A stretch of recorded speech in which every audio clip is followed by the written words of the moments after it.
Ladies and gentlemen, boys and girls, welcome to the PUBG Mobile Club Open Fall Split 2020 Indian Edition, sponsored by the Oppo F17, where I don't know if you know this, but you can play a 35-minute long PUBG Mobile game with just 5 minutes of charge. Now, that is amazing. After all, you have to flaunt it your way. My name is Angat Singh Chahal. I go by The Experiment, and with me, we have the daddy himself in the house. It's Amrit Gaurav. You know him better as Fixes.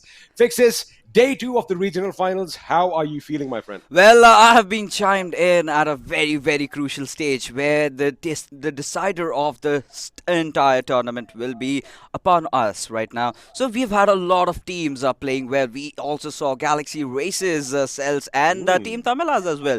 So I want to see if these old guards can keep up to their name, or do we see some new blood around? Well, talking about the old guard, let me just give a shout out to Team Tamilas over here because I love the fact that their fans are so supportive and they really don't have a bad word to say about anyone else. I think that's what it should be all about. Maybe the IGC can take a few cues from the Tamilians. But anyway, it is going to be an exciting day of PUBG Mobile action. 6 games in store for you. And of course, we are going to decide who goes on to the PMPL Season 2. There we have it. The first 5 slots get a qualification for Season 2 of the Pro League. Of course, you have some money involved as well. $2,600 for the first place, $1,600 for second. Third to fifth, you walk away with $1,100. Overall, you do walk away with something, but it's those 5 spots we're fighting for, right? Absolutely. The 5 spots for the PMPL are definitely going to be the thing over here. But right now, as we take a look at the points distribution table, we know that all these teams need to fight for these points over there. It's pretty standard. We've been following that for almost about a year right now. First position gets 20, second gets 14, third gets 10, and it gradually decreases to a point where on from 11 to 16, you just get that 1 point and 1 point for every single kill. But the roasters, XP, can you lead us through it? Yes, sir. We have VR1 Esports, BlitzkriegXP, XSpark, and Team Insane, followed by Futurestation, the Galaxy Races, Celtz, HEX ReaperX, and Team Mayhem. Now, Team Insane had a field day yesterday. Because I do believe they won 2 chicken dinners and they did it in style with a good number of kills. But of course, joining them is going to be Reckoning Team INGL, STALWART Esports, and Team ESN. Now, Team ESN, I don't know if you know this, Fixes, but they hold the record for the highest frag game in this tournament so far. Well, I was there with you. It was Vikendi, 25 kills. It was just me coming in with all my charm. So they became the daddies over there. But Team Tamilas, definitely I can see them over there. But the schedule still remains constant. Erangel, Sanhok, Miramar, Erangel, Vikendi, Erangel. I must tell you, XP, that I was casting South Asia yesterday, and we saw some amazing plays coming out from the players in Erangel. Imagine you're inside the water, inside your car, you still manage to take down your opponents, and not just 1 but 2 kills over there. Well, I mean, we have seen some ingenious plays come in the past, and of course, we're going to expect the same to happen today because I like the fact that all the participants are becoming more and more creative as the days go by because after all, you can't keep doing the same thing over and over again. You've got to bring something new to the table. And talking about the table, we have the leaderboard up on our screens. Team Insane up in front, 93 points. They have a commendable lead, 2 chicken dinners for them, 34 kills, one of the teams with the highest kills. So that is definitely something that is working for them. Stalwart Esports in second with 78 and XSpark in third with 76 points. I mean, they are climbing up pretty quick. Yeah, absolutely. But, we have seen this time and again. You have that first day and then you tend to kind of crumble down to the pressure. But, holding on to that hilltop, that is definitely going to be the key essential element over here. But right now, looking at the bottom of the standings, we have certain teams that we are looking to make a comeback, and that has to be VR1 Esports. What's going wrong with them? If I remember last, they were on the top position during the semi-finals going on. Now they find themselves on the 11th position. They did actually enter the finals in first position. Of course, you are right. And also another team that kind of sticks out that like a sore thumb over here is Team Mayhem. Now, you used a word right now, comeback. Now, 6 games, Fixes, 6 games. We are already halfway through the regional finals. So basically, it's now or never. I mean, they need to be firing on all cylinders right from game 1 if they want to stand a chance to qualify for the PMPL Season 2. But let's have a look at a head-to-head between the 2 veterans, the 2 giants, GXR Celtz and Team Tamilas. Now, Team Tamilas have that chicken dinner advantage. Yeah. But on paper, it looks like Celtz happen in the thick and thin of the action more often. Yeah, absolutely. You know, being the PMPL champions themselves, they know how to survive, how to thrive under pressure, and eyes will definitely be on this team, and as well as Team Tamilas. They've got their own experience, certainly lacking out on a few players, a few crucial players as we speak. Manti not being over there, but still has not really impacted the performance of the team. They have been playing amazing, and today they have to make sure that they stay in the top 5 position, because yes, we all love money, but you know, alongside that, to represent your nation in the PMPL, that's the thing that all these teams are fighting for.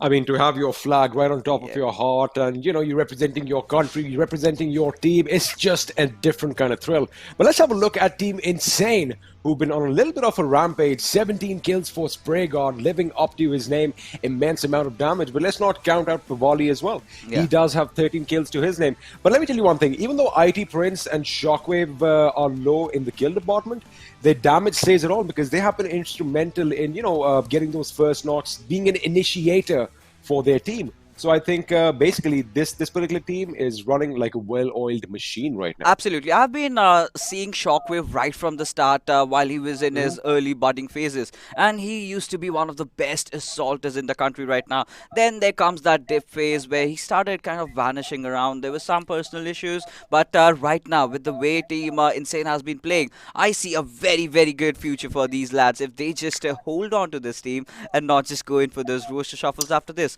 I wish them all the luck. We have seen a lot of teams, performing well, qualifying, then to get better players, kind of tend to mess out on the synergy. So now things have been faring out really well for this team. All they have to do is just hold on. There's this saying, getting up top, that's a task, but remaining over there, that's even tougher. But with that, we will be getting on to our first game of Erangel for the evening. Let's see how it fares out. Let's do that. And, I was just going to say a little bit, I was going to add a little tidbit that I know a thing or two about vanishing, mate. So I kind of know what it's like to be in his shoes, I always try to chime in, but then you had some good points. So I was like, you know what, I'll come later to that. But anyway, the plane is in the sky for the first time in this day, and we are going to be heading down south from Georgopol all the way over Pachinki, and we're going to be exiting at Sosnovka military base. Now, the map is...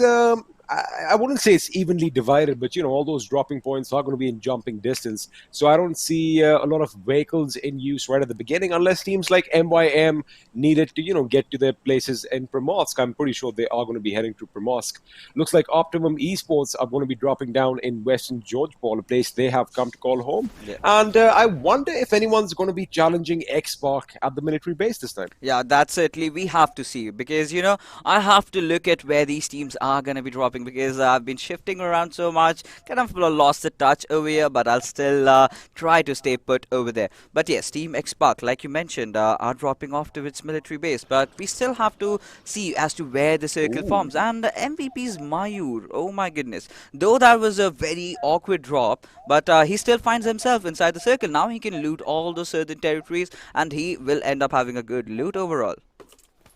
I mean, I hope he does, because it kind of looks like he just dropped down to the ground, at the end of the flight path. So I hope that's the situation. But elsewhere, FS Bope Dope is trying to knock out someone from the sky, and that someone is a member of Team ESN.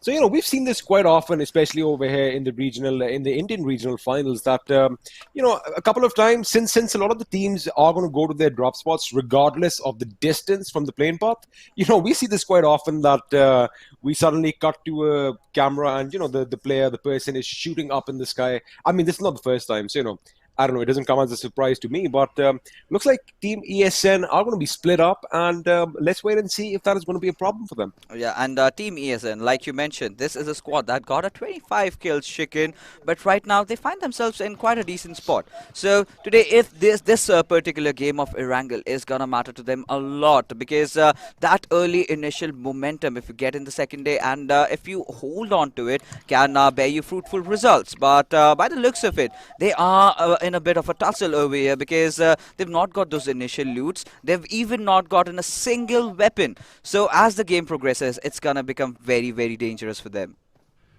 It actually could be because, they just had a little bit of a tussle with Futurestation, but it looks like they are actually heading in Reckoning's direction. So I'm going to be, we're going to have to watch with bated breath to see if they are actually going to be knocked out early on. That is the current path that they are on, but let's see if that's going to be true. Meanwhile, ESN Pirates JX is going to be opening up on Reckoning as Exotic has gone down. Yeah. And, there you have it. It's going to be the other way around. I thought maybe Reckoning are going to be ones to halt them because I didn't see a lot of loot on them, but looks like Pirate is going to have the last laugh right now. Yeah, absolutely. And Reckoning, a team that everyone anticipates to be in the top 5, but certainly are finding on themselves on the bottom half. But right now, Team Tamilas are almost engaging against the players of Team MVP. Mr. Spray, he is in the center of action, and he's got a few enemies right beside him as well. So Team Tamilas dropping off at Siverny. We'll just have to see how this fares out, because if I last remember, they had different drop locations. They've changed a few things around, and today that is a moment where they have to shine. They are on the 5th position. They're looking good. They've got a chicken dinner. They're looking confident. But right now, you have to do more than just being confident. You have to be aggressive. You have to be dominating. You have played the PMPL, so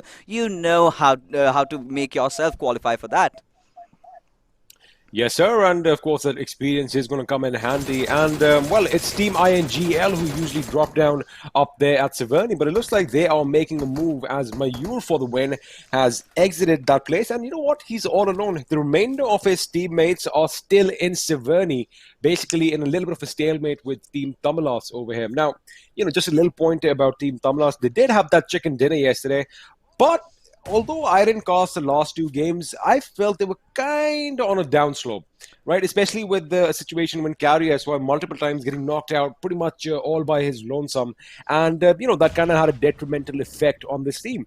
I wonder if they're going to change that. I guess that is why they have actually dropped in Siverny this time, Fixes, because they do want to take it a little easy, especially at the beginning. So I guess, they want to take it nice and slow, let that momentum build up, and maybe they just might go absolutely ape later on. Yeah, absolutely. That can be a possibility. But right now, Puka will find himself confirming those skills of Team MVP. But coming back to Team Tamilas, what they really anticipated was a plan B for themselves. And there was another team who did also go with that same pattern of dropping over there at Siverny. Certainly, they did not expect company over here. And now that they do have one, they have to make sure that they retaliate back, and they also do not have enough time because the circle has started closing in, and I just wonder as to how much loot they have on them. Funny thing, look at the map right now. I like the fact that we have the map feed on our screens. The circle at the north is about at least 800 to 1,000 meters away from Team INGL, right? I wonder what Mayur for the win was thinking, because initially I contemplated the fact that maybe he's going to be rotating around Team Tamilas, trying to get one of those good advantageous positions, one of those vantage points, right? Yeah. But it looks like he wanted to go and get a foothold in the zone. And why would you do that all alone when you know your team is currently bogged down? And so, there you go. Their first fight really starting off over here. HEX ReaperX. We have Phoenix who are started already lobbing a few grenades up, and we might see a red zone being formed. But Skeleton, he's taken a lot of damage. Are the players of Team HEX ReaperX gonna push? That we have to see. But right now they have retreated, but the fight has just begun. Now, Deuce could be in trouble because he is kind of running in the open, but he does have that rich cover. I think he's good now. HEX ReaperX, they've got to be careful. I do believe we have another team behind them in the form of Optimum Esports, if you have a look at your minimap just south of their position. So, of course, this little skirmish taking place must have alerted people around that, we've got some company over here, so they do have to be careful. But the positions that they are right now, especially for Potato Hill, this particular area where we see Phoenix, especially with all these rocks, is, prime property, because you have cover from all around, and you can go prone, you can omit the opponents, their flanks or whatnot. Because VR1 Esports, although they do have the houses, they don't have a lot of options because it's easy for them to get ambushed, especially with that ridge where you see that radio tower in the background. So, I wonder if they're going to change. Maybe in a smaller circle it makes more sense. But since you know that your backsides are not secure, it could be a risky move. Yeah, it certainly can be a risky move, but by the looks of it, in the Potato Hills, we still have these two teams.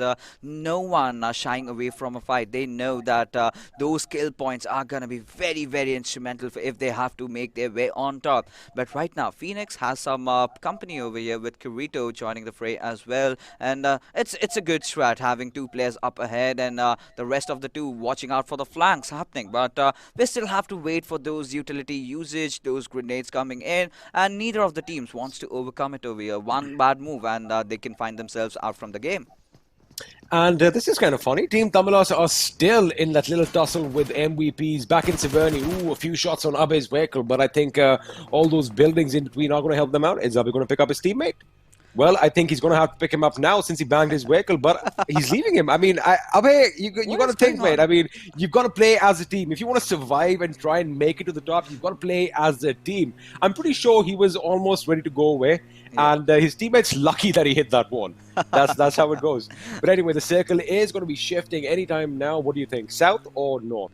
It's going up on the northeast, maybe. Let's see where. Oh, there you go. You know. I see. Well, I mean, You know, XP, Mayur, like we were discussing about this player, right? You remember there Right. was that one lonesome guy who dropped just inside He of was at the military base. yeah. Yep. I think while making that rotation, he might have been caught off guard. But here are your champions, Galaxy versus Celtz. They are certainly living up to a big hype. They did have a very impressive performance during the World League. So, do you think that this time around, can they make their way into the PMPL? What are your thoughts? You know, on paper, yes, because there should be nothing that should stop them in their attempt to make it to the Pro League Season 2. But the thing is, yesterday, pretty uncharacteristically, they started off a little slow. They weren't a dominating force right from the beginning. I mean, Atanki, I do believe, at one point was the last man alive in the first game. And, he was overwhelmed by the opposition. And I do believe by the third or fourth game, that is when they started picking up a little steam. After which they had some good, consistent gameplay. And over here, Ultron trying to get a knock-in on Bash. But, Bash is going to be one lucky guy as he survives on a sliver of HP. But again, it is going to be a big, massive upset if the Galaxy races Celtz cannot make it. But looking at what I'm seeing right now, they are going all out aggressive. And that is going to be the key to their success. Yeah, that is certainly going to be the key to their success. But right now, Optimum Genocide, their squad, has been very promising. I've seen them since a long time. They've played a lot of tournaments, even some LAN events, and they know how to keep their nerves calm under pressure. But right now, Team MCYS, they have a good position for themselves. They have got a good high ground area, and Optimum G, there you go. They've got two players deployed on the visit tower, two players watching on the shacks. So if anyone decides to go all in push on them, so Razor and Bash can really do some wonders over there, coming in with the backstab over there, and so the fight must go on. But right now, Team Tamilas, I do not know what they are going for, because constantly they've been in that engagements for such a long time. Now they've not got enough loot. Look at Mr. Spray, just those two bandages, and he will be using them right now. And look at the entire team's HP. All of them were under 50%. So I think that is going to be a big problem for them. They might want to loot up a few compounds as they make their way towards the center, because it looks like Team INGL have already left for Rozhok. So, I wonder what is going to the heads of Team Tamilas. But let's have a look at what's happening in Pochinki. Looks like Team MYM might be heading towards a collision course with STALWART Esports, of course. We want to see some sparks fly. We want to see some action. I hope our prayers are answered right now. But Team MYM, again, I said this before, that, they kind of need to change their playstyle, because the edge-to-edge gameplay that they have been exhibiting so far, it isn't really working out for them. And they always seem to get caught out. They always seem to get gate-kept, in fact. Yeah. A lot of times, they don't even make it inside the circle. So I guess that is something they need to change. Because, again, all these players, they are high-caliber players, right? All of them can point a gun and shoot with decent accuracy. So it's all about the migrations. It's all about the tactical prowess that they need to work on. Absolutely, and even timing, I believe, is of absolute essence over here. Yeah, if there is certain exact timing moments where you have to make that move, where you have to capitalize on the situation, see where your opponents are at the weakest. But right now, this shift is gonna bring in a lot of avenues, a lot of possibilities. We can all also witness a school circle. When was the last time, XP, that we got to witness a final school circle? I've been dying to cast one, and apartment as well. We also have Potato Hills. We've got those ridges right beside them. But there you go, Blitzkrieg boys. Where is Daddy? Oh no, I do not see him. Uh-oh. Uh-oh, I think, well, you should have actually said something else. You should have said something like, well, there's only room for one Daddy in this place. You should have said something like that. You're the one who's better at the wordplays, XP. Well, all right, I gave it to you. Say it. So, where is the Daddy over there, guys? I'm missing him over here. But right now, Pirate, oh my goodness. Frag will spot him down, and Futurestation, they are off to a good start. They are off to a good start, but, well, they were off to a brilliant start yesterday as well. So Futurestation, in fact, are doing things a lot differently than what we saw them. Oh, my goodness. Bope Dope with some amazing shots. Gets a knock on Inferno. And with that, Team ESN look like they could be in a world of trouble as Pirate JX has been lost already. And it looks like Inferno is going to be bleeding out surely but slowly on his knees. And, well, Wang, OP, and Zoe definitely have the work cut out. But again, what was with that rotation, Fixes? Because you know, I know, we all know that usually those compounds are taken. In fact, that particular compound where Pirate JX got shot at is notoriously known for being, difficult to basically overcome in case it is under lockdown. But again, that silly mistake led to this blunder, and they've lost 2 members. Yeah, absolutely. That did happen over there. But I believe it was the scouting that was wrong from their part. They should have stopped just below the ridge. Would have seen if they've spotted out a few vehicles. Should have tried to wait just a bit longer, and could have used some smokes for the cover, but that they did not do. And now they are. You know what I like saying, right? Yeah. What? Go on. Coulda, woulda, shoulda. I mean, this is something that we've been saying a lot of times. It's easy speculating from over here, but you got to realize that there's a lot of pressure on these players. Of course, a lot is on the line, and well, Inferno, we're going to join him over here as he's helplessly looking around, trying to give his team a little bit of situation on the enemies, but of course he is not going to be able to do so. And I think within the next few seconds, he is going to bleed out, which he does. Bope Dope gets 1 more kill for his team. So, XP, now you get me into a question that I have to ask you. You've been in this situation, not just playing from your home. You've attended those LAN events. So, what do you think is, those factors? We know there are a lot of factors that happen inside the game, but what are the factors that happen outside the game where, things can really change around? All right, I'll tell you one thing.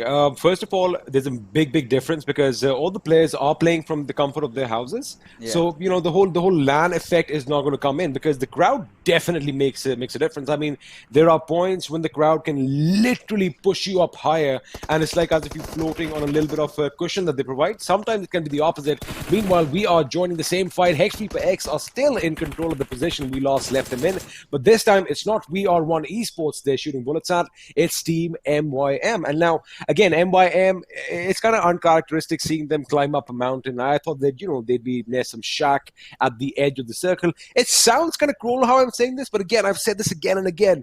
Fixes, the edge-to-edge is not working for them. Let's see if they come out of this one alive. They definitely have everything working for them as there's no opposition that can come and surprise them from behind, maybe except STALWART Esports.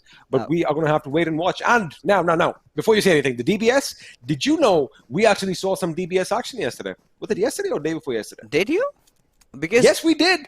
We did. And it was Garito. I believe it was Garito from HEX ReaperX who got that click, boom, boom. He got a kill. So, it was exciting times, mate. But when it comes down to DBS, I kind of tend to believe that there is no gun inside the airdrop. It's just that level 3 helmet and vest. Because DBS, it's a very situational weapon. It's a very close combat weapon. But right now, Frag, oh my goodness, from Futurestation has opened things up as he takes 1 member down from Team Galaxy Races. Now, these are your big sharks in the sea. You've got to take them down, and taking them down will definitely give them a very, very good momentum. Well, that grenade has been lobbed with high hopes. That wasn't even 45 degrees. I wonder if that's going to be anywhere close. It is not. It is going to be exploding elsewhere. That is way too short, Royal. So maybe next time, maybe pay attention in physics class because, it's all about the angles. And you can, the longest is 45 degrees. You get that 45 degree lob, that is the best distance you're going to get. But anyway, elsewhere, Team MYM are opening up on Team X. Now, looks like Team X have climbed Potato Hill as well. And they are going to be a thorn on the side as well. well. But Explicit, meanwhile, gets a finish on Rocks from GXR Celtz. That is going to be a devastating blow for the boys from, Galaxy Racers because, again, they start off slow, Fixes. Yeah. And I don't see that confidence from a team that should basically be destroying everyone. But again, you can't underestimate anyone, right? Yeah, we certainly cannot. And maybe it's just that pressure. You have got a lot of things coming up on your name, a lot of hype created around you. You have to live up to it. But right now, members of Team ESN, Wang, instead going all in onto its Team Tamilas. Did it just wipe out the whole squad?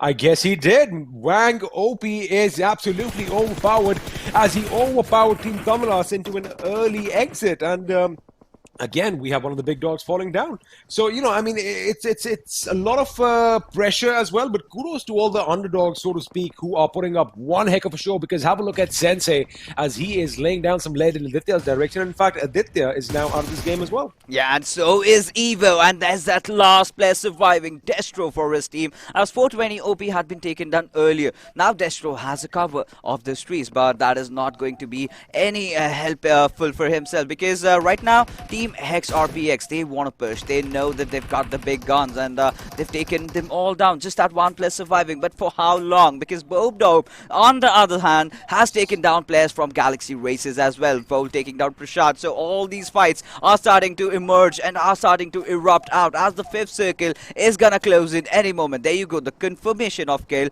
coming on towards Atanki and Futurestation. They are looking so promising, but right now, Insane versus Team HEX ReaperX. This is gonna be one hell of a fight.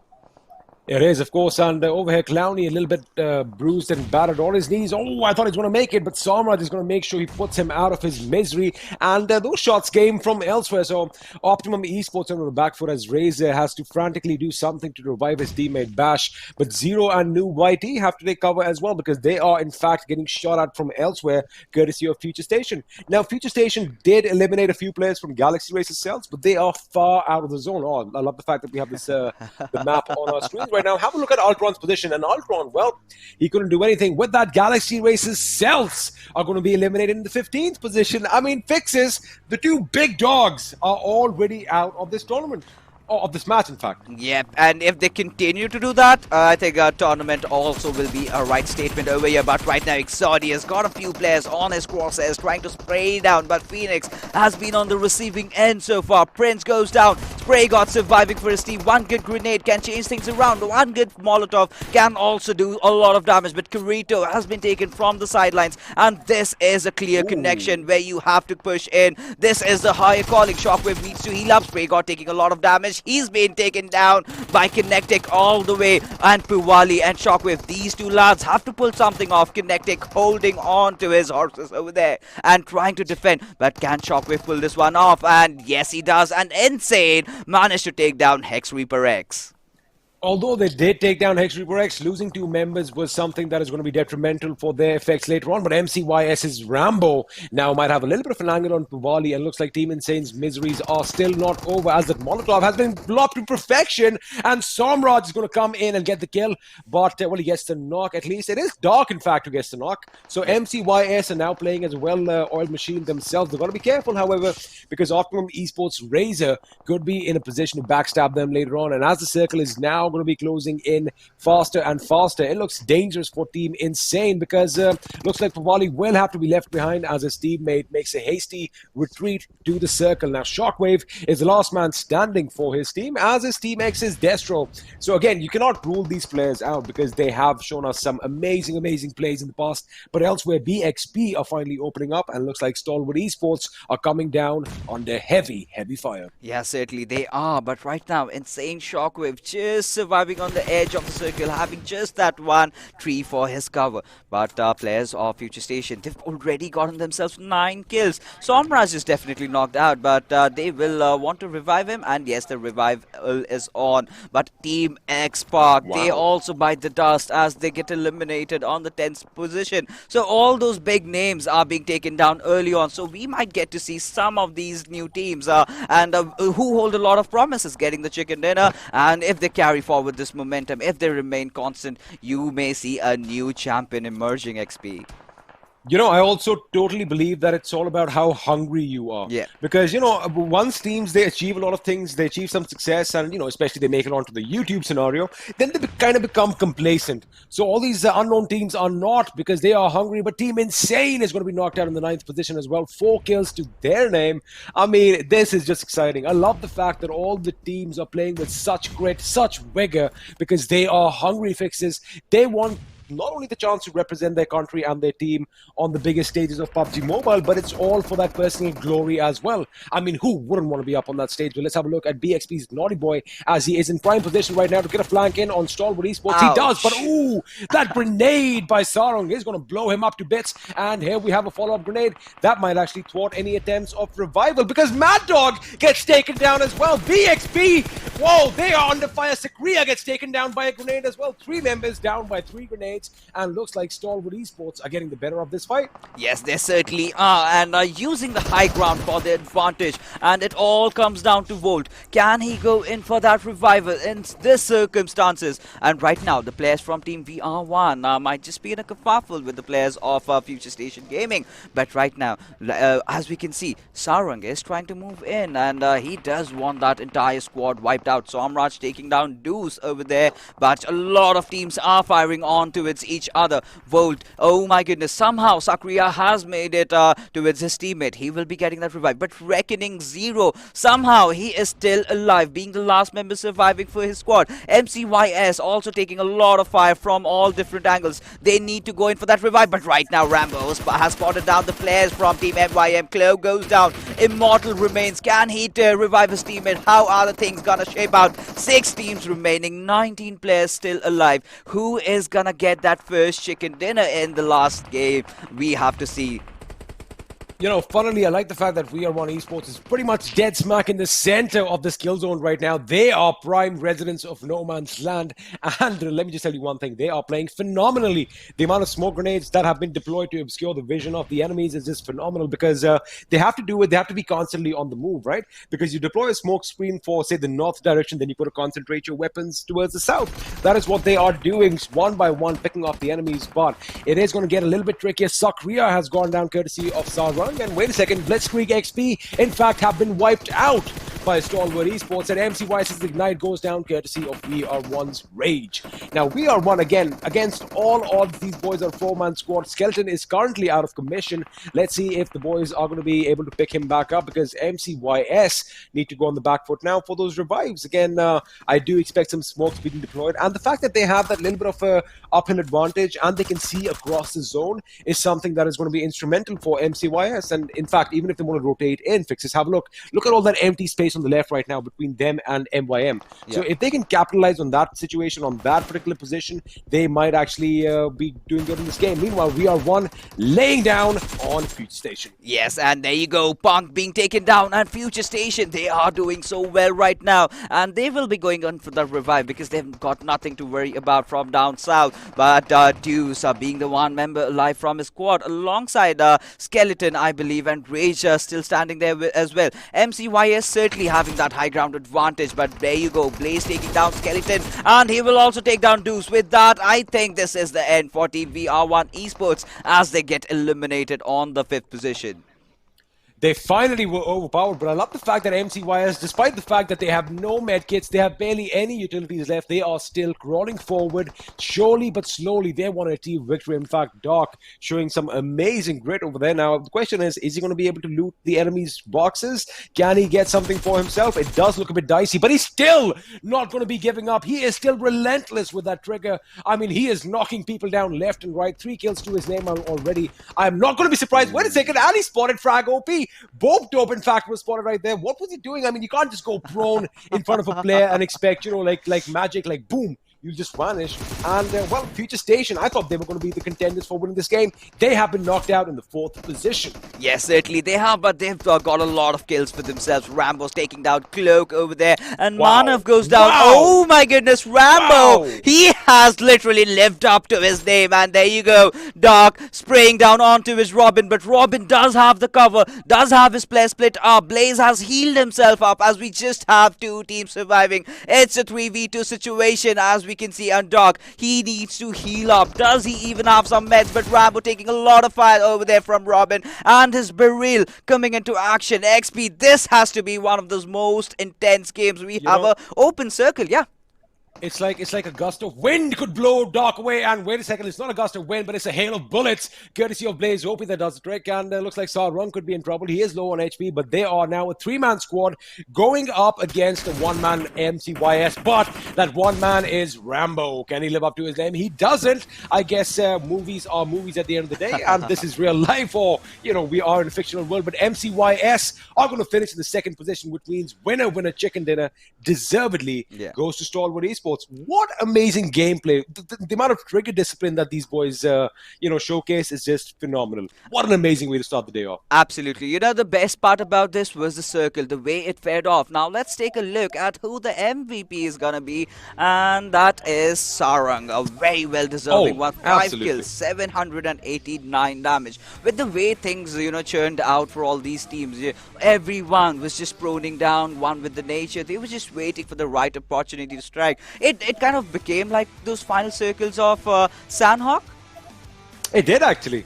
You're absolutely right. But the fact is, one thing that sticks out a bit more, especially considering this gentleman on our screens right now, I mean, his precision with those grenades. I mean, even Kobe would have been proud.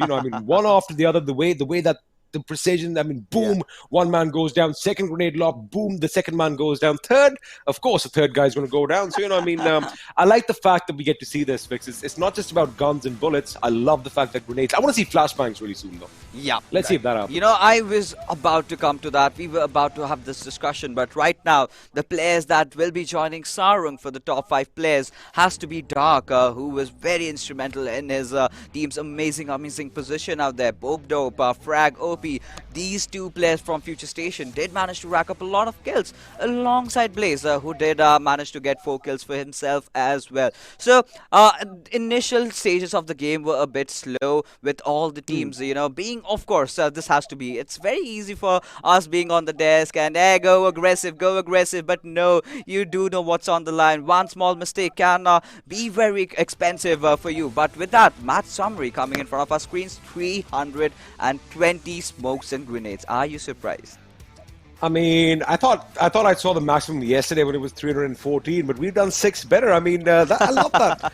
I love that. I love the fact that we have so many smoke grenades being deployed. We have so many grenades, and although we just have 1 kill coming in by grenades, I mean, a confirmed kill, we saw plenty of knocks this time. Yes, we definitely did see a lot of knocks coming into the grenade, and in fact, almost in that final phases, we saw Sarang going all berserk onto the players of Blitzkrieg, taking down 3, in fact, 2 with back-to-back grenades. And yes, so coming back to a few teams, those big guns, XP, Team Tamilas, I believe what really went wrong with them was those initial engagements and those forced fights over there with Team MVP. But right now, let's head on towards this map standing so as to see which are the teams that are going to do really well. And there you go, 10 kills for 3 of these teams. Wow. Wow. I mean, the 3 of them have 30 kills between them. That is called teamwork. But Stalwart Esports are going to be walking away with that delicious chicken. 30 points for them. MCYS in 2nd with 24. Futurestation again fixes. They started off strong like they did yesterday. They have been they're a different beast altogether in the finals as compared to the semifinals, and it shows. They are going to be ending the game in the 3rd position, although they finished 1 spot lower than Team Mayhem. Now, Team Mayhem, they are in 4th, 14 points, 4 kills. I think they definitely to rake up a few more kills to be a force to be reckoned with. But of course, the disappointing names on this side, GXR Celtz, Team Tamilas, and XSpark.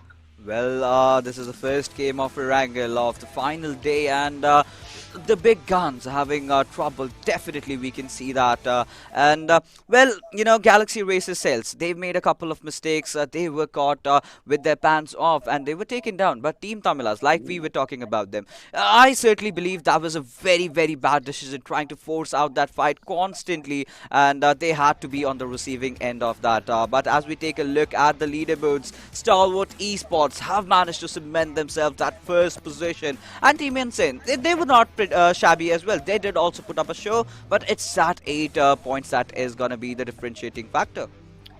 I mean, of course, we still have 5 games remaining for all you lovely people watching. Well, this is exciting. I mean, because we want it all to come down to the last game. It's more exciting for us. It's more exciting for you. It's more drama. And, well, you know us Indians, we love our drama. So, it's going to be exciting to see if it comes down to like the last game and, a point separates two teams. Yep. It's going to be amazing. But Galaxy Racers Celtz slipping down to the 9th position is going to be something to worry about because, well, like I said before, if they don't make it, it's probably going to be one of the biggest upsets in the Indian gaming community's history. Yeah, we've seen a lot of upsets in the previous times as well. But, PMPL champions coming in PMCO and not qualifying. That is definitely going to raise those eyebrows. You have the speculations again. So, Galaxy Racers have had their good days, have had their bad days. And, well, they were really good in the PMPL finals. During the league stages, they were struggling. And when they went into the World League, a lot of questions were raised because they had a very dismal performance in the PMIS finals. So, after that, they still came back stronger. They were one of those most dominating teams in the region. But, I really expect a lot out of these teams. They've got a lot of caliber coming in. And there you go. The STALWART Esports Statistics. Sarang, Blaze, Robin and Stoney. Oh my goodness. I mean, again, the two gentlemen on the left are obviously going to be outclassing or outshining the remaining members, Robin and Stoney. But Robin and Stoney have also been instrumental. Again, it's a team game, right? I mean, someone is going to get all those kills. Someone is going to be helping you with knocks. Someone is scouting for you. Someone is going to be getting all that information. Someone might be staying behind for a heal battle. Again, everybody has their jobs. But at the end of the day, when you do win that prize money, when you do win that trophy, everyone lifts it together, right? I mean, that's what it's all about. But, I was going to say something funny, which you made me forget. So first thing, I don't like you right now for just a little bit. But it's all good because I'm sure that you're going to make me remember. But anyway, I'm totally blank. Why don't you take over for a second before I make a fool of myself? XP, the first game is done. But right now, let's head on to a break. And on the other hand, we have the second map of Sanhok coming in for all of you guys.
Hello and welcome back to the PUBG Mobile Club Open Fall Split 2020 Indian Edition, sponsored by the Oppo F17, where I've got some good news for all you PUBG Mobile fans. Did you know that with just 5 minutes of charge, 5 minutes, you can play an entire 35-minute game of PUBG Mobile? Fixes, where are you? Did you know that? 5 minutes, 35 minutes of gameplay. I did not know about that, but I certainly know about this fact that when you're coming down over here, you're getting a gift for me. Yes. All right. That was me. Thank you so much for watching. This was Erangel Singh Chehal, because now I'm going to go offline because I want to find out what that gift is. But anyway, hopefully we'll try and get it out of him later on. But let's have a look at the head-to-head between BlitzkriegXP and Team ESN. Now, Team ESN, they have more kills as compared to the former team. But, well, have a look at everything else. It's pretty much evenly balanced, Fixes. Absolutely. It's pretty much looking even Stevens over here. Just that kills are the numbers that are separating both these teams. But, well, Team ESN has definitely gotten themselves in a lot more fights. We can see that from the healing stats that we have. But Team Blitzkrieg is the one making all those rotations around. But, you know, before going to the break, there was one statistic that I loved about Team STALWART. That has to be the average survival time. Every single player had something around 21 minutes, and that's a huge stat. Like, you've already played 7 games and still holding on to that 20 minutes mark is a big thing in itself. Absolutely, and that is one of the reasons why they have been so consistent, because they managed to make sure that all 4 members survive up until maybe the second last circle. So, you know, the top 5 positions are guaranteed, and that is one of the reasons they are right at the tippity top right now. So, you know, I mean, we want to see more of that. But I do believe before we head into the game, let's have a look at Futurestation, who have been playing phenomenally and, in fact, have done a complete U-turn from what we saw in the semi-finals, Fixes. Yeah, absolutely. Somraj, Frag, and, you know, the way Pukar has been playing alongside Burbdope, these guys had a very good start into the first game of Erangel for today's evening. And they were certainly a very strong contender to get that chicken dinner. But, you know, getting fires from everywhere. Like, you know, they were surrounded by the players from the hillside. They were surrounded from players down the line. So they were just caught off guard. But yes, you know, that does not set this team apart. That does not throw them off. And well, as the game commences, we are gonna be heading out to where it's the map of Sanhok, where we love to call it as the map of unpredictability. We have seen some bizarre circles. We have seen some amazing fights coming in out over here. But, you know, if you have to define Sanhok in just one word, what would that exactly be, XP? Just one word? Yep. Pandemonium.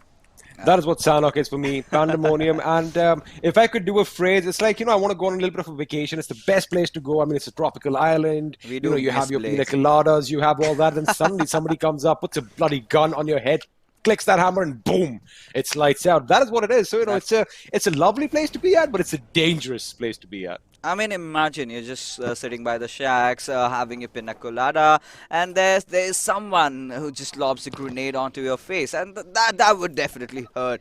But you know what is going to hurt for all these teams? They have to rotate. A cluster, the major cluster being on the western side, and the circle going completely towards the eastern side. Team XSpark, definitely, I can feel that smirk on their face right now, because you would love to stay in the center of the fight in Sanhok. Well, I think Optimum Bash is going to be kicking things off early this time as he gets a long-distance knock and finish on Prashant from MVP, and looks like Team INGL are already in a world of trouble. Now, the question is, they actually can get surrounded if Optimum Esports decides to surround this particular ruin area, because there's another team in contention as well. I do believe, wait a second, I do believe... Who else was it? VR1 Esports are going to be further down south. So, you know, I mean, MVP, they might actually come out with good loot, but I'm interested in seeing how they maneuver this particular situation, how they're going to try and come out, because Optimum Bash could still be in a good spot, you know, rain down some lead, but I guess he does have to loot up. So that is all the action that we're going to see over here right now. Yeah, absolutely. But right now, Ruins is a very good position, but you have to loot right now because it's not inside the circle. But taking a look at the players of Optimum GE, they've kind of surrounded the players. So now the rotation is gonna be way too tough. And we do know this map is synonymous with third parties, right? So Oh yeah, oh yeah. imagine Optimum GE and team, I think MVP getting into a fight, and there you go, team VR1 coming in from the back lines and just wiping both of them out. That's a good thing. If a team that is third party and another team gets third partied, would you square that? Would that be a ninth party, or would you just go one up to fourth or something? I know it's a stupid question, but I mean, that is what happens over here in Sanhok, because it's like, all right, so we're fighting it out, and suddenly I get shot at from a distance. It's like, oh well, it's expected. But the moment they let loose a few bullets, they're giving their position away as well. And that's the thing about Sanhok, right? That Yeah. if you shoot a bullet, everyone and their mothers are going to hear it in about a kilometer's radius. So it's really difficult to stay hidden in this map for long. I think the key for winning Sanhok is that you have to take your fights really fast, because the more you try to delay, some the other team is definitely come in the close vicinity and take you down. If you have spotted a squad, just go for it. It's either do or die, because you do not certainly want to be killed by an enemy who's just hiding around, maybe snaking around, because we also do know that a lot of players are going to be wound with the nature when the fourth or the fifth circle kicks in. So yes, timing is definitely very crucial. But one more thing that really sets Sanhok apart, I believe, XP, is knowing when to shoot. Even if the entire team is in front of you, if you have got some other team that you know of can backstab you from behind, you should not take the shots, because doing that will eventually result you in dying. Amen. I mean, that is exactly what we've been advocating from day one. But look at the way Optimum Esports are trying to, surround the boys from MVP right now. It seems cool. It seems good, and it seems super cool what they're doing right now. That they're going to surround the enemy, and as MVP come out one by one, they're going to pick them off. Which, if it does happen, could be amazing entertainment for us. But my question is, how much loot do the boys from Optimum Esports have? That is the first thing. And second, if they get picked off instead, those revives are going to be tough to come by, because if suppose my teammate, suppose I get knocked out, right? Yep. If my teammate does want to come and pick me up, he is, giving up his position, and, it could be problematic. But over here, this is what is working for them right now. They have a good angle, but ooh, Bash, oh my goodness, I thought he's going to get knocked out. And he goes in cover in the nick of time. Imagine he gets knocked out over here. Chances are he would bleed out. Yeah, and right now, XP, just take a look at the number of meds he has. That has to be 0. No bandages, no first aids. Even he's out of painkillers using the last one. So he cannot get into engagement for the next at least 30 seconds. So right now, since MCYS has completely committed, now this is going to be a very, very tough call for the players of Optimum GE. Because one of their players, you can just put him off. He is in no position to engage, because that one bullet is going to take him down, and it gets impossible to go in for that rest. Another thing, a lot of players kind of tend to drop off in different compounds, like how they are engaging. So now Optimum GE does have a lot of vision for them, but imagine if a player gets knocked down, they are completely isolated. He's pretty much done so do you think that staying in pairs is the key for Sanhok, or do you have any other ideas? I mean, it's always good to have some backup, whether it be a person behind you, whether it be a duo behind you. I guess at the end of the day, the thing is, you have to be close by. Don't be separated by more than about 50 to 100 meters in this map. Yeah. Because it's really easy to spread out, say on top of a mountain and on top of a hill, and the enemy is going to be oblivious to that fact, because it's like we have horse blinders on when we're coming up. So I think that could work out for them. But in that situation, it's good to see that Bash is actually backing off right now, because I mean, forget a bullet, like the sonic wave from a grenade going off near him could actually knock him out. That's how much low he is on HP. But we have an interesting drop over here, the first air drop of the game, and it is the coveted Mark 14. Now, this weapon fixes is very versatile. You can use it for long range sniping, or you can go full auto and right up close and personal against your enemies. So I wonder if someone's going to pick it up. Do you like that weapon? I love that weapon, but I do not like the sound you made. You need to have something exclusive. Yeah. The ratatata. No, it's for the AK, yes. All right. We get it. I mean, I apologize for making the same sound. Come on, XP. Get something new. You're quite boring. No. Is that what you're trying to say? No, I do not. Hurt. No, you're not boring, but you can. What's my present fixes? Oh. Forget that. Anyway. I thought you were gifting me a phone. We would play a lot of PUBG Mobile in that, but yeah. Well, right now, as things stands, Team Insane. This is a squad with a lot of promises that they've been holding on. They started off initially very good in the map of Erangel, but that one fight that changed things around. Being third-partied over there from the back lines, and Shockwave being the last member alive could not do much. But MCYS pushing on towards the players of Insane. Purwali taking the spray down, but he will mess it up and gets knocked. He completely messed it up. Most of the shots did not connect, and while he paid the price, because Insane Purwali has not just been knocked out, he has been wiped out from this game. That means Team Insane are going to have to play with a one-man deficit right from the beginning, which is, of course, no one's ideal situation to be in. But again, he just, that was a bit too late, because the enemy was completely unaware that, there was a snake nearby. I'm pretty sure they didn't have their headphones on, because they would have heard that hissing. But it is what it is, and he messed up a little bit, and with that, he paid the price. Now, MCYS are going to go on the defensive, as they are now going to be prone next to these big rocks. Of course, this is what you expect in Sanhok, isn't it? Yeah, we certainly do. And in Sanhok, I always tell the players, just stay behind cover and do not shoot until and unless it's absolutely necessary. That if you're shooting, you get that knock, and also you get that kill. And make sure to check your sidelines. You never know, you might have a player just beside you. But right now, Team Insane are definitely on the back foot in this particular fight. IT Prince, he is just inside the compound. He's just snaked in. And right now, all he wants is the players of Team MCYS to make that small mistake of over-committing instead. But wait, I'll just hold on to my thoughts. What are the players of Blitzkrieg up to? Do you remember Team Tamilas during the league? Oh, yeah. I mean, I thought Team Tamilas would be up there, but in fact, it's BlitzkriegXP. Maybe they expected that Team Tamilas might be up there, so they were, going to kind of do a little drive-by on the water. I think that could be it, but unfortunately, we're not going to see any maritime warfare over here right now, as BlitzkriegXP are going to be making their way into the circle nice and safe. And in fact, they might disembark somewhere along the coast. I mean, they have a lot of options. They can go to Mong Nai, they can go to Camp Bravo, Lakavi, and even Camp Pong are going to be in contention. But of course, the opposition is a bit thick and thin over there. I like the fact that all the teams are now congregating pretty much towards the center of the circle. That means perhaps in the next circle, or maybe the one after that, it's going to be utter chaos, utter pandemonium, because everyone's going to be falling like flies, one after the other.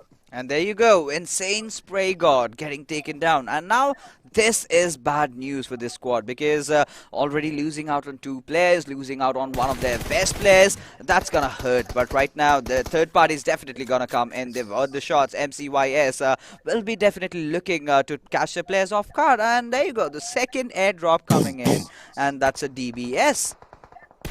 Now, if suppose you are prone in the grass over here and someone comes up close and you double-barrel shotgun him in the face, that is a very effective weapon, my friend. But anyway, right now, MCYS is Ignite using the tried and tested M4 with that 3X, trying to rattle some bullets in the enemy's direction, just keeping them at bay. It's not about knocking them out. It's just, mounting the pressure. It's suppressive fire, right? So that they don't kind of encase or enclose in on their position. But let's have a look and see where the circle is going to force people. It has kind of shifted. It is still pretty much towards the southeast. I mean, it's pretty much the same circle, except that Camp Bravo is now at the northern edge. Still inside, but at the northern edge for all of you. That can give you a little bit of a visual picture of what the map's like. I mean, I hope that we see the map on our screens right now, but TD Carry gets taken down by Rambo with some really good, well-controlled sprays over there, and this might just open up a push from MCYS, because Team Tamilas, they've got to be careful about Team Insane as well. Yeah. I feel they might presume that compound is empty, and if they push in willy-nilly, oh boy, it could be devastating. It could definitely be a surprise for these players. But right now, the members of Team MCYS, they are doing all the things right. They are not overextending, which is a very good thing, because right now, if you are overextending, imagine MCYS engaging against Team Tamilas, and Insane, out of nowhere, they just come from the blue, they just get out of their compounds and take both these squads down. That would be a sight to behold. But right now, Team Insane, they are in some troubled waters, and like we mentioned, now all they have to do is get a good position inside the circle. Should aim for that top 3, top 4 finish, but let's see how things pan out for these players. Rambo, using all the boosters that he has, it's taken a lot of damage. His vest nearly a goner. It is nearly gone, as is his helmet. But the thing is, I do believe Team Insane's only problem right now is MCYS because by the look of things, Team Tamilas had no idea that, they were still, there was another threat nearby. But have a look at Team Tamilas. They have obviously backed off and now they're going to be chilling at Van. They are going to be making their way up that hill as they make their way towards HEX ReaperX's position. So, they're backed off. But MCYS are still going to hold on to that position because they know that, they have a few more enemies left in that compound down below. And also the fact that since the circle is not forcing either of this team out, I think it's the right call. But have a look at what's happening down towards the southwest as, there we have it. VR1 Esports are going to be colliding with STALWART Esports in about a few seconds. And it looks like Honey might be in a position to actually get a knock. Not Honey, I beg your pardon. Stony could be in a position to get a knock on one of the VR1 players. But I like the fact that Team MYM is running up this hill as well. And I think we're going to have a first knock any second now. Is it going to be Sensei or is Sensei going to get a knock on Stony? Well, he is oblivious of the fact that the players of Stalwarts are present now, does realize, but it might just be too late. The grenade coming in, the chip damage being dealt out onto the two players. But Stony, boom! XP, what do you think about this? And he almost got taken out as well. But Stony also gets they basically just traded knocks over here because he does get a knock on Sensei, but Stony has bled out. And, well, that is going to be a devastating blow for Stalwart Esports as they lose a member early on. And MYM look like they can actually pick up their teammate and carry the fight forward. But VR1 Esports are also coming to play. So this is going to be a nice little King of the Hill situation right above the caves. But they've got to be careful because a little bit of a misstep and you plummet to your death down below. Yeah, you certainly do that. Right now, Sarung is aware of the other team and he's proned in. He's not giving up any movements out there. But Sensei, he does know that the players of VR1 are definitely going to rotate. And the third circle has come in. I just want to see where it is heading on towards. But right now, Sensei and Immortal have split their team into two. They are a pair right now. They are heading towards Sarung, but that can go either ways. And Punk, there you go, taking Sensei down. And in that one spray, taking Immortal as well and finishing them off before they even realized what had happened. Well, I mean, it was inevitable. We did call it, and it's kind of upsetting to see these teams go down like this because you don't expect this from Team MYM. Team Mayhem, come on. You have that experience. Where's the scouting? Why are they playing so brash? It's like they're just having some fun in a classic game, but not really even giving it their best. That's what it feels like. I know it's going to sound a little critical. It's going to sound a little harsh, but it is what it is.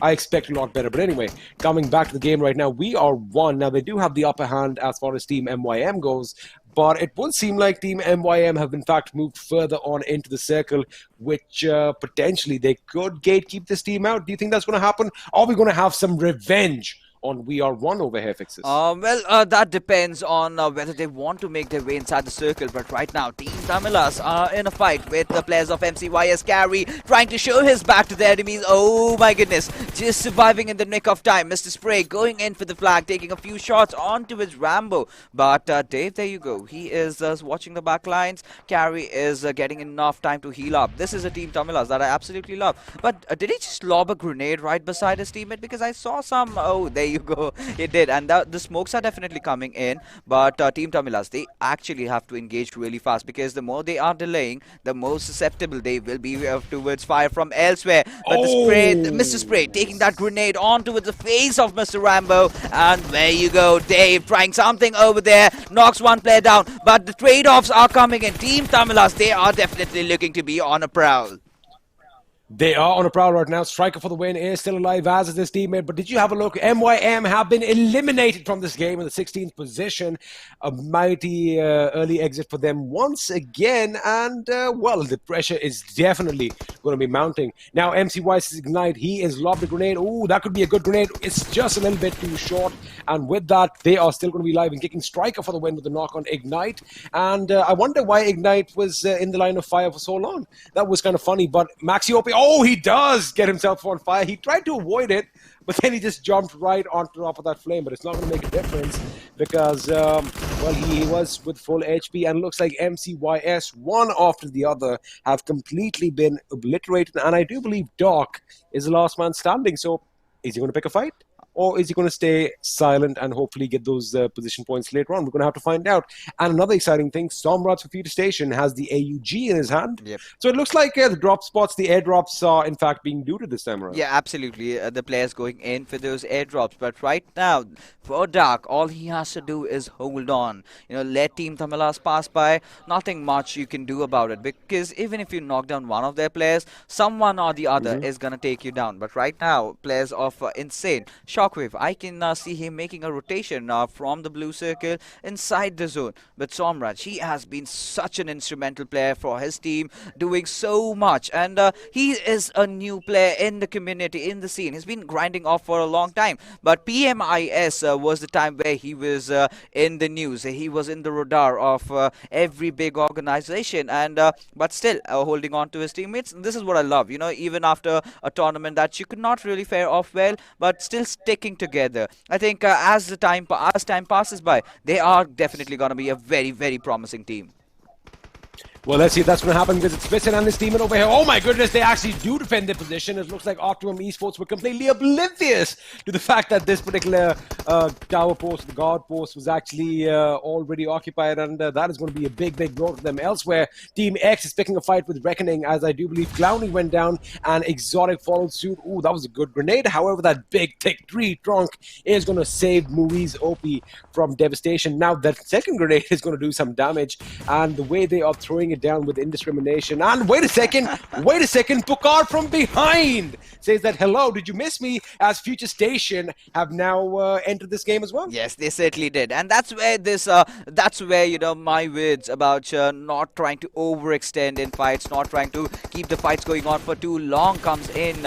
And there you go, Hunt picking up MCYS, and the last player, Saxleo, surviving. But how long is gonna be the question over here? Hunt has got him in his radar. He just has to lob one small Molotov out there, just low toss it for God's sake, and let's see. The timing has to be very crucial. Both of them lobbing those grenades, and Saxleo did take those initial shots, but Hunt, oh my goodness, barely knocking down Saxleo before being traded off over there. Ryu has been taken down. Where is the backup? Royal is very, very far away from his team. MVP, they are also looking on to close in, but Saxleo will certainly live to fight a few more minutes.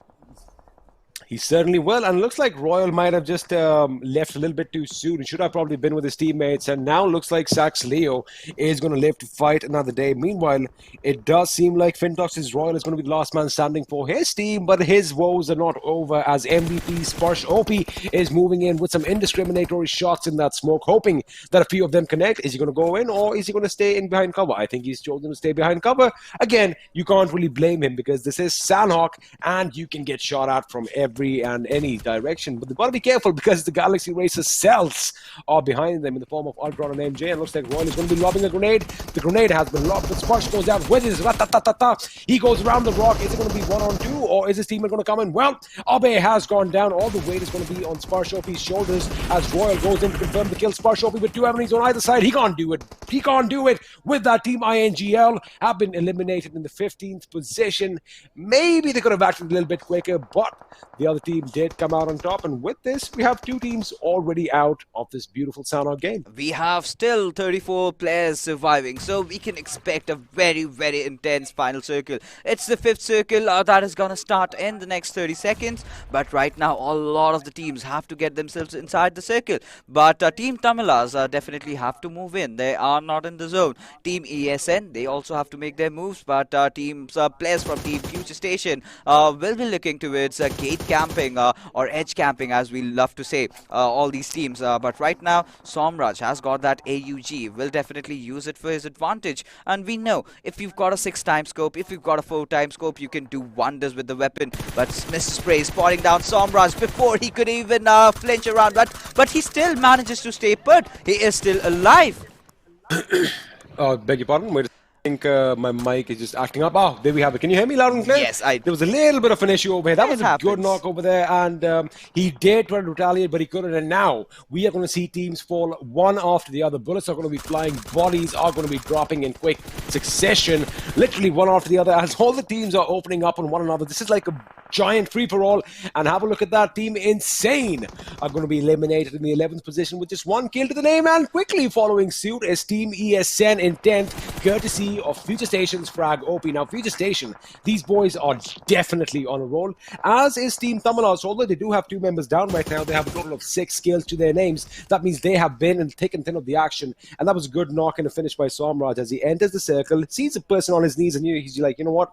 1 kill equals 1 point. Might as well secure it for my team. Well, by the looks of it, by the way the circle has formed, XP, I think this is a game which Galaxy Racers can really capitalize. They are inside the circle. Blitzkrieg being out of the circle for too long, and Play Zone is gonna take Mad Dog down with that the whole squad. But Galaxy Racers, our team XSparks, Aditya, 7 kills for this team. But somewhere down the line, we've got a lot of expectation from this team. We know that these players are capable of so much more. And 6 circle, I do not think he's gonna survive. He's just gonna go for the heal battle, and we will see him getting eliminated any moment in a few couple of seconds. Well, he still has 3 more first aids. I wonder if that's going to be enough, because he does have to move towards the zone as well. I don't see it happening because he has the Galaxy Racers Celtz, I beg your pardon, as the biggest obstacle in front of them. And now, they have been pretty dormant this game. We haven't heard them make a lot of noise, and that's good because they still have all 4 members alive, which means that on paper, it should be easy for them to overpower and overwhelm the remaining teams. But let's have a look at Aditya as he's still fighting against the clock, and now he's going to make a mad dash for it. You got to run. Oh, he's found some more first aids. He has found some more first aids. What a lucky guy. Sarung over here isn't so lucky as he gets taken down by Pokar.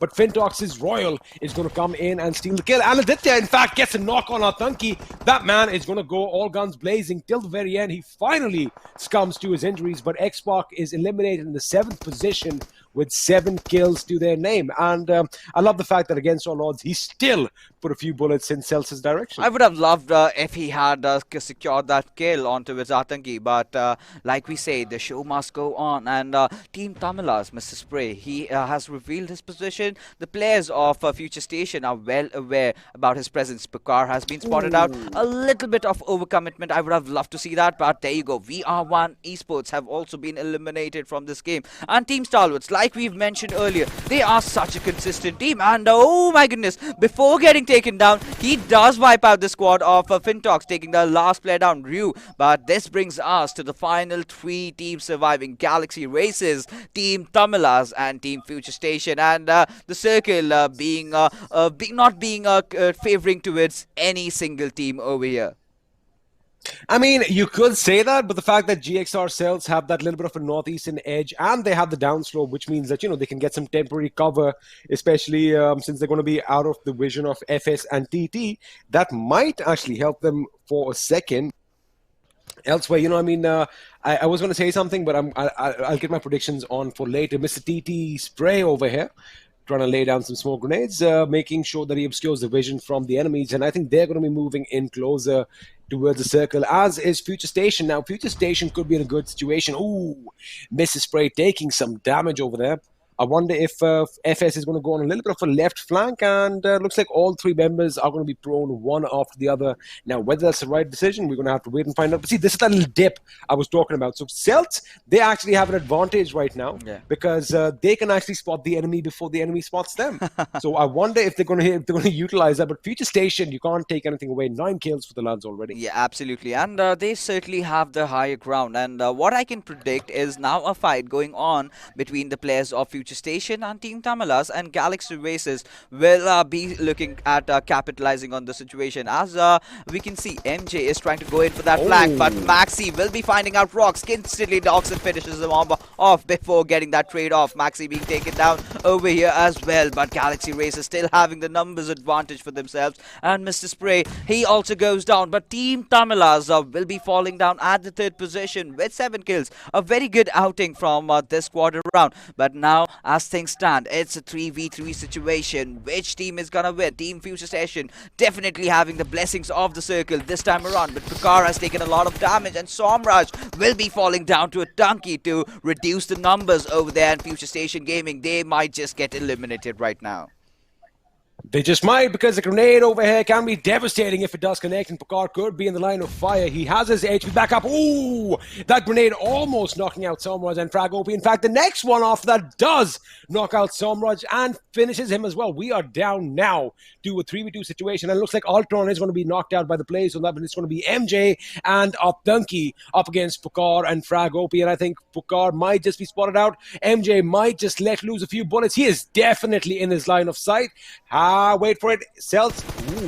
Ooh. This is going to be a bit too close for comfort. Picard does get knocked out. I think the last man has been spotted as well. Frag has been spotted. He takes down one man, and MJ is going to come in, pulls the weight for his team, gets them that chicken dinner. Futurestation out in second with 9 kills, but the winner chicken dinner in game 2 on the second half of the finals. Well, the Galaxy Racer Cells have finally awoken. Finally, but I just hope it's not just too late, and after getting the chicken dinner, we would certainly hope that they carry forward this momentum, and getting a chicken dinner in Sanhok is definitely a big booster, because now you know how to play under pressure, and I think they were just searching for that one good game. But now let's take a look at the MVP. Has to be XSpark's Aditya. Got 5 kills for himself, 651 damage, though he did get taken down just a bit early over there, but still will be the MVP in this game. You know, this is like a little pattern that I've actually seen emerging in Sanhok, especially with this team. Again, they're a high caliber team, so, you know, we expect a lot from them. But for some reason, they like playing edge to edge in Sanhok, because I guess it makes sense, because, you know, you're always on foot, you've always got to be on the move, and that is in fact what comes and bites them in the backside later on, because they'll find themselves in a position where, you know, they're taking a fight with one team in this direction, but then suddenly the second front opens up as well, and, you know, they can still handle themselves fixes, but sometimes they just get overwhelmed. Yeah, they certainly do. But right now, as things are standing, Somraj, Punk, Frag and Maxi will be joining Aditya in the top 5 players list. So I think Aditya, he was really detrimental for his squad performance, and though they got eliminated at around 5th or 6th position, I think Aditya having those 5 kills alongside all his rest of the teammates are certainly gonna, you know, kind of push team XSpark just a bit high over there. But this is just 2 games that have been finished over here. We still have 4 games remaining, and this is the match summary. 99 smokes and grenades. Why? Just one more. Could have gone in for the 100. Yeah, we do like whole numbers and all that. But of course, it is Sanhok. You know, you're not going to see a lot of smoke grenades, because the thickets, the bushes, the tall grass do it for you. Right. So again, three kills coming in from grenades. I like the fact that 3 airdrops were looted this time. So, well, that is something that I'm happy about. But no AWM action this time around, which is... it's kind of disappointing, because all the time, you know how many AWMs we've seen so far? I'm not even joking, at least 15 AWMs over the course of this tournament, which is phenomenally silly. And how many were picked up, XP? At least half, because Immortal from MYM was at least going for all those AWMs. But let's have a look at the standings after the second match. Galaxy Racer Celtz finally getting a taste of that chicken dinner. 27 points to their name. Futurestation again finishing strong.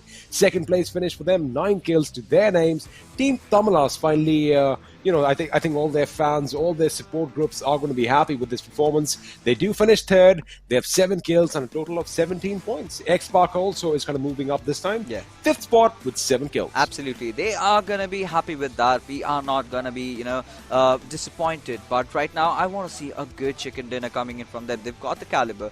But right now, taking a look at the teams that are on the bottom half of the standings.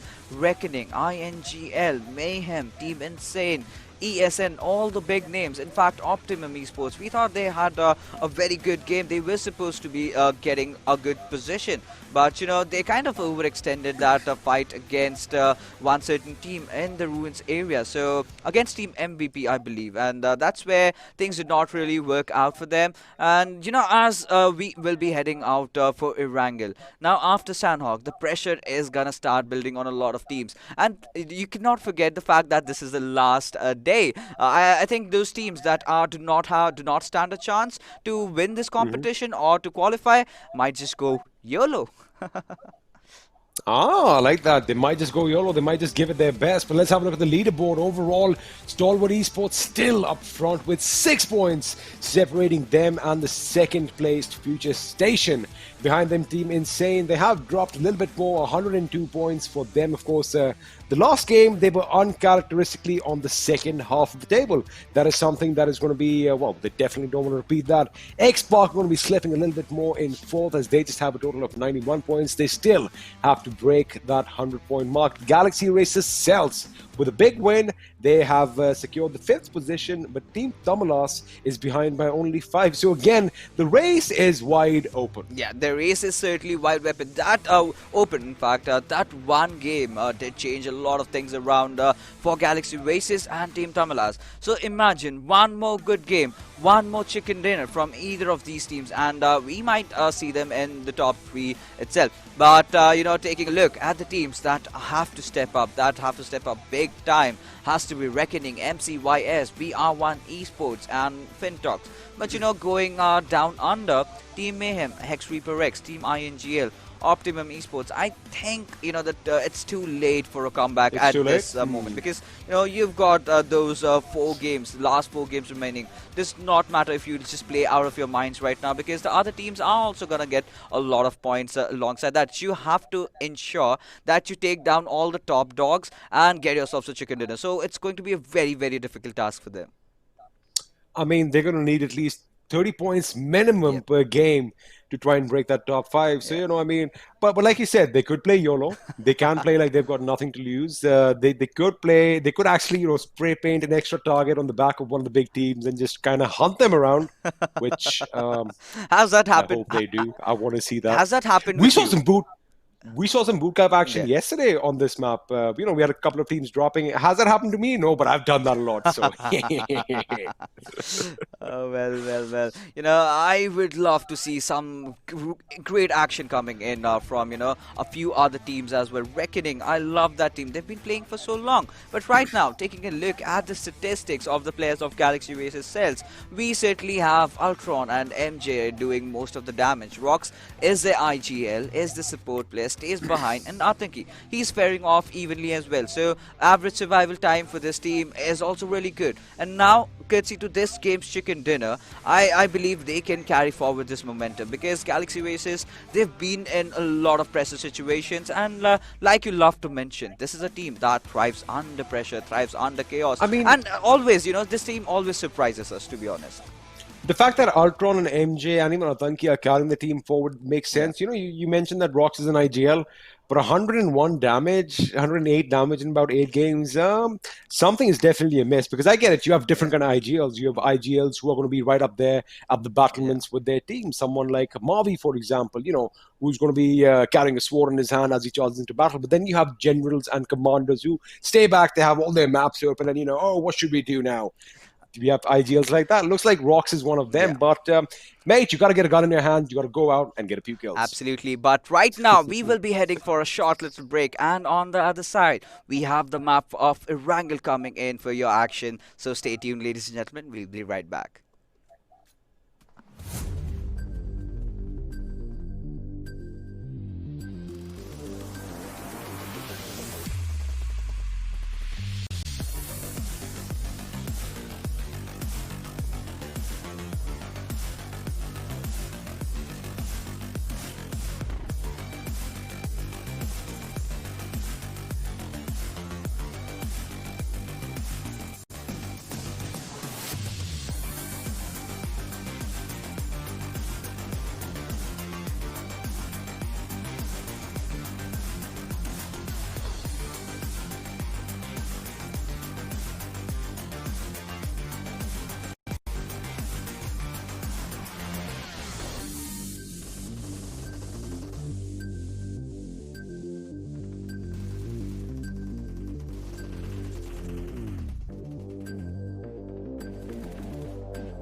Hello and welcome back to the PUBG Mobile Club Open Fall Split 2020 Indian Edition. This is, of course, the Regional Finals Day 2, and we are pretty much halfway through with the next map on our screens. Of course, this event is sponsored by the Oppo F17, where I don't know if you know this, but on just 5 minutes of charge, you can play an entire 35-minute long PUBG Mobile game. Thank you for the gift. Wow. XP. My name is, of course, Erangel the Experiment, and with me is the daddy himself. Self-proclaimed. It's Amrit, self-proclaimed daddy. It is Fix This. Fix This, good start to the day, isn't it? Yeah, it certainly is. And let's not waste any further moments as we head on towards Miramar this time around. And well.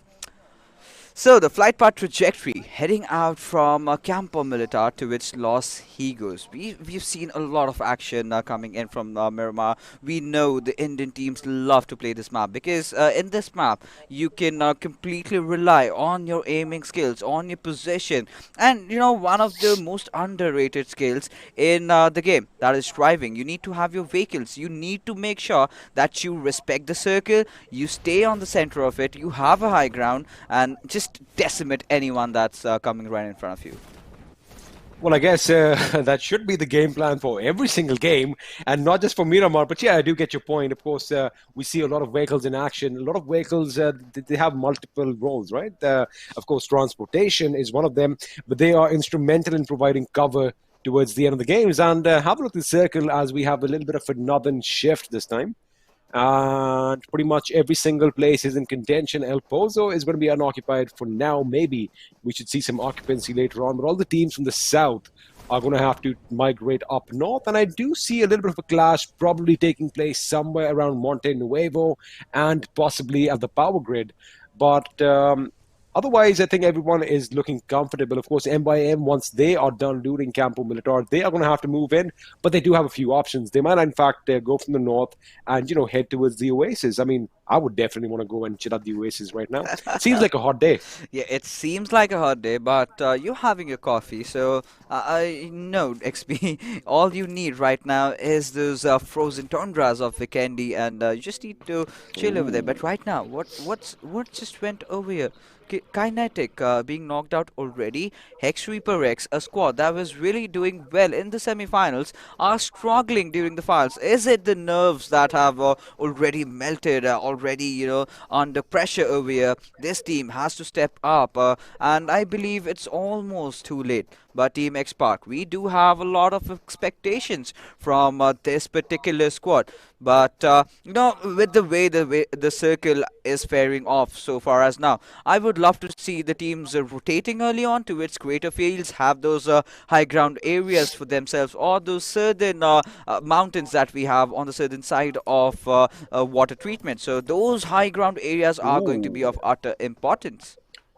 It could be, and I like the fact that it's not just Team X and HEX ReaperX that are in contention. We have the Galaxy Racers Celtz joining in, as well as Ultron lobs a Molotov towards the house over there on both floors, but 420 OP isn't anywhere close. He has already moved away. Again, that is good to be always on the move, and looks like Team X's Aditya is going to finally get that kill on Kinetic, so it means that HEX ReaperX's the remaining teammates were unable to get down to the fallen comrade. And of course, that is going to be a major blow to them right at the beginning. Losing a man this early on, it's a blow, yes, but it's also a major psychological blow. I mean, once you lose that morale, once you get a little bit underconfident, that's when you just start crumbling. But 420 OP could be in a world of trouble, as Ultron has been relaying the information that I have someone near me, and he's probably in that building, and Atanki is going to be coming in to assist him. That's what I like, teamwork. Yeah, that's what we really love. But Atanki, he is trying to close in onto its 420, and we know if someone can pull off a 1v2, that has to be this man. Oh my goodness, the shotgun. It kind of goes on with this map in those Dallas, in those deserts in Texas. We see those men with those shotguns trying to shoot down every single man. But right now, what he has to do is just hold on. And there you go, 420 OP taking down one player over there. But the cover is for him, and two players have already closed in, MJ and Atanki. We just have to see whether they are going in for that revive, and they certainly are. But where is the backup XP? Where are his teammates? Oh, that grenade isn't going to do anything over there at 420. In fact, it might in fact blow you up. You've got to be careful about that, as MJ is going to be lobbing in grenades off his own. Now, 420 OP does have that little balcony outside to help him around. And of course, that shotgun is going to come in handy in this situation. And looks like he is being a little bit of a braveheart as he tries to go down on that stairwell. But it looks like he is finally going to be taken out. And it's not going to be bullets, but a grenade that does the deed. Of course, the first one knocking him out, and the second follow-up grenade ending him and putting him out of his misery. So I guess Team X are on the back foot as well. It's a tit for tat situation. What they did to HEX ReaperX Galaxy Races did to them. Well, it's karma, like we love to say, that it's a dish, best served cool. But again, we have to criticize this decision of having one of their players completely isolated. And yes, Galaxy Races did capitalize on that situation, found that one lonesome guy hiding inside that compound, did take him down. But with that being said, Team Insane, they did not fare well in Sanhok, but we'll be looking to change things around this time as well. So VR1 Punk, well, they are making their move, but Rage, he is taking a lot of fire, and that is from the players of MCYS. And these shots coming in at long range, and a few of them connecting. I mean, that could have been devastating for VR1 over there, but it looks like they did retaliate in time. I mean, he reacted in time, and Ignite over here. Ooh, he does have that beautiful M24 on his back. Come on, mate, whip out that bolt action sniper rifle, and let's see. I mean, I'm definitely going to cheer for you. Can we get this message across to him somehow? I think somebody needs to do that. But anyway, I want to see some bolt action. I'm sure a lot of you wonderful people watching would want to see some sniper action as well. After all, it is a game of Miramar, and we have long distances without any obstruction. So, snipers, on your marks, get set, go. Well, Rage right now. He did manage to spot down Rambo, but now he's also revealed his own position. But XP, I've got a sad news for you. I don't know if it's a sad news. You might also, give in your opinions about it. But nowadays, I've been talking to a lot of, pro players out there. Some players do believe that the meta of bolt action has somewhere dwindled down, is somewhere vanishing, and I mean, look. The sniper rifle is effective at range, first of all. So, as far as the meta goes, it is still going to be super effective at long distance. And if you're accurate enough and you can connect your headshots and you can knock out people with one bullet, I mean, just imagine the fact that it adds a psychological aspect to it as well. Now, suppose I get knocked at range from an M4 when I take 30 bullets, and out of those 30 bullets, 10 connect. So I'm like, all right, I get knocked out. I'm going to try and do better. But if I'm running and one bullet knocks me out time and time again, my psychological mentality, my strength is going to dwindle out. So, I think it's still important. It's just that maybe somebody needs to get back to PUBG Mobile is all I'm going to say. That's where, your point does stand. But it's just you who loves to use that bolt action. Not everyone is as good with it, right? So after all, do what you love doing. It's as simple as that. Yeah, do whatever really, gets you those knocks. Does not matter if you have a bolt action or a pan or even with your fist. We did witness that fist fight, if you remember, in Erangel in the World League, where Dead just went all into the members of RRQ. That was a good grenade. Kind of ricocheting off, and there you go, Galaxy Races. They are falling down one after the other like a stack of dominoes, and Rito will want to make that push. Explicit also spraying down onto the members of Team MYM. We are witnessing action right off the get-go. What are they doing? What is MYM doing? What are they doing in the open over there with their cards? I think they were maybe having a little bit of congregation. Maybe it was bring your car to the desert day or something, because you can't be stationary like that again at the edge of the zone. And Team MYM, time in and time out, they find themselves in this situation. So I won't be surprised if they do get knocked out. And wait a second. HEX ReaperX's Carrito is going to be coming out with 2 kills as his team has wiped out the big boys themselves, the Galaxy Races. Well, they aren't racing around the galaxy no more. Now this team is in a lot of trouble right now. How do they come back from this early exit? Just taking those 2 points for themselves. And right now, Galaxy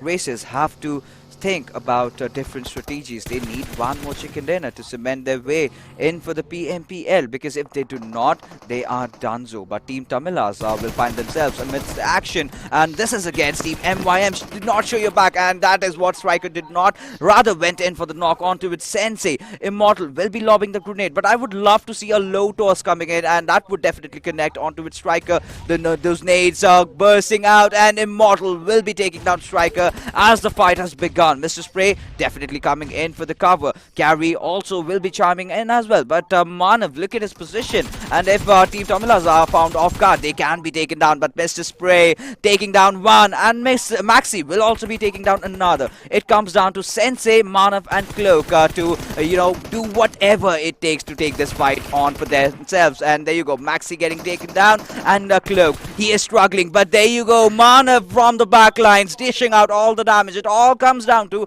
Striker and Carry. Let's see what they do. Well, I think pretty much MYM is out of this. Cloak is the only one who can do something over here, as well as his teammate Mana from behind. But he's got to make sure he gets that finish on Cloak. Otherwise, it's going to be problematic for Team Tamilas. Cloak does go down. Now, Carry has to patch himself up while his teammate Striker comes in.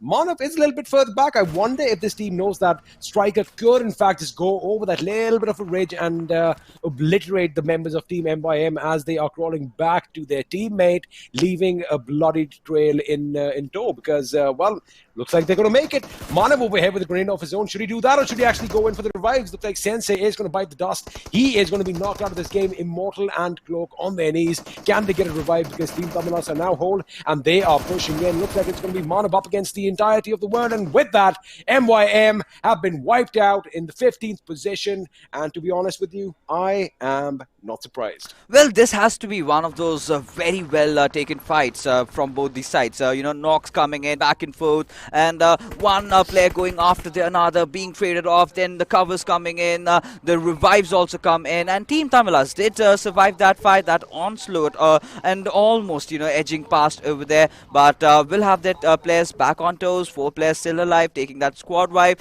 They sure are looking promising, and if they play their cards right, this might certainly be their game that gets them into the top 5, since Galaxy Races being on the 5th position are already out of question. So they just got that 2 points, and Team Mayhem just getting that 1 point. Now all these teams, even Reckoning has got 1 point to themselves, but it's still the early phases. Now we can see a shift happening over, and imagine it goes on towards the Crater Fields area. That will be really deadly, and so it does. But FINTOX and Blitzkrieg, they will definitely be happy with the position. They are going to be happy, but I guess their happiness is going to be short-lived, because in just a few moments, a horde of teams are going to be coming in for those positions. They are in good positions high up on the mountains. In fact, you see the fields S at the end of the word fields. That particular mountain is going to be hotly contested as well, because it has a very thin summit, or not a thin summit. I mean, there's not a lot of room up top for multiple teams. But if you do have one team up top there, you can pretty much control the valley from, you can have a 360-degree lay of the land, because it is high up and everything is going to be sloping down gradually. So that is going to be prime position over there, and looks like FINTOX, in fact, have another good spot in the new circle. They have that compound all to themselves. Again, one of those compounds which is high up, and if you have a look, it has a good command of the valley down below. Yeah. So now the only question is, are teams going to be content with staying at the edge and trying and pick a few kills here and there as they make their way further in, or are they going to rush like madmen, like, we want to see in the desert over here? Are they going to rush those buildings, slam their cars against the walls, get out, and have a little battle ensue? I don't know. It could go either way. But right now, we still have elements of urban warfare. But of course, the creme de la creme is the fact that we might see some bold action. You know what? I'm going to be happy with some long-range DMR shots as well. And there we have the Blaze OP with the Mini 14 gets the knock on Reckoning's exotic. And looks like Reckoning could be in trouble. Yes, certainly they are looking to be in a lot of trouble if those flanks come in at the right moment. But Noob YT is definitely gonna stop those flanks. But Blaze, he has got his crosshair on. He's got that 8 times for himself, and he's just opening up those ADS. But Robin will be spotting down the players of MVP. He's gonna blow that vehicle, and there you go. In an instant, 3 players of Team MVP. Oh no! I would just like to correct myself. They are done. They're absolutely done. Oh my God. What? I mean, What? This is what we see in Miramar so many times. How many times have you seen vehicles blow up, especially as teams are migrating inside the circles? And MVP just got obliterated. They were like lit up from both sides, and they paid the price. I mean, within the blink of an eye. You remember that TV show Destroyed in Seconds? Yep. Well, I think we're going to be sending them a PUBG Mobile edition pretty soon. I mean, they were just traversing around, and the next moment they find themselves out of the lobby. That was a certain shocker for sure. But Team Stalwarts, they have been phenomenal this time around. Definitely this time out of the circle, but they will get in eventually because Reckoning, they are a thorn for them. But Frag OP will be taking down one player of HEX ReaperX, and Clowny, he knows that Robin is in the nearby vicinity, taking down those shots onto his end. Exotic has taken a lot of damage, but Clowny will be lobbing a grenade, and so Robin does have the same intentions, and which one grenade will connect, we will have to see. And Clowny definitely being on the receiving end. Is he gonna be taken down from the circle? Yes, sir, he is. He is going to be taken down by the blue zone, and the blue zone's like, you know what, even I want to play, even I want to have some fun, as Clowny looks like he could be in a very precarious position. I do not see a revive coming in, but the fact is that his teammates are further back behind him. So, it could happen, but it looks like Robin is going to be going out, and Clowny is going to be bleeding out in the desert all by his lonesome, as his teammates are going to start falling as well. So Exotic has gone down to the blue zone as well. So this looks like Reckoning could be in a world of trouble. I think Noob Boy T is going to be one man who is going to keep their hopes afloat. Looks like Zero could be in trouble as well. I think Blaze OP, wait a second, what is he trying to do?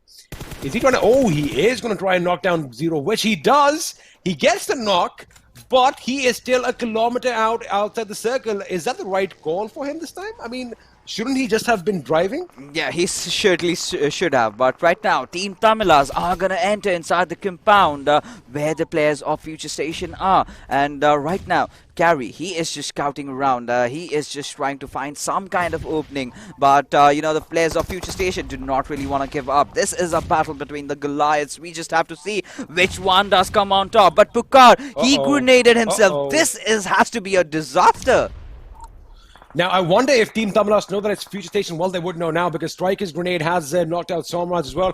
This is when Team Tamilas need to charge in, guns ablaze, take the Lord's name, and there we have it. Stalwart Esports elsewhere are going to be knocked out in the 13th position as we have multiple fights breaking out in Miramar. Ooh, Winterstorm is going to go down courtesy of a grenade by Carry, which is definitely now is the moment that they are going to be pushing in. They only have one man from Futurestation. Wang OP is up and kicking. He has picked his teammate, caught up. This grenade could end it all. It has been lobbed, and 3, 2, 1, boom goes dynamite. One gets knocked out. Frag does come out, but he is going to be shot, and with that, Futurestation out in 12th position with just one kill. Again, they are on either end of the spectrum. They do good, and then they do really bad. But there is one team that is playing out of their minds. That has to be Team Tamilas. But right now, Insane Spuvali will be finding a few knocks away with his grenade. Royal being out of the picture. This one grenade can change things around. One grenade over there. But Spray God deciding to just hold on for a few more seconds out there before trying to go in for the push. But Puvali, he's finally entered inside the compound. But oh my goodness, explicit blowing down Spray God over there. Now Team Insane has to take those second thoughts and going on for the right decision, going in for the revive, because they know how much important is it to have 4 players surviving for you. Royal still not getting that revive. Now Spray God has been revived as well, and they will be looking to re-engage. I mean, it's when you get a few knocks like this in situations like this, when everyone is kind of still reeling from the effect of those grenades, they are going to be a little bit incapacitated. That is when you need to move in, because Finn Brew is now going to be knocked out with what a beautiful grenade by IT Prince. He comes up, and this is what I'm talking about. Insane's like, you know what, we have a knock. We know where the person is knocked out. They have an idea. Ooh, this could have been problematic. I thought Hunt was going to be jumping out the window. IT Prince goes around, gets a finish on Ryu. Explicit is forced to come out of his hiding spot. He gets taken down as well. Royal and Hunt, now 2 men up against 4-man Insane, and looks like Insane, if they live up to the name, they are going to be going a little insane. Shockwave gets taken down by FINTOX's Hunt, and wait a second, it is all even Steven. They messed up bad. Shockwave and Spray God now out of the game. Insane's volley is now out of the game, and just like that, Team Insane, who I thought had everything going for them, have been reduced to nothing but dust with IT Prince, the last man standing. Fixes WTF, my friend. But right now, Hunt has been spotted from elsewhere. Deuce will be the one taking that knock on towards him, and Prince is certainly looking to capitalize on the situation. Has an Uzi for himself, but how is he gonna engage against the players over there? Oh, he does that one spray. He kind of messes things up, but he also has to prioritize the circle and will spot him down. But no, this not really connect, and this has been a very tough situation, but will be taking that final kill just to get himself eliminated, and both these teams will be shown the way to the lobby.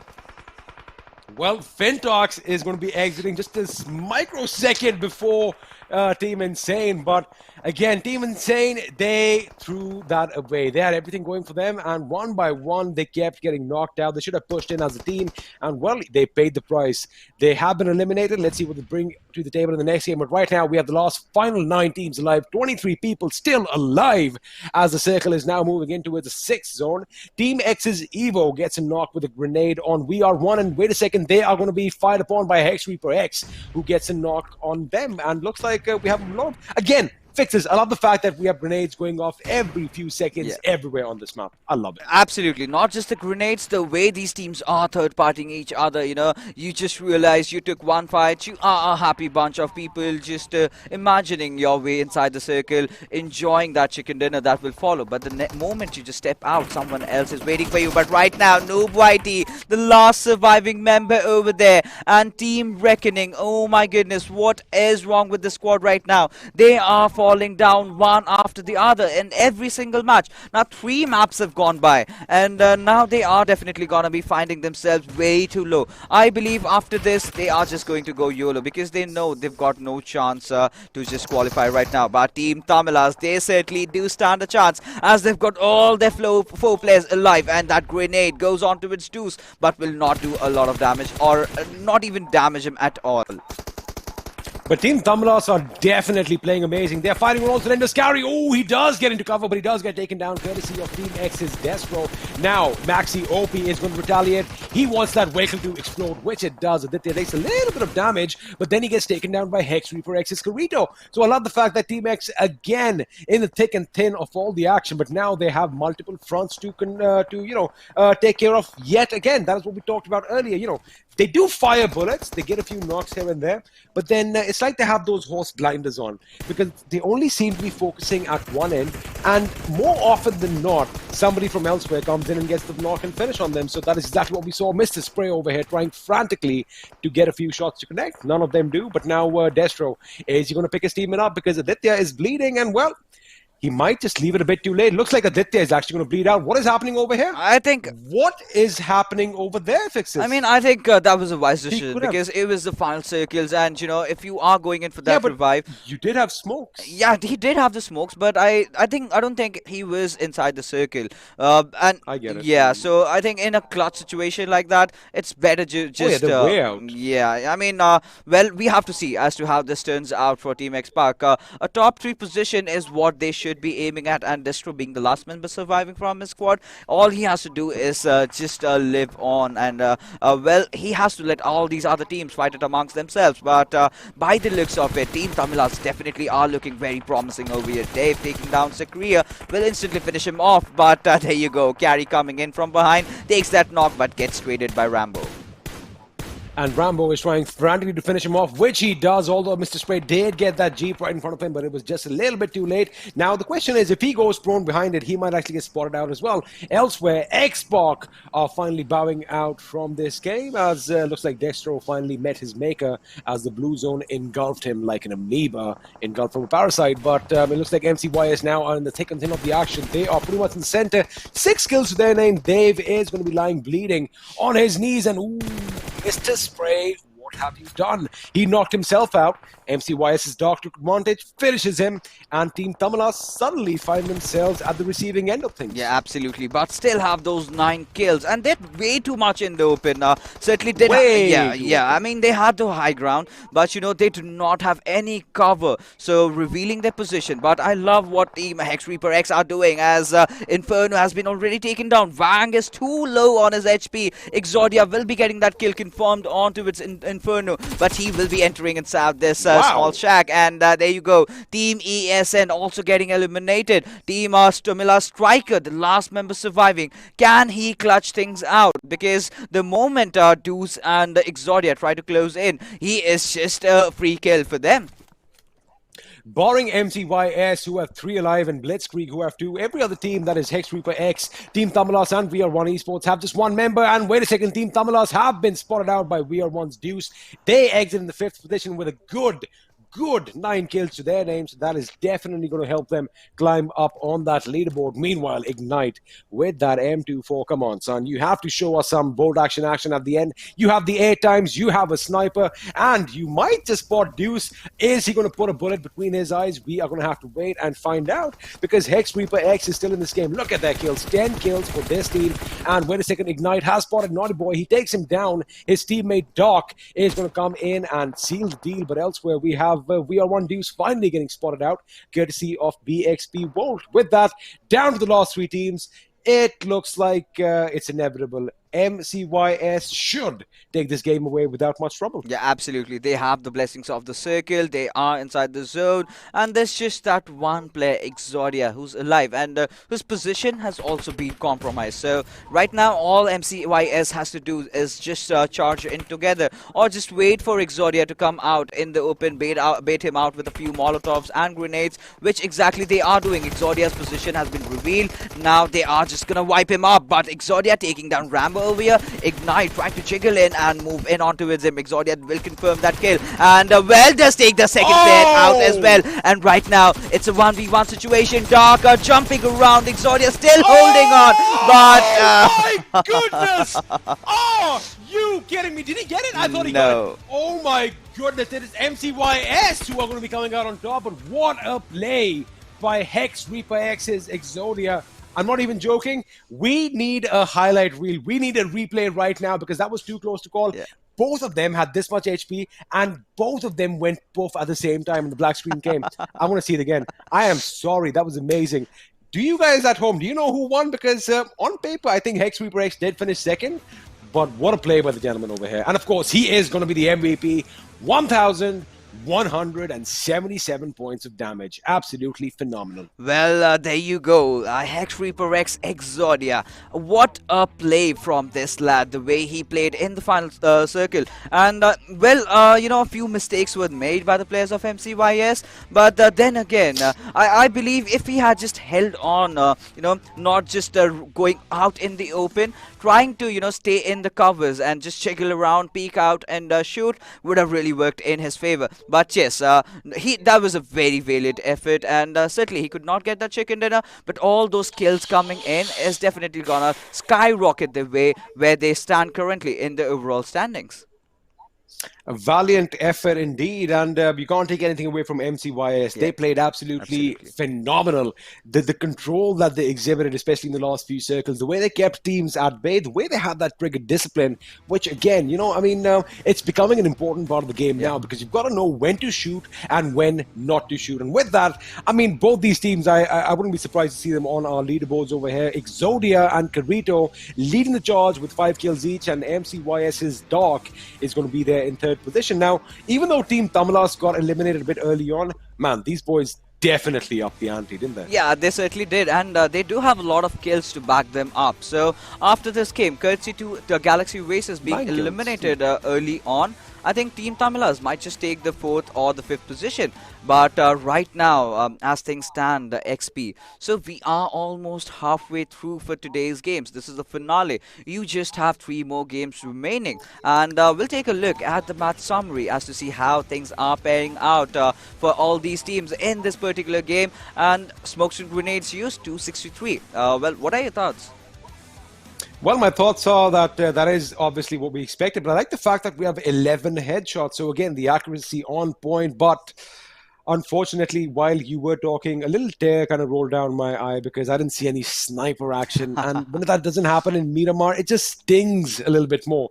But you know what? I'm not complaining, because we are halfway through day 2 of the regional finals. Just 3 more games remain, and that is going to seal the fate of which 5 teams are going to be heading towards the PUBG Mobile Pro League Season 2. So again, I love the fact that the competition is razor thin, and it's all going to come down to the last game, my friend. Yeah, it certainly is going to come down to the last final game. But right now, MCYS, courtesy to those amazing performances throughout the day and this 10-kill chicken dinner, will definitely earn themselves 30 points. And we have the players of HEX ReaperX with 11 kills and 25 points out of this particular game. But Team Tamilas were not too shabby as well. They got those 9 kills on the 3rd position, just above BlitzkriegXP, who did manage to get those 3 kills, but those placement points were of absolute essence.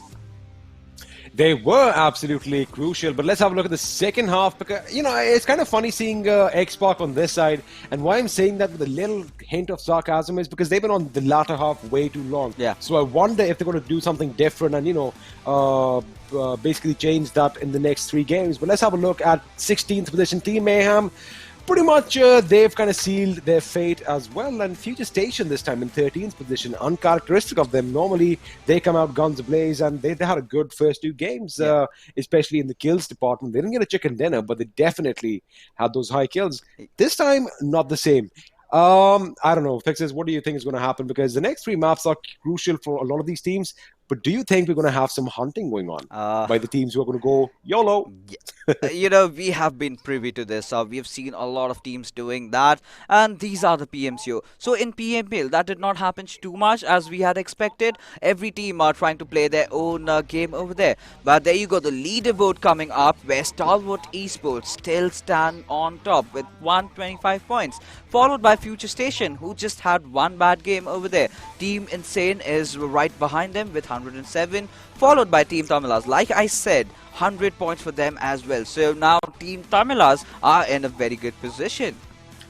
Well, they finally cracked that done. And have a look at Futurastation's skills. 48. They are leading the charge as far as skills go, but the placement points not so consistent. Again, that is what we just said, that the last game was pretty uncharacteristic of them. I mean, they finished pretty much mid-table, and they finished with just a few kills. That is not what we expect from them. Yeah.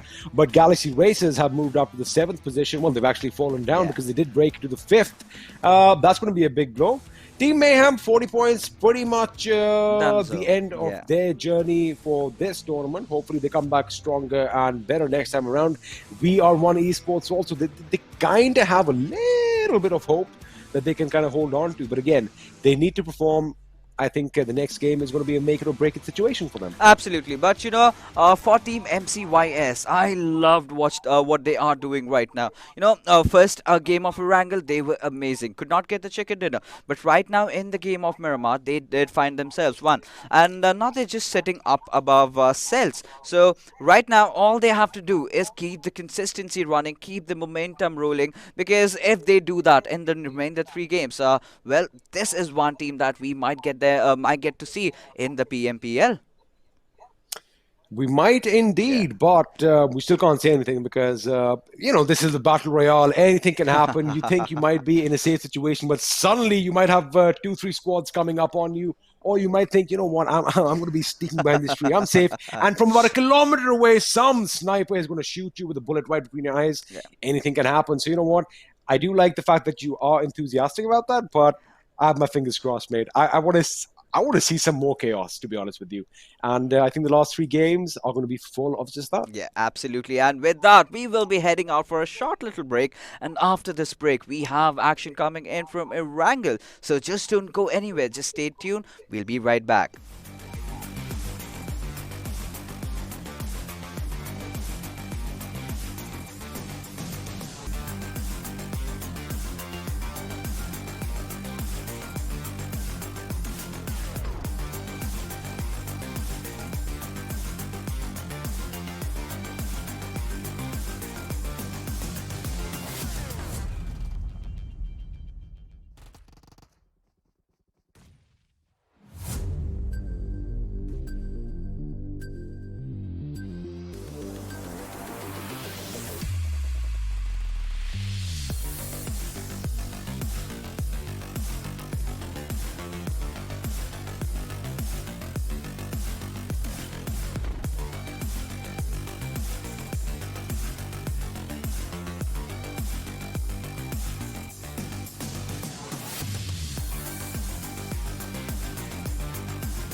Hello and welcome back to the PUBG Mobile Club Open Fall Split 2020 Indian Edition. These are, of course, the regional finals sponsored by Oppo F17. After all, you have to flaunt it your ways. And with me is a gentleman I'm sure you all know, 8-Bit Thug, and he has a little bit of tidbit for you. Yeah, I mean, like I just heard that we get 35 minutes of gameplay for 5 minutes of charging on the Oppo F17. Wow. I mean, like when I'm going for a Switch, definitely F17 is going to be my choice. It is definitely going to be your choice. And hey, man, Thug, help a brother out and get one for me as well, because I want to continuously play PUBG Mobile now. And of course, it is a pleasure having you back over here with me. We have 3 more games. Let's have a look at the schedule. We're going to be playing Erangel next, followed by Vikendi. And we're going to go back to Erangel. And looks like the plane is up in the sky. And I think it's time to get in the game, my dear friend. Yes, finally we are into the game 4 for the final day of PMCO Finals. A very interesting and a tightly contested finals that I'm getting to see. I was going through the points table and what I realized that it could be anyone's game. Like it's a very close call. Right in front of our screen we have the flight path going from Yasna to Primos, pretty much splitting the map into the northern and the southern part. I mean, like XSpark could have a little bit of trouble moving into military base if they try to get a vehicle first, but nevertheless what I understand is that teams might just be able to make through. Yes, some teams are now far from contention to make it into the finals. I mean, like we can safely conclude a couple of teams. I guess more than a couple of teams have lost their track and might not be able to make it. But then in the top 8, the contest is really very strong. Interesting circle focusing around Gutka teams. STALWART Esports could have a really good chance, although already topping the table with 125 points, I guess. Good stuff happening today in the PMCO finals. Crazy startup, crazy build up. And what do you think, XP? Oh yeah, man. I mean, the competition is razor thin, just the way we like it. And you know, for teams that have they've kind of lost their momentum right now, and they are pretty much out of this tournament, they still can do something in the sense of, you know, making a big splash in the deep end. I mean, if they go absolutely crazy right now, and if they get some of the top dogs eliminated in this game, they could go down in history as, you know, one of the teams you do not want to back into a corner, because you know what happens when you put a hungry wolf in the corner who's got nothing to lose? The only thing is he's going to lash out. So I wonder if MYM is going to be, you know, painting a target, an extra target on the back of one of the front runners of this tournament. We're going to have to wait and see. But the zone is pretty much inclined towards the west. A little bit of a Vikendi-esque circle over here, no? Right. I mean, like, you know, looking at the way the circle is, somewhat looks like that. But right now we have Celtz in front of us, and they are not too much in trouble, but then obviously right now they look out of the top 5 slot. I think they're trailing by 4 points behind XSpark, being with 94 points right now. One chicken dinner and this much would be through to make history once again, fighting around the PMPL. But right now things definitely look very tough, and also the circle does not seem to be favoring them at the moment, looking at the way it's a very westernly biased circle, whereas we know their drop Milta is not too close. So a big rotation for Celtz, and they might need to go for a larger, you know, quicker rotation. Also, FINTOX Esports in front of our eyes. Not great results from them, but I think this can definitely turn out to be a learning experience for them, XP. I mean, that's what it's all about, right? I mean, you have to take something from any given tournament that you participate in. I mean, you can't win all the time. That is going to be, well, that's what winners are made of. And you do have some champions who go on and win everything. But at some point or the other, they do go down. And wait a second, someone else has gone down. And that is going to be MCYS's Dave, as he is the first confirmed kill from this game. And just as that started, we have another team breaking up. Futurestation is going to be obliterating HEX ReaperX, who came second in the last game. And looks like HEX ReaperX could be in a world of trouble, as they've already lost 2 members this early on in this game. Now, ideally, that's going to mean that, you know, they're going to play just a little bit more defensive. They're going to try and take it easy as they make their way into the circle. But the question is, are the other teams going to let them? Because, of course, everything is on the line for a lot of these boys. And I don't know, man. Things do not look good for this team right now, especially when you lose 2 people early on. It's like a massive psychological blow, isn't it? Yeah, I mean, like, obviously, you know, if you have a couple of players losing out early, going out early in the game, then it definitely, you know, puts you in a very big mental setback, which definitely teams should try to avoid. I mean, like, that's the reason. But it's also surprising to see that, you know, after having 9 games played already, we're getting to see a hot drop happening around Rozok, which also, you know, is pretty weird for me.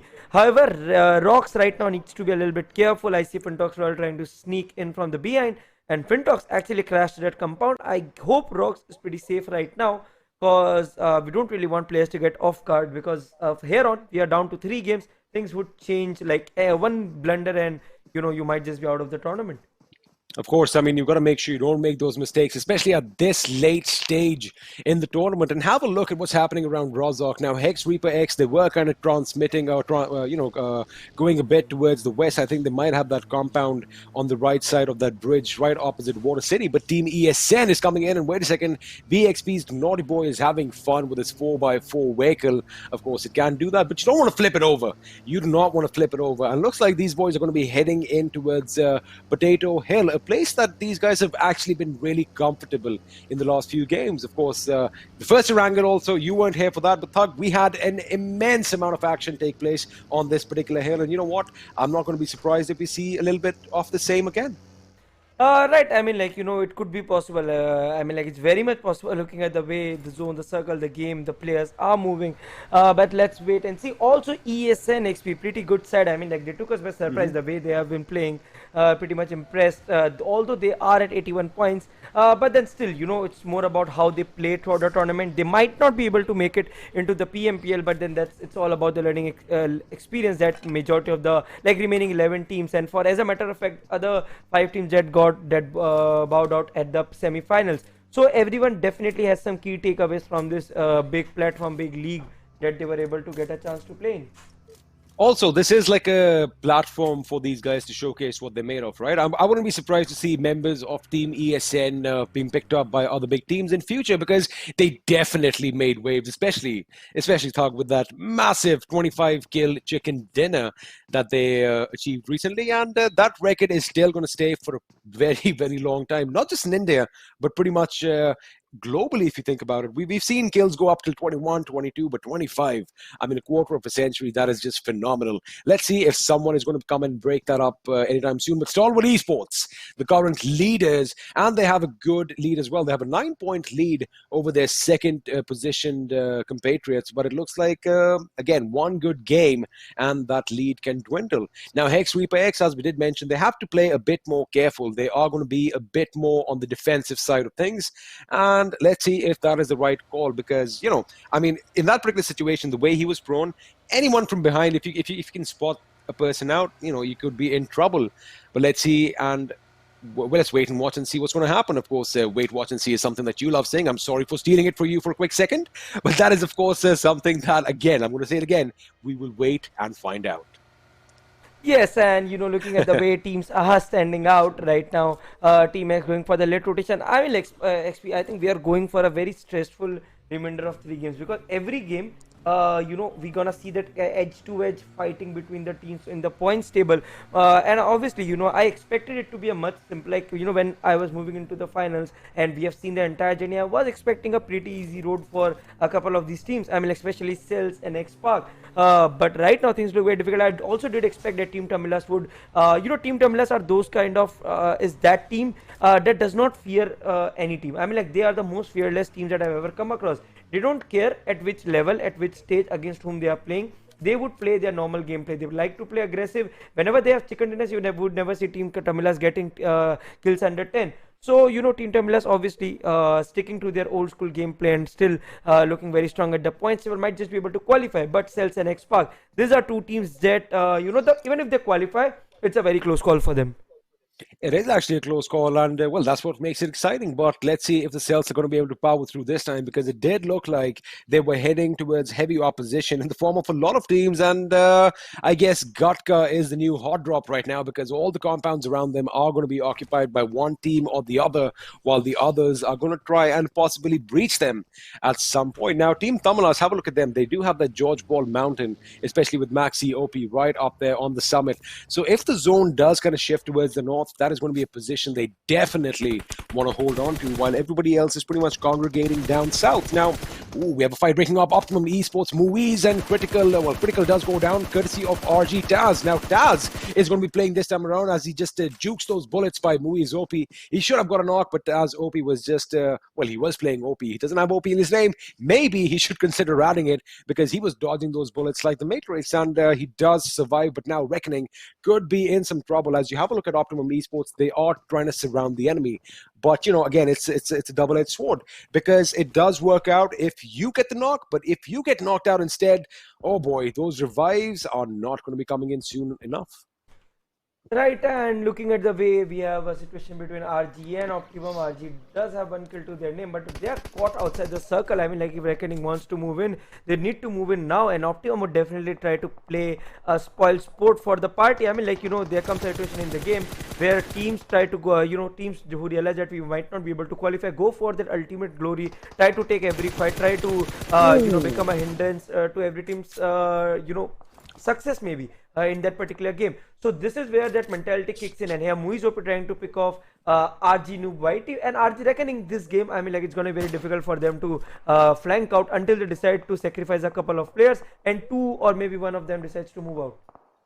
I mean, that is obviously the right call, because the blue zone is moving as well, and 750 meters to the next circle is quite a bit of distance to travel. Now, Noob Whitey, he should be picked up by his teammate Zero. They have deployed a few smoke grenades. They do have a couple of vehicles, but the question is Optimum Esports going to let them get in said vehicles and move out? Because I don't see a lot of vehicles for them. Bash does have cover off this rock, but the clock is ticking, and looks like if Reckoning can get in their vehicles and if they can just skedaddle out of there, Optimum Esports will be left in the dust. Meanwhile, in Gutka, we have another battle taking place as Team Insane is picking a fight up against our, wait a second, MCYS. He gets a knock on Insane Pawali, and FINTOX's Ryu is going to come in and steal the kill. So we have a 3-way face-off over here. Shockwave gets a knock on Rambo as he runs inside the house. Meanwhile, Doc is going to be laying down some lead as well. Is he going to get a knock on Spray God? Yes, he does, in the nick of time, and that is going to be a devastating blow, but Team Insane is going to be capitalizing on the situation. Shockwave and ID Prince coming in. ID Prince gets taken down by Razor. Razor right now is like a one-man army, and Shockwave is going to go outside, surrounded by the enemy. He does get a knock and a finish, in fact, on MCYS. And wait, what? I thought Team Insane were in trouble, but they came out on top, Thug, with MCYS getting eliminated in the 16th position. Yes, and I mean, like, what a crazy fight that was. MCYS, they're definitely high on their win last game, but definitely could not capitalize this. But what a valiant performance by Dark to actually hold on until the very end for his team. It was unfortunate that his gun went on reload, or even against Shockwave, he could have pulled off a really good job. And FINTOX Royal coming up with a crazy nade to pick off MYM Tenet Mana when Optimum GE Bash getting picked off outside second. Like I mentioned, G and Optimum and RG, this fight would have been difficult as expected. FINTOX Royal picking Immortal off, and MYM once again looking a lot of trouble. Oh my god. They do look like in trouble, and wait a second, explosions going on elsewhere, and I think one Molotov could do this in for them. That is beautifully thrown, and we are going to see Team MYM on fire, but not the kind of fire that we want to see them on. They are literally going to be on fire. It looks like Manav is trying to make his escape, but it is not going to be so, as they are now getting surrounded by FINTOX, and Royal is going to be hammering that last nail, that final nail in the coffin. With that, Team Mayhem out in the 15th position. Just 1 kill to their name, and, well, what are they going to be taking from this tournament, Thug? I mean, we talk about learning experiences and all that, but I'm sure even though the veterans that they are, they still can learn a lot more, can't they? Because they definitely made a few mistakes, especially as far as confidence goes, in my opinion. Yeah, I mean, like, they might be lacking synergy, because I believe that teams made, like, from all I know, like, Cloak was playing under 8-bit, then he shifted to Mayhem after a like brief moment with 8-bit. So, and this lineup is entirely new for him as well. So, what happens is that Cloak and Immortal, they have been playing together, Manav and together. You cannot just bring in some boys together and expect them to perform at the highest level. I mean, like, I've seen this happen with my team. They don't like teams that I make within a couple of days. I cannot expect them to go ahead and perform for a week. When they don't make it to this PM, so I'd give them one simple thing. I know it's not possible, because we are not in the era of 2019 first half where it was just about skill. Now every team that comes in front of you, they know how to kill. What makes a lineup stand out is synergy. Obviously IGLing is a very much factor, but synergy and communication is a very big aspect of every team performing well. And right now we have a situation at the Giorgio Hill with Team Tamilas going against MVP. And Carey's grenade was good. He gets a knock on MVP Crazy, and I was kind of excited because Volt just let loose a bullet from his M24, which connected right between the eyes of the enemy, and we had our first sniper headshot over there. So again, win-win situation for all of us. I am happy. But right now, MVP going up against Team Tamilas, who are coming in a little bit hot right now. Crazy has been picked up, but grenades are going to be going off elsewhere. Ooh, Mayur almost getting knocked out. Striker gets knocked out. TD Carey reciprocates, gets a knock on Crazy. He has to do something for his team. But Mayur is going to be stepping up as he gets another knock, and with that, Carey OP is going to go down. Abe goes down courtesy of Maxi OP, but he is on low HP. And now, Mr. Spray is on this angle. He can't cover his teammates on the other side of the hill. So now MVP can actually capitalize on the situation and potentially reduce Team Tamilas to a two-man squad. I think Maxi, OP, and Carey are going to be meeting their makers soon enough, courtesy of Sparsh OP's weapon. But they've got to be careful because their woes are not over. HEX ReaperX is moving in behind them, and let's see if they are going to be pinching them in a tight spot. Right, and I mean, like, Team Tamilas could be in a tough spot right now. I mean, like, they are going against MVP and Maxi OP.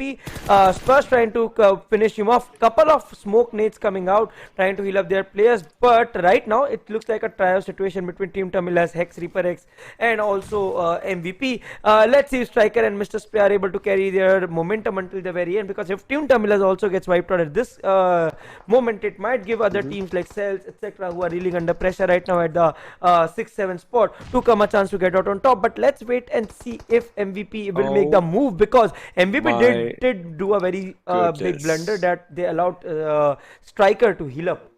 You said that, let's see if they carry the momentum. Have a look at Carey, mate. He gets a revive. Exactly. He got picked up. I mean, Sparsh, he did a big blunder, yeah. Yes, he did. He was trying to, taunt them, trying to see if he can kind of flush Team Tamilas out to come and pick up their teammates. They should have capitalized on those skills, and now they might come to regret it. HEX ReaperX, they seem to be backing off since the zone has kind of shifted a bit towards the west. But over here, Celtz MJ with a good Molotov, but he gets taken down by FINTOX's Ryu from the other side. I want to see if that Molotov is going to do enough damage. By the look of things, it is, and Rox is coming in to finally support his team a little bit, but FINTOX's Ryu is going to try and make sure he finishes Atanki, which he does. And looks like Ultron and Rox might have left it a little bit too late. Now, FINTOX, they do have that cover elsewhere. 420 OP with a knock of his own as Sakria goes down to a mighty M24 headshot.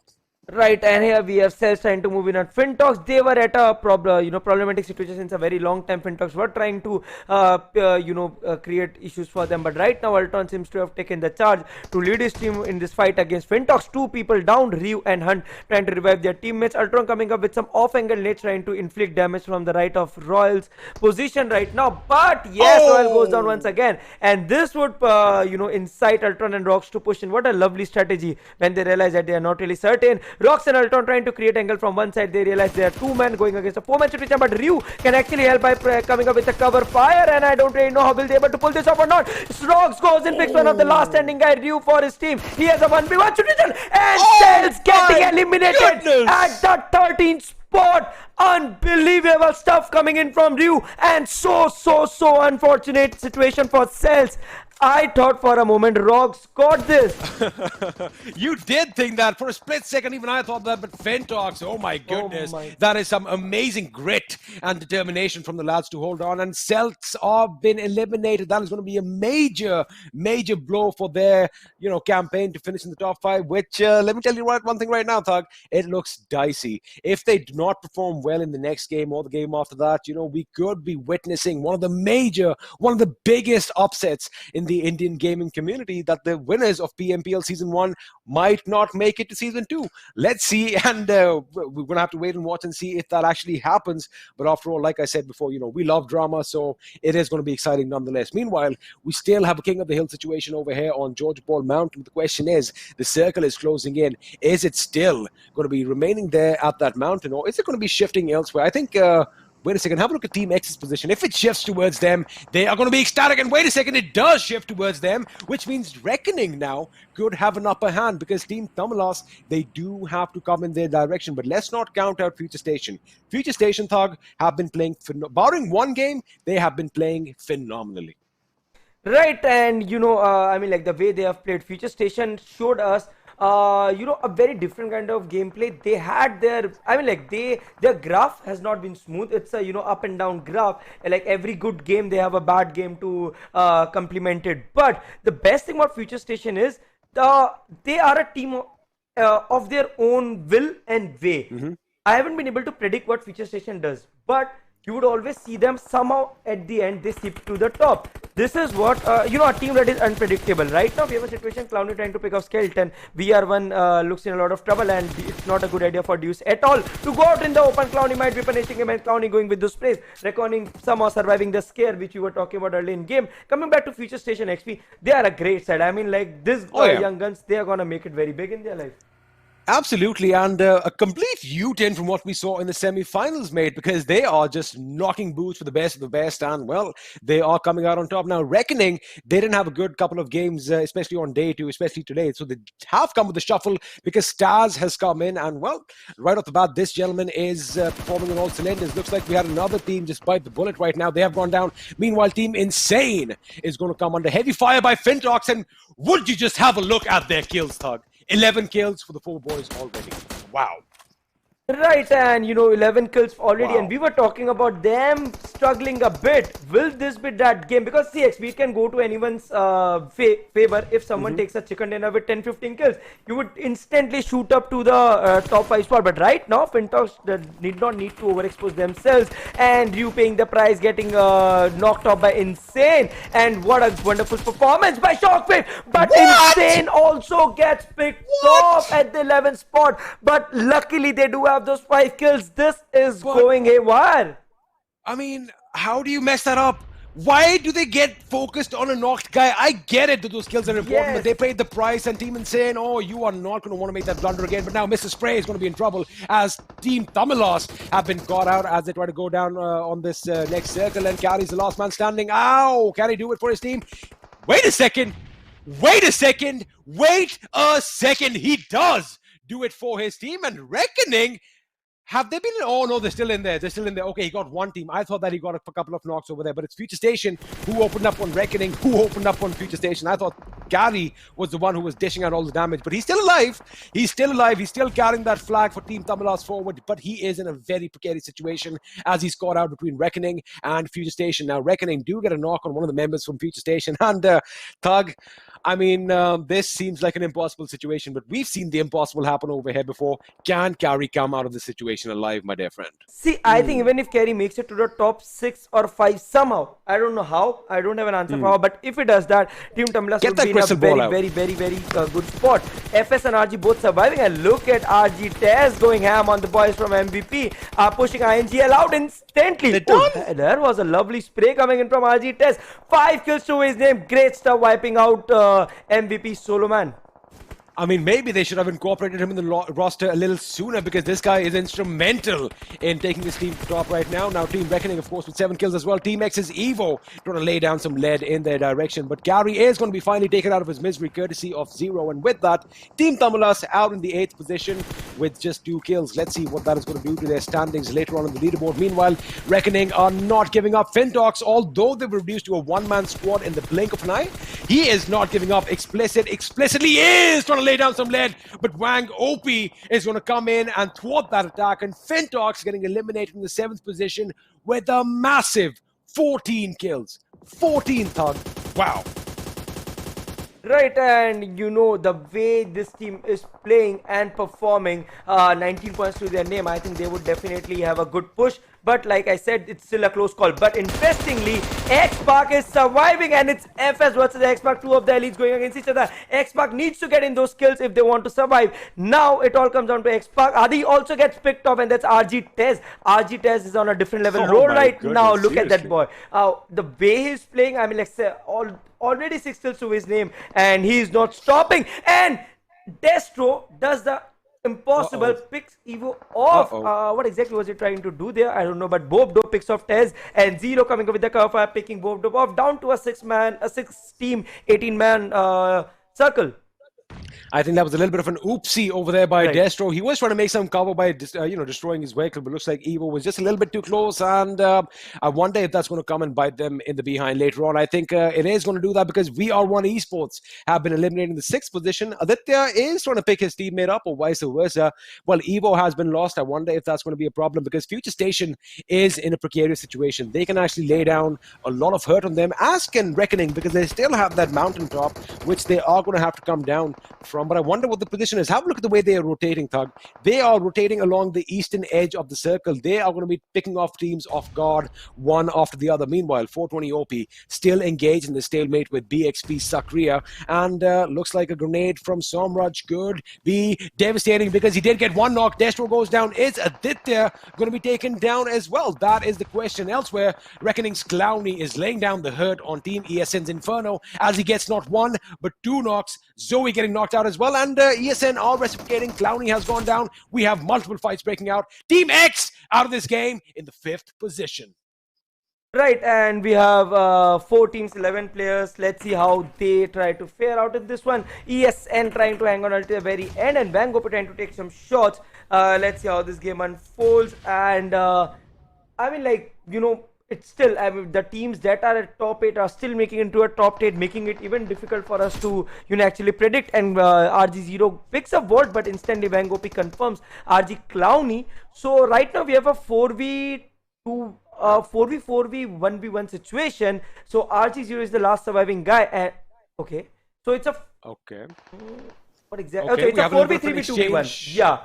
We do have a little bit of an exchange going on over here. I think we've got some good exchange offers as deals because BXP and FS are exchanging a few knocks. I think one of them just went down. Sakriya gets taken down by both top. ES Vango over here. He's got 2 enemies hungry for blood coming towards him. Can he thwart the attack? He has reduced them very low on their HP. Oh my goodness, this is going to be some random fire through the smoke. I thought he got a knock. He did. The enemy jumps. He is barely on any HP. Zero, where is your HP? And he gets taken down. Oh my goodness, Zero basically on 0 HP, survives somehow against all odds. Vango, what a valiant effort, but he does get taken down, and with that, Team ESN are going to be bowing out in the 4th position. That means we have the final 3 teams as FS Somraj goes down to the play zone, and Mad Dog capitalizes on that situation, but he gets exposed himself. Dope is going to have to get up. Can Volt spot him? I think he spotted out Volt first, but Volt is going to be quicker on that trigger, knocking Futurestation out in 3rd with just 7 kills. Well, not just, with 7 kills to their name. Yes, and finally RG once again making it into a very end 2v2 situation. Interesting, both the teams were front runners, including Futurestation as well. They were front runners for the top 5 spot. The team winning this seals their PMPL slots by the look of it, because we just have 2 more games to go and you would have a massive lead moving into the last 2 games. Right now, Zero and Nubai up on their feet. We have Volt and Mad Dog. Let's see which duo turns out to be the deadlier one in this one. Now, it all comes down to this. It's a 2v2 situation.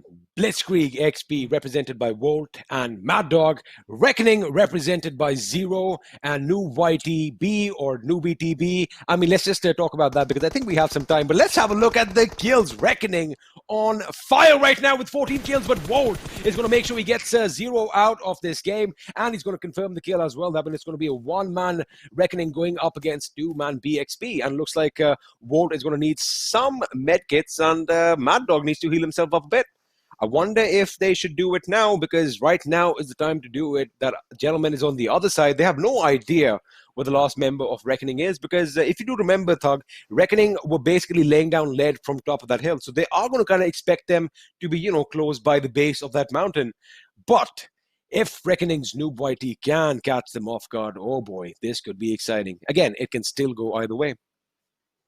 Right, it could still go either way given the fact that, it's about just 1 knock. If New White spots one of the Blitzkrieg players and picks one up without taking any damage, it all becomes even Steven. So it all comes down to that if is Noob White able to spot. But right now, I somehow feel the terrain is such that Volt and Mad Dog actually have a little bit of an height advantage over Noob White, and if he wants to move in, he might have to risk a little bit extra. Oh, I think Noob Whitey might just get an angle on Mad Dog, who will probably have to get up. He's at the edge of the zone. But now Mad Dog has to slink in just a little bit. Oh, he's got him. He's got him. Noob Whitey might be in a good spot. He gets up, he takes aim, he shoots, and he knocks out Mad Dog, instantly going back in cover. Good play by that gentleman, but his position has been given away. But now we are down to a 1v1 situation with Volt. He has an exact idea where the enemy is, but have a look at Volt's backpack. I mean, if he gets hit, that is pretty much going to be the end of it. So his accuracy needs to be on point. Can Reckoning pull this off? They did go in this game 1v2, well 1v3 if you want to think about it. But can Noob Whitey pull up a massive upset over here? Oh my goodness, Volt got up, exposed himself, and with that, Blitzkrieg out in the second position with 7 kills. And well, ladies and gentlemen, we have a new winner. We have a new king to be crowned in this game. It is going to be Reckoning Esports coming out with a whopping, I think maybe 16 kills, because they had 14 at the end, and then he got 2 amazing gameplay, Thug. Yeah, I mean, like, I think they did a great job. Every team, the top 3 teams, I'm super impressed with the way they played. I'm also very much impressed with FINTOX, but definitely concerns are being raised over the way, by the way Celtz and Team Tamilas played in this one. But right now, FINTOX Ryu definitely with 7 kills, 800 damage, decent survival time. Unfortunately, the team had to make a dash towards the circle after the 4th circle came in, 5th circle came in rather, and were not able to survive the scare. But even though good stuff coming in from Ryu, and definitely FINTOX might have had a ray of hope for themselves after this one. They absolutely did, because they also finished in double digits as far as the kills go. I think they were at 13 or 14, but that one push towards Team Insane kind of just decimated them as they all went down one after the other in a little bit of a silly move. But again, it is what it is. And Reckoning as well. Up until the time that they got up on that George Paul Mountain, they were not really good as far as kills go. But then they started teeing off from over there, and well, they got a huge number of kills. Let's have a look at the top 5 players. Ryu, of course, leading the charge with 7 kills. Taz coming in second with 6. Now Taz, Thug, we haven't seen him a lot recently, but I think they should have made this change maybe a little bit earlier. Yeah, and I mean, like, Reckoning are still safe, and it's good, like, better late than never, I would say, in their case, because they look pretty much, in contention, very much in contention rather, to make it to the top 5. And Taz coming in at the very right time. I mean, like, I agree, coming in before, but then what if you get a fresh player right when you need to hit the iron, like you say, hitting the iron when it's hot. Right now, things have hit it up, and they got in their ace of spades, and that is what they are trying to use here. Well, that is exactly what we are seeing, and I want to have a look at the leaderboard. I just Exactly. want to know. I want to see how close it is, because a couple of names are going to be standing out for me. I want to see how the Galaxy Races Celtz are going to be standing, because a lot is riding on them. But again, let's have a look at the match summary. 308 grenades and smoke grenades deployed in this game. 2 kills being confirmed by grenades, but of course there were a lot more knocks than that. Right, and looking at the way teams are playing, performing, I think, it's getting more intense. Teams are getting more into that flow of, playing it that professionally, a lot of more utilities and everything coming in. I think this is what making a huge impact and change, and that's why we are getting to see elevated and increased numbers. But lovely to see the way the games are coming up. Finally, the tournament is moving towards a more seasoned tournament, and here we have the kills. Oh, Reckoning pulled off a 16 kill chicken. Wow. 36 points for them from this game, of course, 20 coming from placement points. BlitzkriegXP getting in the second position, 7 kills for them. But have a look at FINTOX. I mean, these guys finished in the 6th or 7th position, but 14 kills have catapulted them, propelled them up to the 3rd position. Futurestation finishing in 4th. Now, let's talk about the upsets on the second half of the table. Of course, a few names that are going to stick out like sore thumbs: GXR Celtz, Team Mayhem, but Team Tamilas in 9th. I thought a few more points would have done them good. Yeah, I mean, like, Celtz and Team Tamilas, Celtz definitely too much under pressure after this game. Tamilas, I think they could still be fine with those 6 points. Not great results by them, but then obviously the way they were placed previously, I don't think it's gonna be too much of a difficulty for them. This is all of consistency is all about. I mean, like, when you are consistent throughout the tournament, one bad game does not have a huge impact than it looks like. I mean, like, if it would have been like the way Celtz is right now, they had a rough start, and now. We have a lot of teams making in the top 100. Futurestation reclaiming their top spot with those massive kills. I mean, how look at their kills, Thug? 56 compared to STALWART Esports 37. They are getting that lead for them, 9 points with 133 points for them. STALWART Esports at 126. Team Insane holding on to that third spot with 130. Now, these boys need to wake up soon because we only have 2 games remaining. But BlitzkriegXP, they have jumped quite a few spots and they've pretty much locked down 4th position for themselves. XSpark slipping down to 6th. Team Tamilas in 5th with 106 points. But this is what we want to see. The Galaxy Racers Celtz down in the 10th position. Yes, and Celtz down to 10th position. But still, I would just say, okay, so this is the last game.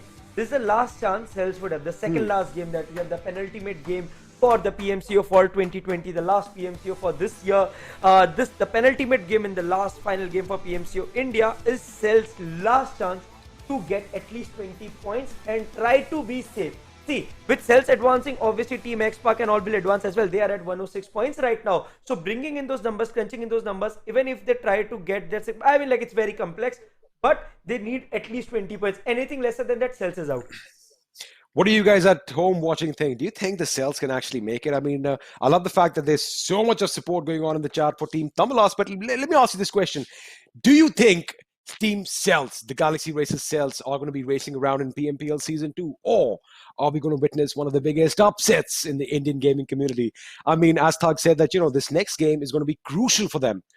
But I want it to come down to the last game. Maybe they might do something in the last game, Thug. I don't know what to say right now. I'm excited. They need to play like PMPL champions. I don't have enough nails to bite right now. That's how nail biting this tournament is coming down to be. Yeah, I mean, like, it's come down to the very last thread, but I believe that, Celtz need to play fearlessly and they need to go strong and really hard so that everything turns out to be really well. But let's wait, watch and see how it the last game, because we have Vikendi next, and Vikendi is another a map of twists and turns. Hopefully, these boys are able to make it, but for that we need to opt to a quick short break, and we'll be right back as more action awaits us. Don't go anywhere, guys. We'll see you soon.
Hello and welcome back to the PUBG Mobile Club Open Fall Split 2020 Indian Edition, sponsored by the Oppo F17, where, I don't know if you know this, but with just 5 minutes of charge, you can play a 35-minute long PUBG Mobile game. After all, you have to flaunt it your way. My name is Angasingh Chehal. I go by The Experiment, and with me is a man dressed all in black, looking hella fine. It's Animesh, 8-bit Thug Agarwal. Animesh, 2 games remaining, man, and the competition is getting so close. I am excited. I mean, like, what about you? sitting on this chair, I'm feeling pressurized after a very long time.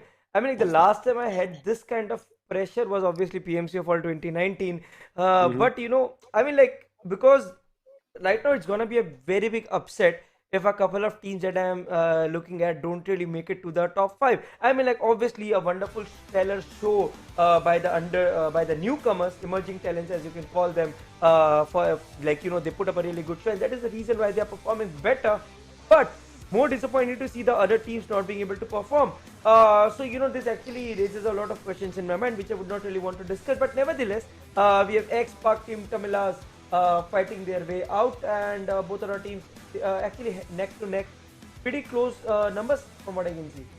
This is what it's all about. I mean, if you see the head-to-head, it is pretty close, like you just said. And, well, basically the whole tournament is as close as this, because all the teams on top, maybe barring the first and second position, who have a little bit of a considerable lead, but not much. After all, one good game can, just shorten that gap a bit. But, I love the fact that it's all going to come down in the next 2 games. And, well, the next game is in Vikendi, and it's going to be a haphazard map, in my opinion. I want to see the circle bouncing from one end to the other like a ping pong table. I want to see that.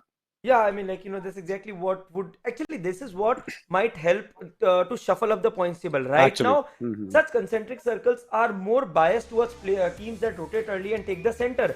Now we need those PMPL 2020 spring type circles, the circles that went right to left, north to south after every shift. This is what makes every team go on their heels. We get to see the actual gun skills and stuff. But look at Somra leading his team right from front. 26 kills and 4,800 damage. One-man show, I must call it. It is a one-man show, almost double of what Frag OP has, but after all, it is a team game. Boptob has been pulling his weight, as has Pukar. They have got those knocks. They are good at initiating those fights and, making sure that the guys who are the fraggers in their team go in and get the job done. But the question is, are they going to be pull off the same miracle as they have done in the past few games? Because barring one game, they've been playing strong and they have regained the top spot.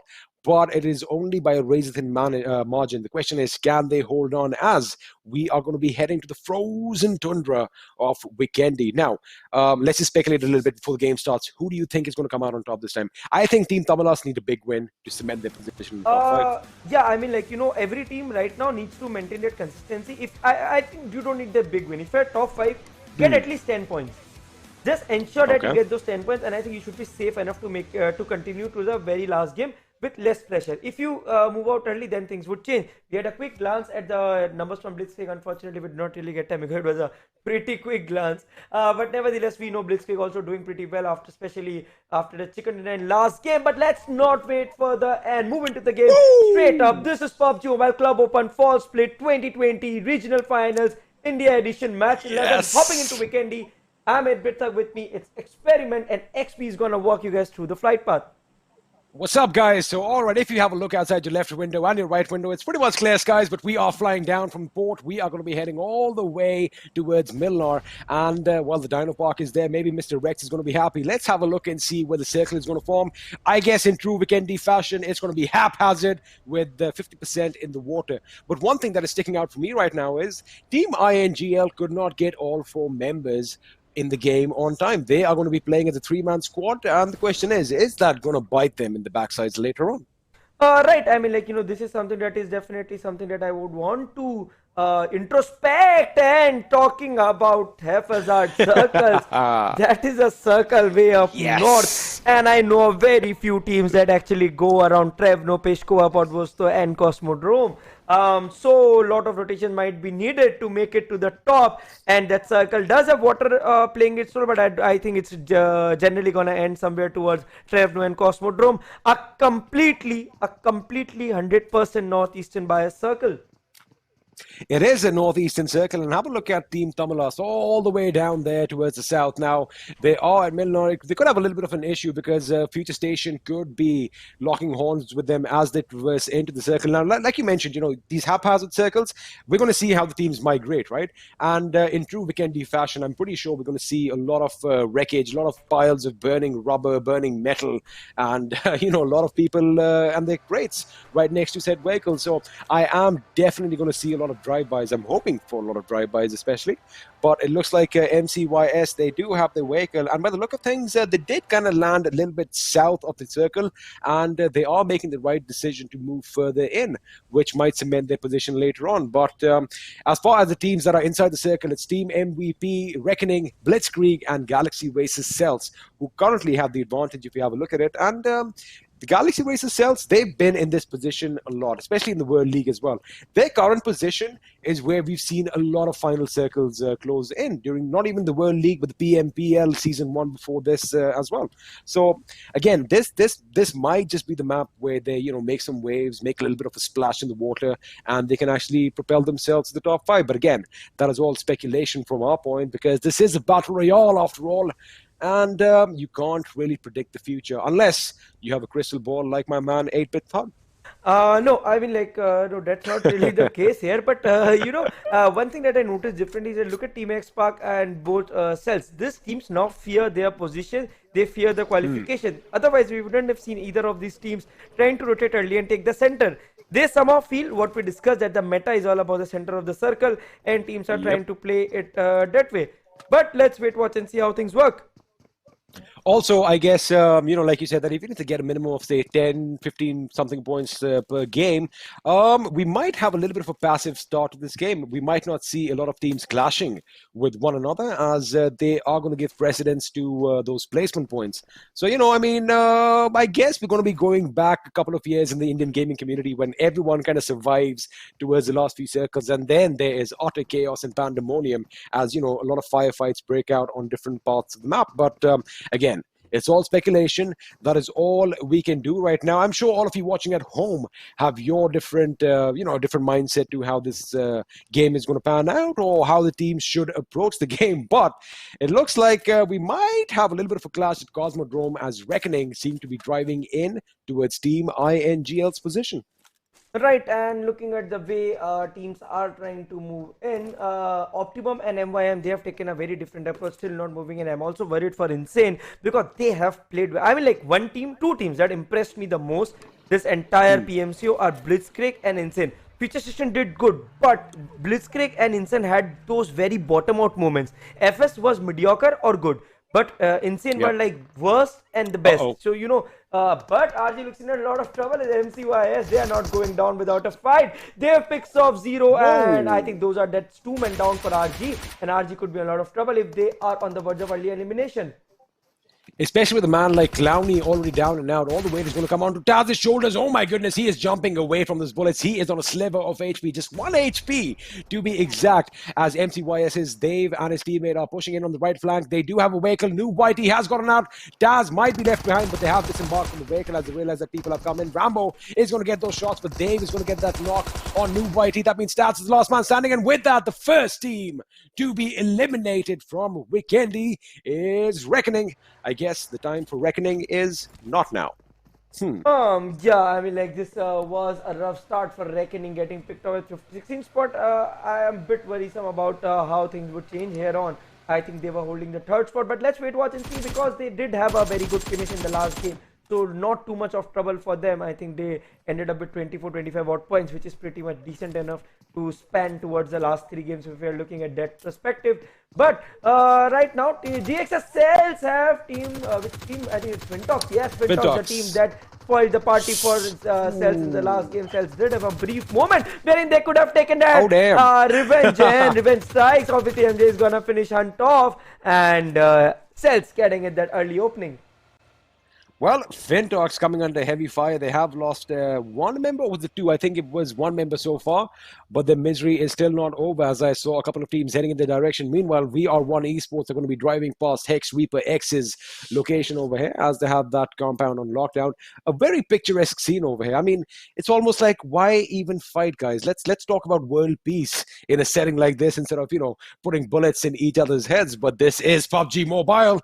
It ain't about peace. It's all about walking away with that chicken dinner. And oh my goodness, just have a look at that splash of color in the circle right now. And oh goodness, I think FINTOX Royal might be in a little bit of a pickle, because he is being chased down by Celtz MJ, who is going to unload on him. He's going to get that knock. He tries to zigzag his way out, but MJ is going to knock him down. And with that, FINTOX have been reduced to a two-man squad. A big blow for this team, Thug.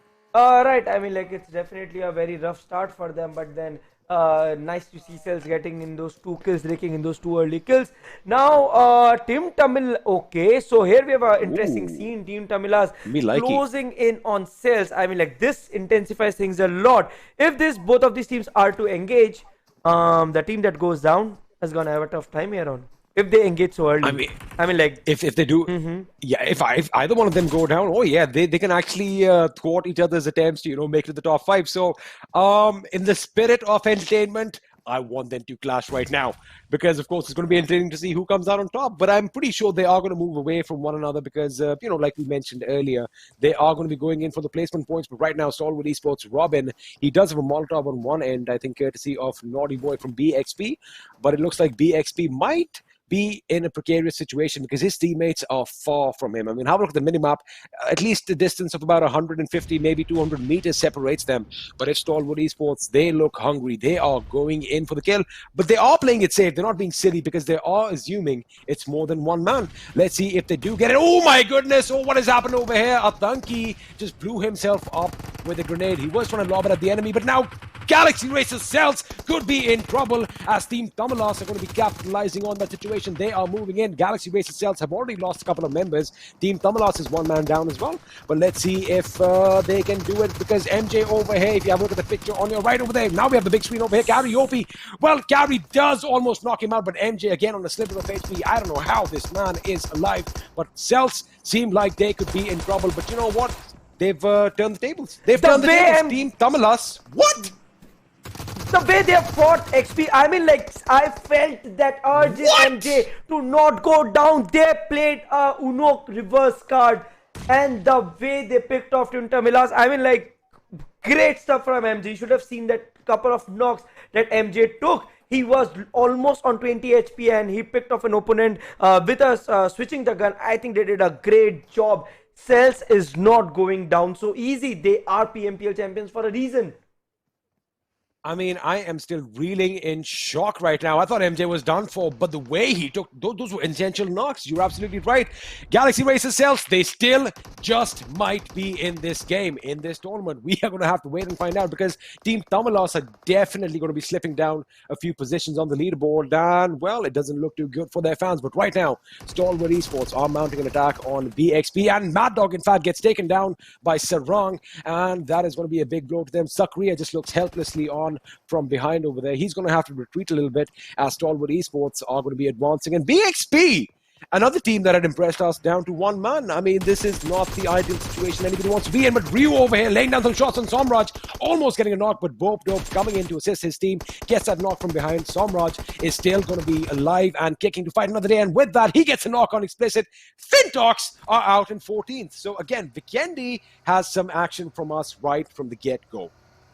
Right, and let's see how this Vikendi, because this is turning out to be a very exciting game. I think the most exciting game of our finals, as teams are very close to each other, fighting it out. STALWART eliminating BlitzkriegXP, and that's another top-rated team getting eliminated at the very first spot. Definitely gives a very big upper end to both Futurestation and STALWART Esports to make it to the top spot and in the finals. I like it. Yeah, I mean, like, I like it's it. good. I'm not It's gonna good. lie. It's good for the like, as a viewer perspective and the competitive side of the entire tournament. Looks really good. But look at Team XSpark sneaking in, picking Somraj off, and 420 OP coming up with another knock. 2 knocks back to back, but I think both of the players might get healed if Team XSpark is not able to pull off that early push. But here Somraj is definitely gonna get confirmed. Team XSpark should push in, and yes, the boys going in straight up, and Futurestation looks in a lot of trouble. XP. The remaining two members, Bob Dub and Pucar, are out. I think the moment they realized it was Team X who was mounting an assault on them, they got on their vehicles as soon as they could, and they were like, you know what, guys, it was a pleasure knowing you, but hopefully we play as a team again in the next game. And Frag OP is just going to be helplessly on his knees right now. He gets taken out of his misery thanks to 420 OP, but Team X, well, they are finally stepping up to the plate. They have 2 kills, and they do have all 4 members alive, which is going to be instrumental later on. But against all odds, Team MVP, even though they started off as a 3-man squad, they still have 2, and they have a squad wipe as well. So Team MVP, Team INGL, as they are called, look like in a good position, but a few upsets already. BXP is out, Team Tamilas is out, Reckoning is out, and it's opened the field for a lot of the other teams. I wonder if Team Insane can capitalize on the situation and regain the throne. Right, and you know, I mean, like, Insane do have a very good position. They don't look like they have any immediate threat, but it all eventually, you know, actually comes down to the circle. If the circle decides to shift further south towards the drop that we see in front of us, then things might get tricky. Right now, MYM, they are in a very tough spot already, out of the competition to make it into the PMPL.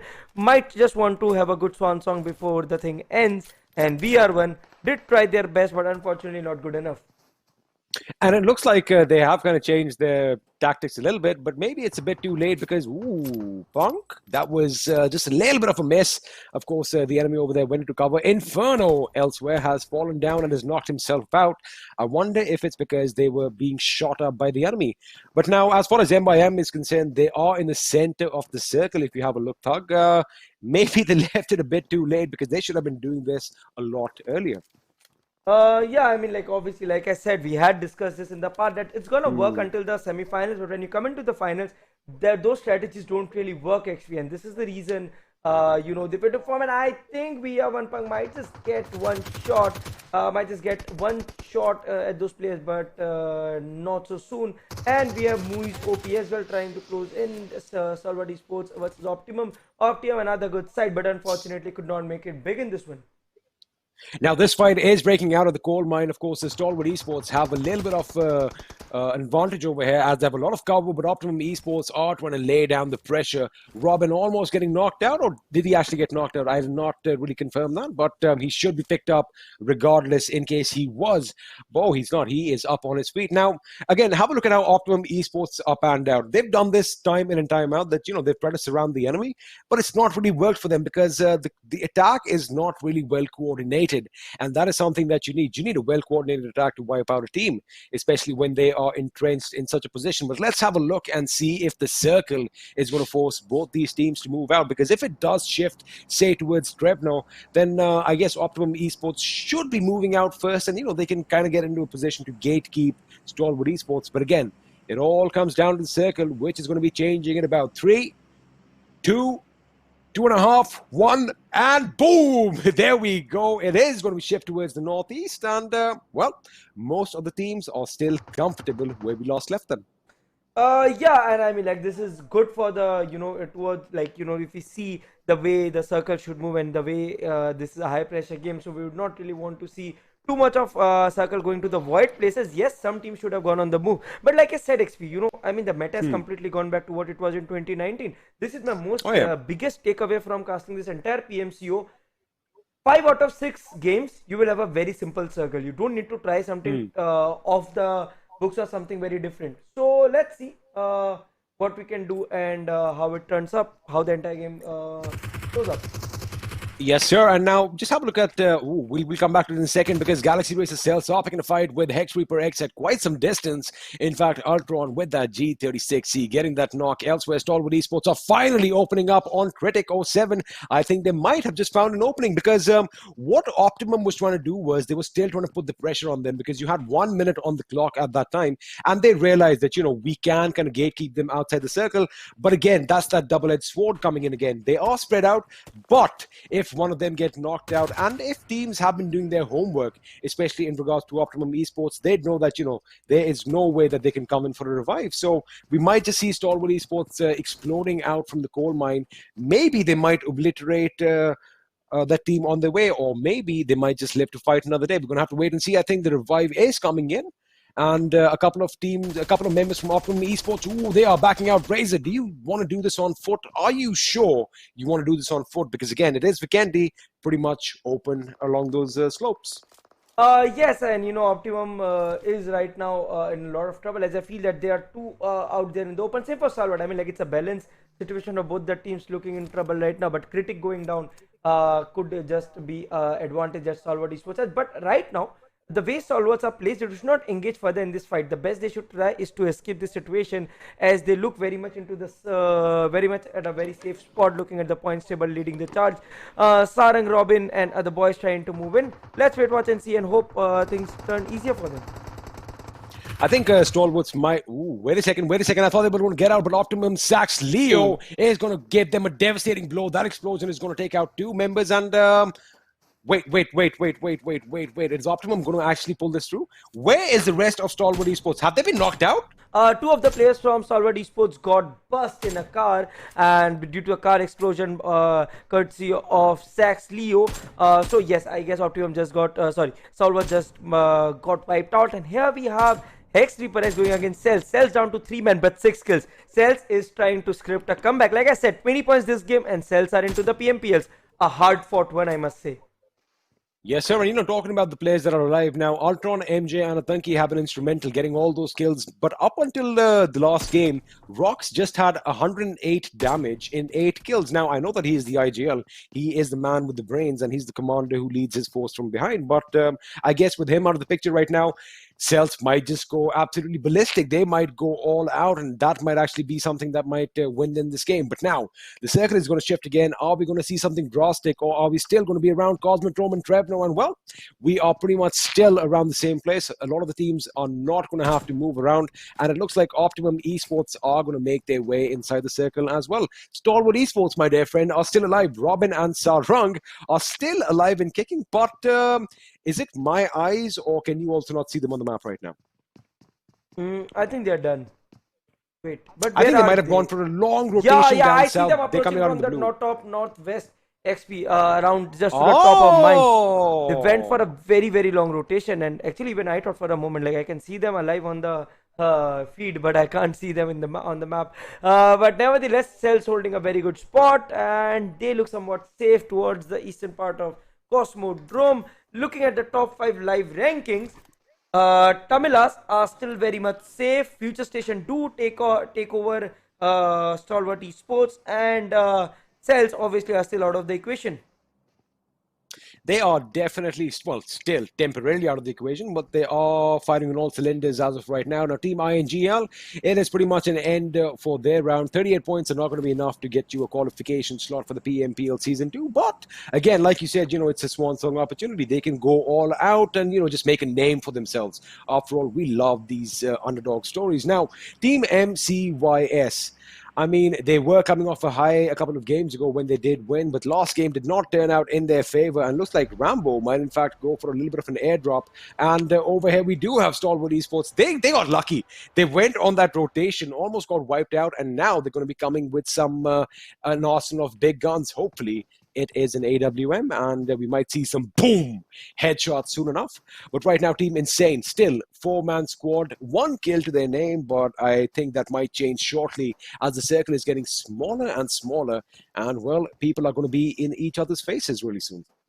Yeah, and okay, so MIM boys were having, okay, for instance, I thought MIM was trying to pen someone, then I realized they are just having fun around, but I think it's good, the boys are actually, looks like they are in a good mood. Given the fact, I mean, like, you should never take a loss to your heart, I always say, but they have VR1 around them.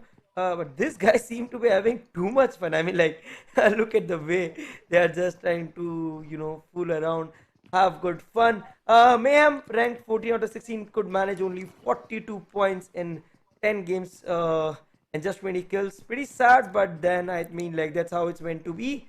So, no problem. Let's see the circle in their favor. Celtz have the circle to their name. I mean, like, fortune favors the brave, they say. And Celtz, that valiant effort against Team Tamilas is finally paying off for them. And I think if you have a look at the way the teams are migrating into the circle, we're going to have a little bit of a kerfuffle towards the northwest and the southwest. I think MYM might be in a bit of trouble because they do have that compound over there. But I see Optimum Esports, ooh, they are heading towards them at some pace. They are actually heading right in their direction. Ooh, maybe they're just going a little bit to the north. VR1 could be coming in as well as have a look at HEX ReaperX. They are in the southern position, but again, you can get a few knocks. And Exodia, what a blunder. He takes out his own teammate Zern. That is going to be massive. MYM Cloak finally coming under fire. Sensei retaliates, gets a knock on Optimum Razor. Sensei is going to finish his kill as well. They are not done yet. And Punk finally with some bolt action, Car 98 headshot, and down goes the man. Right, and looking at the way MYM is still holding the ground, they did have some share of damage, but we have one Punk ultimately going down. Oh, we also forgot completely about Team XSpark. They did have those 2 kills against FS, but here they are back again on FS, and at this time FS is down to 2 men and they need to play it pretty safe. This is a different kind of ambush going towards the extreme red. Majority of their teams are approaching the circle from the left, and I see IT Prince going down, so I think MCYS is versus Insane is on the cards. Both of the teams need to be very careful as they are surrounded by a couple more. They are still surrounded, and it looks like Team X, they want to finish the job that they started. And it's going to be funny if Futurestation actually do go down to them. I mean, after all, they thought that, we survived an onslaught by this team. But it's going to be Karma if they come back. And wait a second, Evo does open up on Futurestation, and Pokar has gone down. Bope Dope is taken out by Aditya. And with that, Futurestation, the team that was on top of the leaderboard, are out in the 12th position. Punk, meanwhile, still relentless with that Car 98, getting headshot after headshot. I am a happy man. Right, and here we have MCYS, playing a really good game. They have a good compound to themselves, but they need to ensure that they clear their rights and lefts, as they might have to rotate eventually. Prince got confirmed, and VR1 also looks in a lot of trouble right now. They do look like in trouble, and Galaxy Racer Celtz are opening up on them, as is HEX ReaperX. Punk has finally gone down, and he gets taken out of his misery, courtesy of Kinetic, who is still not done, as he gets yet another knock on Deuce. Now, HEX ReaperX, they are going to be on the back foot just a little bit. Garito, he does have all that level 3 gear, all that, he has the Mark 14 as well. Now, the question is he going to be able to use that to his advantage? Because, again, it is a very versatile weapon. You can get long-range critic, gets taken down from afar, courtesy of MVP, and that was funny. I thought MCYS OP would have an angle on him, but the bullets come through, they get the job, and he goes down. Now, Optimum look like they could be in trouble as they are being rained upon by grenades from the opponent team. Right, and here we have a very different situation, unlike contrary to what we expected. And now MCYS and Critic, they are somewhat stuck, but Evo, look at it, spotting by MCYS trying to pick off a couple of players, but then Critic at the same time coming under heavy fire from Spurs, and Celtz on the feed trying to take down HEX ReaperX, and I think HEX ReaperX is in a lot of trouble, gets eliminated. HEX ReaperX getting hammed from all sides, and Team X is on a roll this game. They want to seal that spot, they want to ensure that they make no mistake. That is something they are going to try and do. And by the look of things, I think they have the circle pretty much to themselves. But let's see what's going to happen over here. Optimum and MVP still a little bit of a stalemate. MJ over here opens up on Team ESN, gets a knock on a moving vehicle. Wang OP, the one man who has been instrumental in their success, does go down. But we still have Pirate JX, who is alive, so you can't really count out Team ESN, but they are in a little bit of a predicament, but they have plenty of cover. Meanwhile, Apanki trying to lay down some lead in MCYS's direction, gets Rambo. Is he going to get Dave as well? I think the play zone is going to help. No, he does. He does get him, courtesy of an explosion, and with that, Team INGL are going to be bowing out in the 9th position. I think another team is going to be following suit. Optimum have been eliminated as well. 8th position for them. 2 kills to their name. Yes, XP, and Celtz are in a very tough spot right now. They are surrounded by teams on 2 sides. Now it all comes down to ESN if they're able to get a couple of picks of Celtz or not, because MYM did approach from the B end and they want to take off Celtz. And let's see, Celtz could be, face a position of elimination if they go out too much in the open, as we see a couple of teams moving in. But right now, one good thing is that both the teams, ESN, us and Celtz, are focusing on MYM right now. And down goes MYM 10 at Mortal, and ESN Inferno going down from Zern. Celtz has a very good opportunity to execute a perfect third party. Atanki goes out. 11 kills to the name, and Celtz, like I said, They are playing it out like PMPL champions. I guess we are not going to be witnessing an upset over here from this team because they are playing their hearts out. They're like, you know what, we are the champs, and you know what, it's time to play like that. And of course, they have us at the edge of our seats. Atanki is still not done as he gets a knock and a finish on MCYS's Dave. And with that, MCYS are going to go out in the 6th position with 6 kills. This is going to be exciting. Wang OP desperately, frantically trying to get a few shots in that smoke. However, none of them connect, and Galaxy Racers are still going to be on their feet. But now Team X's Evo is going to be laying down some heavy fire in Team Insane's direction, and he switches his angles, and now he's firing on Team ESN. I love the fact that this team is so versatile, Thug. Right, even me. I mean, like, you know, the way they have been playing, it definitely gives an absolute pleasure to our eyes, an absolute pleasure to the spirit of the tournament. But right now, look at the way this entire tournament is unfolded. ESN, XSpark, Celtz, all the 3 teams that were on the tight spot for fighting it out have gone all in. Insane played it very safe, although actually they had the circle to themselves, so they actually just utilize it, and Celtz gets eliminated. But I'm pretty sure they have 21 points to their name, so it should not be too much of a problem. And we have ESN, XSpark, Insane 8-6-1, so a lot of close calls, but this is what it's meant to be. This is how it's meant to be honest. It's finally down to the final 3 teams in the second last game of this PMCO Fall Split 2020 Indian edition. It's all down between Team X, Team ESN, and Team Insane. Is Insanity going to come out on top, or are Team X going to have that little spark of brilliance to take them on, or will Team ESN create an inferno of skill over here and get the job done? Because, well, Inferno and Vang OP are still alive and kicking. And I like the fact that they are separated. Have a look at Pirate JX's position. He could be in a devastating position to, you know, lay down some lead, but Team X's Aditya is the first to end this stalemate as he gets a knock and a finish on Team Insane's Shockwave. Now, Team Insane, they just have one tiny bronze, tiny tree to take cover behind. Pawali, is he going to get knocked out? No, he doesn't. He does make it to the next set of cover, but again, they are not only racing against the clock, they're racing against the blue zone and a flurry of bullets coming their way. Spray God has been knocked out. I do not see him getting back on his feet, and it looks like Team Insane have been reduced to one-man squad. Question is, can they make it out? I doubt it. Right, and here we have Puali and Spray God pretty close to each other. I don't think they would be able to make it, but Team XSpark, I mean, like, everything is done. XSpark would seal the deal with this particular match, and it's down to 2 teams, 4v4 now. Nice. There would be a difference of 6 points between ESN, Vang OP, and Team X, depending upon which team takes their chicken dinner. To be honest, coming into the last game, this becomes very important and integral part of this entire tournament. So let's see how ESN tries to play and what does Team X do. Because Team X, if they get that chicken dinner, very easily they are making it into the final. But it's a 4v4 situation, a very tight and intense one. Both the teams adopting similar strategy. You can see ESN trying to spread 3 players towards the right. Both the teams trying to go 4v4 head-ons, 1-to-1 kind of a formation. Okay, now the thing is, Pirate JX, he has spotted the enemy. He does take a few shots, but 420 is going to be rallying it as well. Oh, 420 gets taken down by that rapid fire from that Uzi, knocking him down. Aditya does have an idea where the enemy is. I think a grenade could be lobbed in that direction. But have a look at Vang OP and Inferno. They are trying to circle around, and Destro in the smoke in the middle. Team X's Evo is making sure the right flank is secure. I mean, this still can go either way. Vang OP finally gets a location on Evo, lays down a few shots in his direction. In fact, almost knock him out. That could be devastating by it right now, but it does seem like they still have all 4 members alive. Both teams are still even out there. I think, wait a second, is that they're going to be picked up? Is he on HP? Does he have HP? He does have HP. Yeah, he does have HP. Oh, and okay, I can't see.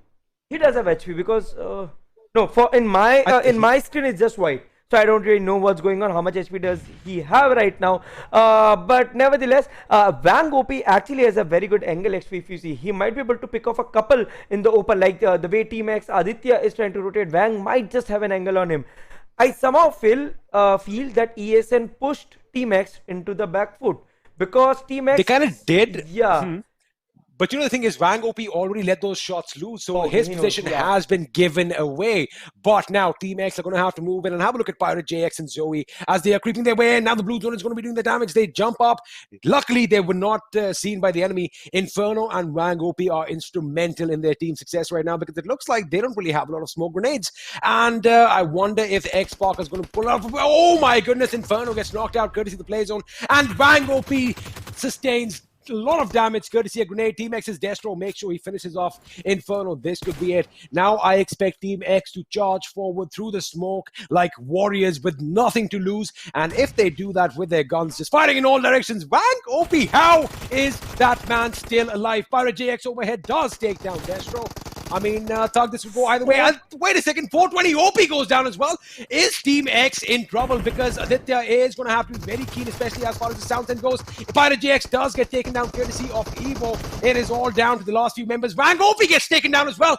Did they just make a couple of mistakes? Team ESN eliminated in the second position, and winner chicken dinner goes XSpark's way. Yeah, I mean, like ESN did make some mistakes, did let those loose ends too much out in the open, and I think Team XSpark took advantage of it. But even though spectacular performance coming in from Pirate JX, I'm superbly impressed by this player, the way he has played out until the very end, and obviously XSpark coming out all guns, and good show by XSpark. But the man of the moment, GXR Celtz MJ, stepping up for his team right when it was needed. 7 kills to their name, 739 damage, 25 minutes survival time. OP, the King of Pop himself is going to be the MVP. Of course, what a performance by them. Like you said, you know, they were playing their hearts out. They were playing like lions, especially after they lost that one man early on in their first skirmish of the day. They did knock out Team Tamilas, which was, again, a massive advantage and a boost to their morale and confidence.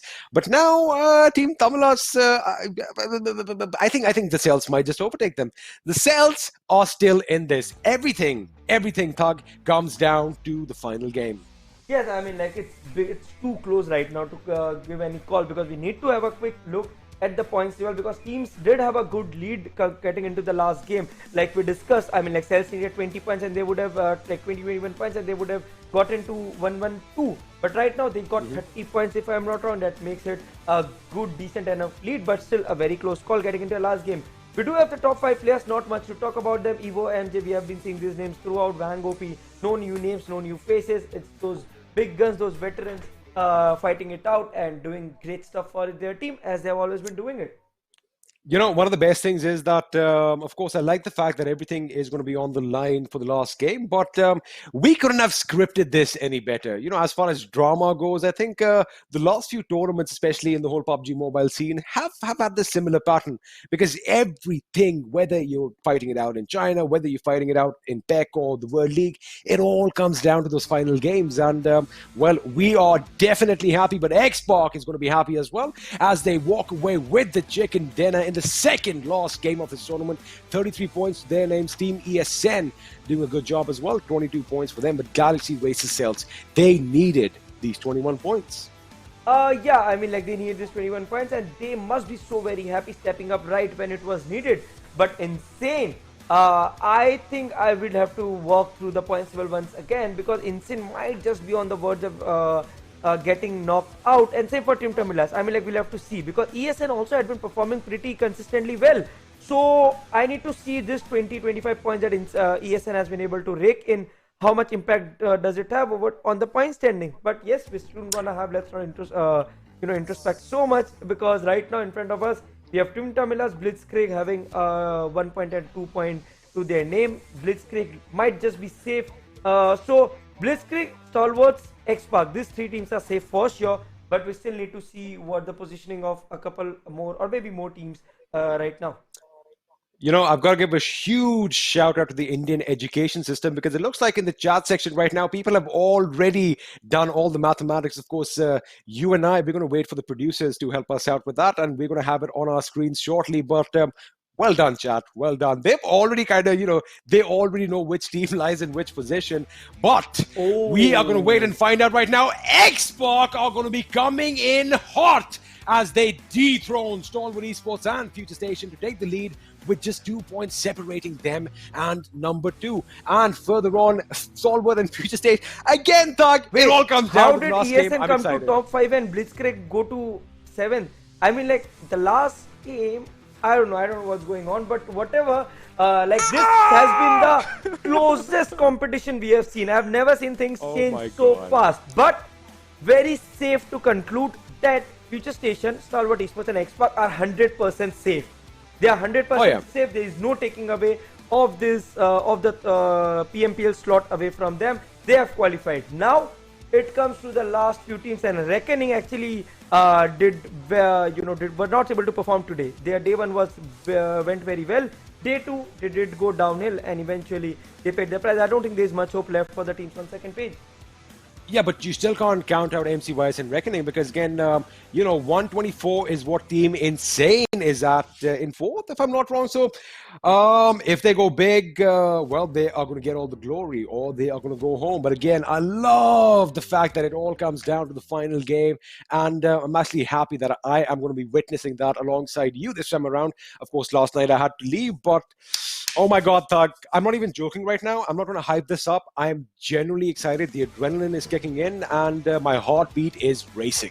Yes, I mean, like this last chicken dinner and the way this game had its, a balance of good teams making it to the top and some good teams crashing out early, changed the points table, completely shuffled stuff up, and Aditya, the man of the moment, 24 kills for his team. But yes, obviously a good amount of cover fire and decent damage to other names as well. So, definitely it's a team performance coming up from Team XSpark and leading the charge with those number of kills. I mean, again, we're speculating over here. I want to ask the audience another question. I mean, who is going to come out on top? Who do you think? I want to see you spam some support for your teams right now. Normally, it's all Team Tamilas, but let's see if the other teams have their fans in the house as well. But again, Thug, last game, we are going to be heading down to Erangel. We're going to come full circle. We're going to finish where we started. And it is going to be an advantage for the teams, right? Because they know every single nook and cranny of the said map. And let's see how well they utilize Mother Nature and all the things in their environment, because it is going to come down to that. Yeah, I mean, like it's actually gonna come down to Erangel.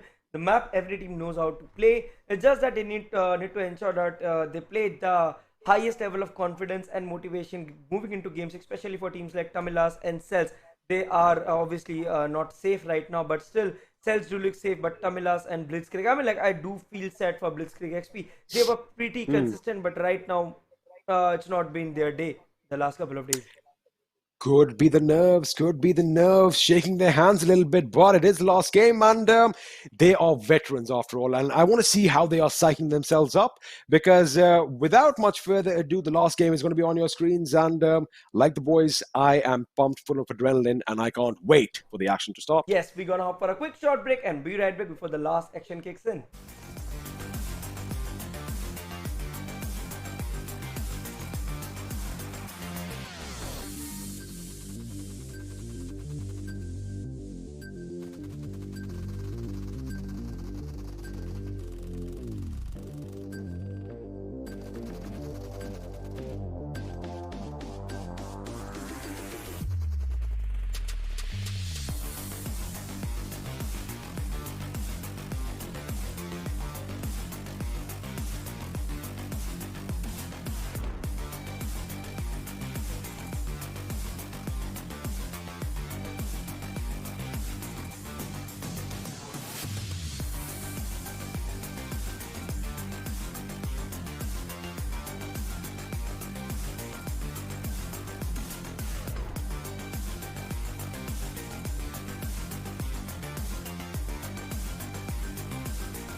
Hello and welcome back one last time to the PUBG Mobile Club Open Fall Split 2020 Indian Edition.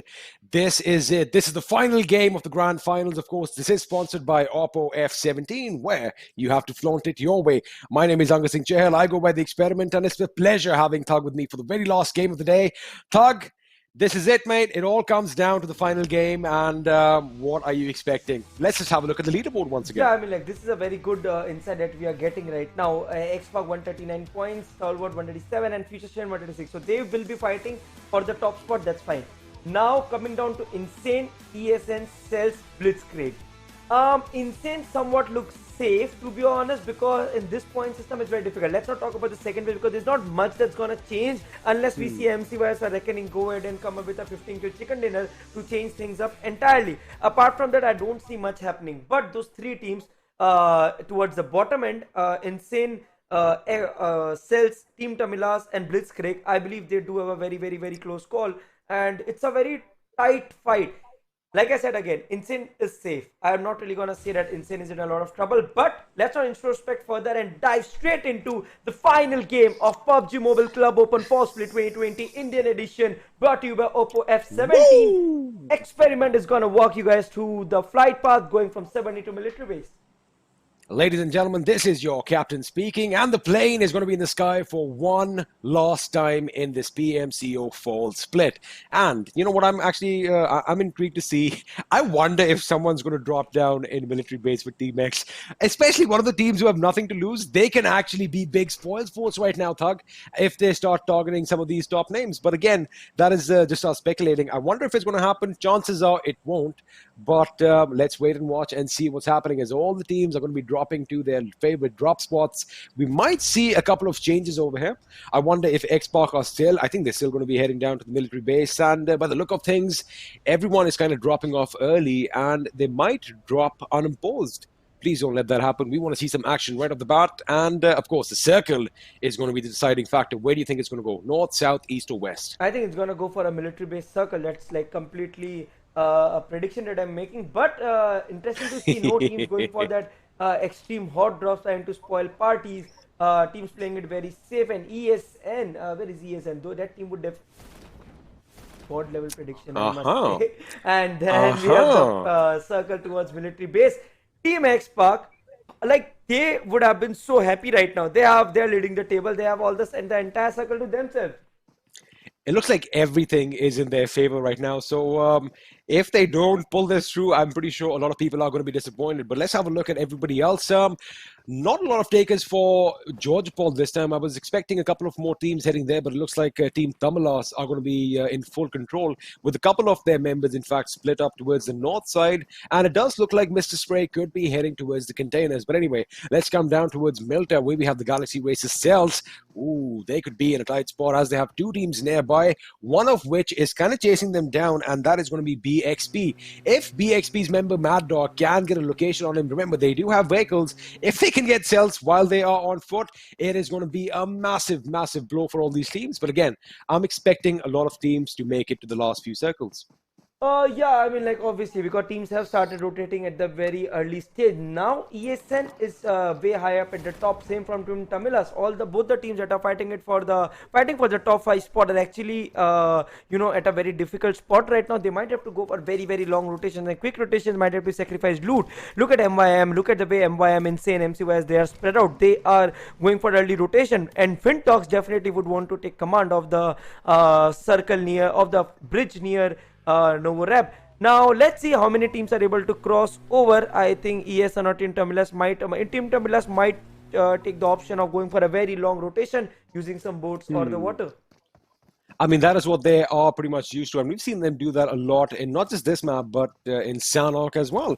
So, yeah, I think we might just see that rotation coming in from them. It is going to be safer. And MYM might actually be rotating down towards the south side of the military base as well. Interesting to see Manav all by his lonesome on the Sosnovka military base. I wonder if that's going to work out for him. But Team Insane over here, they are already on the move, as they are going to be trying and crossing the bridge. But MCYS, are they going to be a thorn in their side? I think they have spotted that they have players up ahead. they are going to be taking a temporary pit stop. Rambo does, in fact, lay down some bullets in their direction, but now they are going to have to go on the back foot. They've got to be careful, though, because it looks like they could blockade the bridge, but where are the remaining members? I only see 2 of them on this bridge right now, Thad.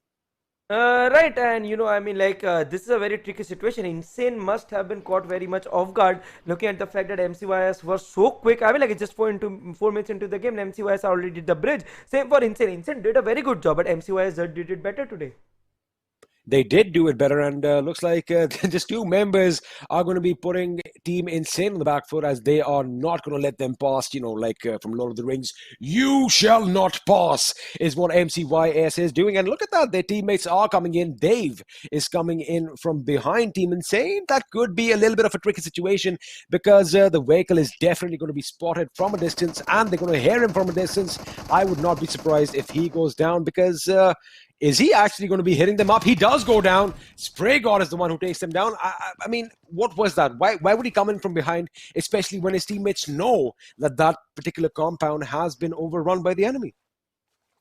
Right, and this definitely spoils a lot of things. It makes stuff a little bit easier for Insane, but Insane should not do that mistake. We saw Insane do it in the PMCO semis, where they did hold on to that particular compound, but right now this circle, to be honest, definitely looks going much further into south. So best case scenario for every team is to, they might as well take chances of taking a boat, riding down all until the very south, and maybe trying to approach the circle from the bottom half or the southern region of military base. Right now, Optimum trying to hover around Insane, but Insane are not letting off their guard. They are not, and in fact, we were speculating about how Team Tamilas are going to be moving into the circle.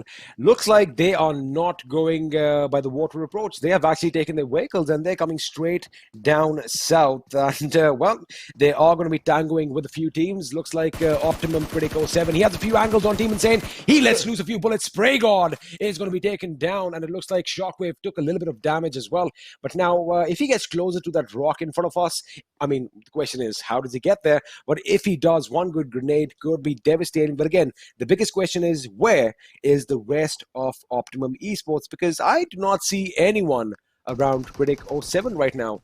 Does that mean that he's going to have to be patient? Is he going to wait for his teammates to come and form up on him? Or is he going to go all ballistic and get a few kills? Meanwhile, Carry from Team Tamilas is opening up on HEX ReaperX, and look at his HP. He does get a knock and a finish on very low HP, but he's still not done yet. He is still not done. He is still running and gunning. In fact, he got 2 knocks, and he's off to a flying start. Right, and Team Tamilas know that this is their last fight, and it might go down to the very last lane. And we have HEX ReaperX Zern trying to fight it out. Kerry needs to heal up pretty soon if he has those heals with him. I'm not really sure. Yes, looks like he's healing up, and no, he actually took some drinks and might just want to boost himself up. Zern standing there alone, a nade comes in, and Zern somehow, that was a was it a cylinder blast or something? I mean, that was very weird. I mean, like a very different kind of explosion that we generally get to see.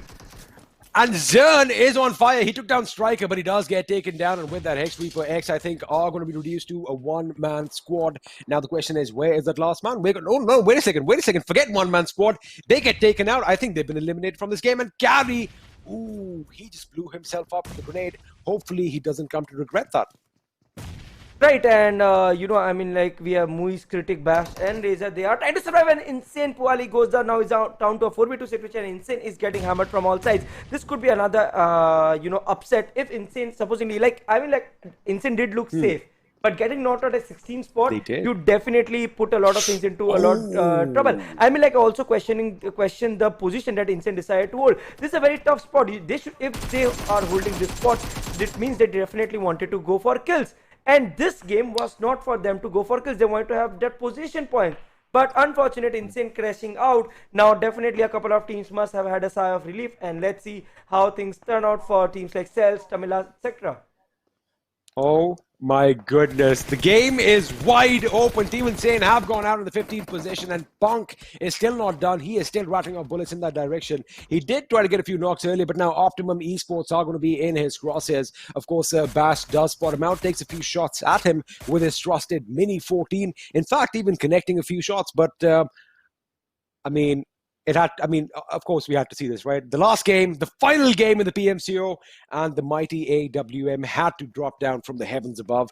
The PUBG M gods are definitely smiling down upon them, but the question is, which warrior, which brave young man is going to go forth and get that amazing weapon? I want to see some AWM action. Come on, please let that happen. But right now, VR1 Esports, they are in a good spot, but the circle has kind of shifted further down south. And in fact, we're going to see something different, Thug. It's going to be an entire Sosnovka military base final circle. Right, and I mean, the circle is getting too much shifted towards the southern part. So let's see how the teams approach. But interesting to see majority of the teams making it through. RG, for some reason, they are playing a very different game, and they somehow look like they have given up, given the fact that I don't see that will to move inside the circle. They are playing so slow, and this circle was not meant to be played like that. Optimum holding the edges, should have gotten a couple of knocks over VR1, but unfortunately failed to do so. Pankraz, Deuce, and Skeleton still trying to move in, and the circle is not guarded by anyone, given the fact that the zone is trying to move towards the south, the center part of Novorep and military up south.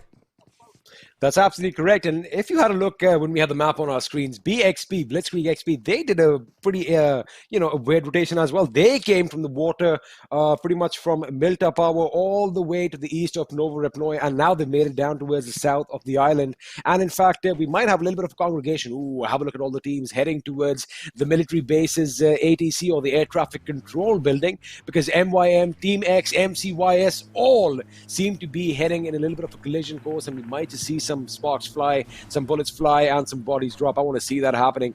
Reckoning, do you think they're going to have a boat? Because it's going to be a tough swim if they decide to come across, through the water. Yeah, I mean, but then I think swim is not really an option right now. When you want to swim, you need to at least start doing it in the first zone. I mean, 5 minutes into the game, you need to hit the water, because otherwise the rotations become too long, and it definitely takes a lot of time to cover the distance while you are swimming. XSpark, Evo Aditya, 420 OP, and Destro looking so strong right now, have the circle to themselves, but let's see how they're able to convert this. Now Celtz have made it into the circle, but they are trying to play it from the very edge, and at the edge you always find one team, that's MYM. I mean, that is inevitable. We've seen this so many times, and now MYM, they have put themselves in a good position. They have that little bit of a high ground. They can actually thwart any attempts from the Galaxy Racers Celtz to try and make it up that hill. But the Celtz are, again, a very versatile team, right? If they actually have just one direction to focus at, they are going to be devastating if they decide to, come in edge to edge. But looks like all the teams are coming in. And have a look at Reckoning, Thug. I do not see any boats. They are swimming, and that is going to be problematic for that team by the look of things. Right, I mean, it could be a little bit of troublesome for them. And Futurestation, they are holding the very outskirts of the map. I mean, Futurestation know that they are pretty much safe, so they should not be facing too much of trouble. But Bash, Critic, MCYS, Razor, they overextended their entire fight, and they are still trying to hold on until the very end. Let's wait, watch, and see how it unfolds. Futurestation versus Optimum, a fight worth our eyes. You know what the best thing is? We can actually see some bridge blocks as well, because have a look at your map, ladies and gentlemen. VR1 Esports are in prime position to gatekeep anyone who's going to be acting like a daredevil if he tries to come across on that bridge. But the circle is going to be shrinking in on itself. Team X are still in a good position. They haven't had any opposition right now, but the military base is what they call home, and they know every single nook and cranny of that place. Meanwhile, Samraj is trying to make some ways for his team as he's going to come in. I wonder if he knows that Bash is right on the other side of this broken wall. I don't think he knows this. If he kind of jumps out and does something silly over here, Bash might actually take advantage, and MYM Immortal has gone down elsewhere. So MYM finding themselves in the same situation, and looks like the Galaxy Racers Celtz are going to be a burden on them as Manav goes down courtesy of Ultron once again.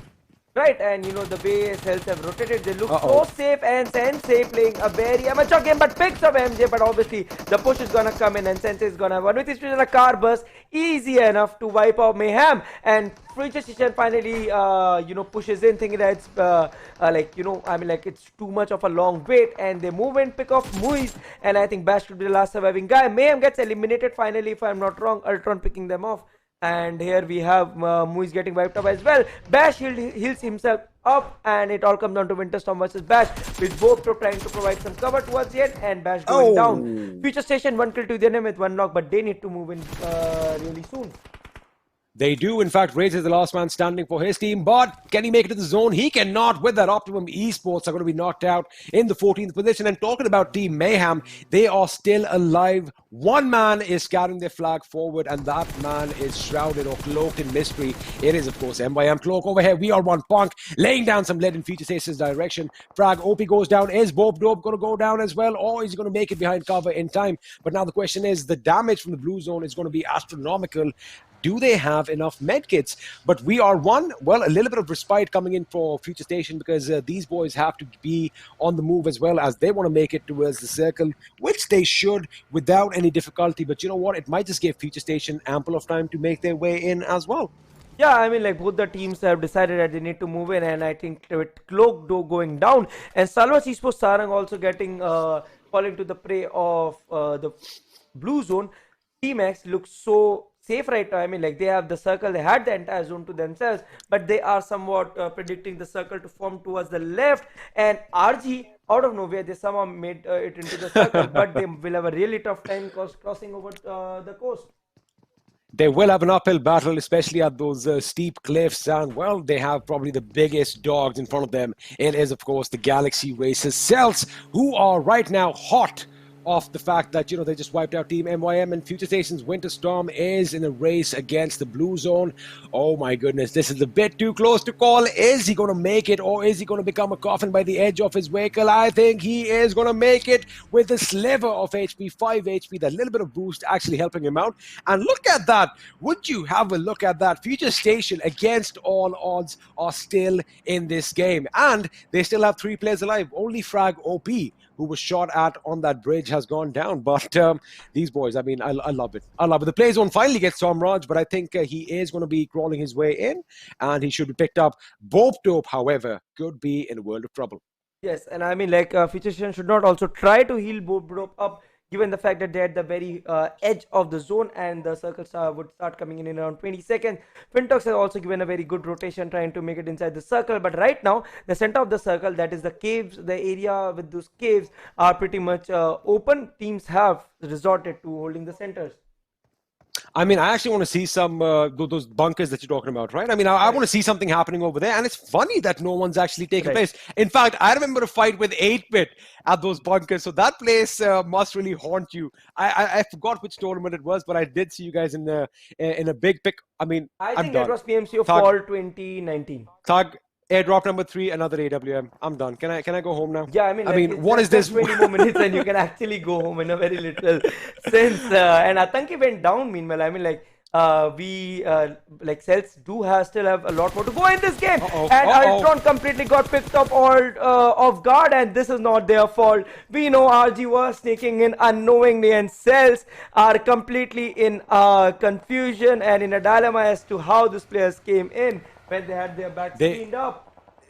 They're definitely in a very precarious situation, but it looks like MJ and Atanki are going to make their way out. Rox is still alive and kicking. They still have 3 members, so let's not count them out right now. Ooh, can Ignite lay down some lead. He just needed a bullet to just literally whiz past the enemy's head, and that would have probably knocked him, you know, with that little airwaves over there. But Sakria is going to open up on RG0 as he knocks him out. Now, reckoning they were in a good position, but that element of surprise is gone because they did take a few shots. Their position has been given away, and looks like BXP are trying to make the best of that situation. Meanwhile, MCYS are going to be driving in as well. Are they going to be a thorn in the side for Galaxy Racers Celtz? I doubt it, because by the look of things, they are getting ready for a fight. But remember, they do have their vehicles. They might just push on further into the circle, which is exactly what they should do.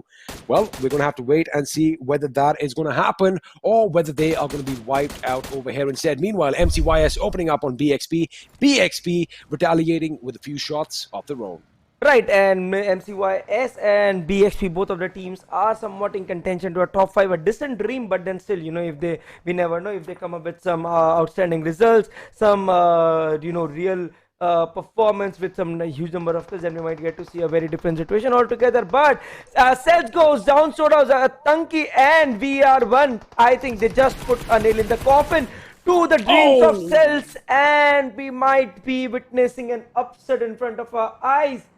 And oh my goodness, Thug, it is still so close, and I love it. What if they get eliminated? That could be the major upset, but we'll come back to that in a second, because I do believe we have the last 10 teams remaining, and as predicted, a lot of teams are still alive, a lot of players are still alive. 420, OP, Destro, Evo, and Team X, they are doing good, but I wonder if the zone is going to force them out. Meanwhile, Futurestation, Somraj almost lost control, but they are still up and running, but Gary is going to make sure that he knocks him out. Meanwhile, Volt over here at distance with that DP28 takes out Reckoning Stars. MCYS Dark is going to go ham with that ratatata as he gets a knock on BXP, but the question is, are they going to move in? Are they going to lob a few grenades in that little shack? And well, I've answered my own question. They're not, because they are already moving further into the zone.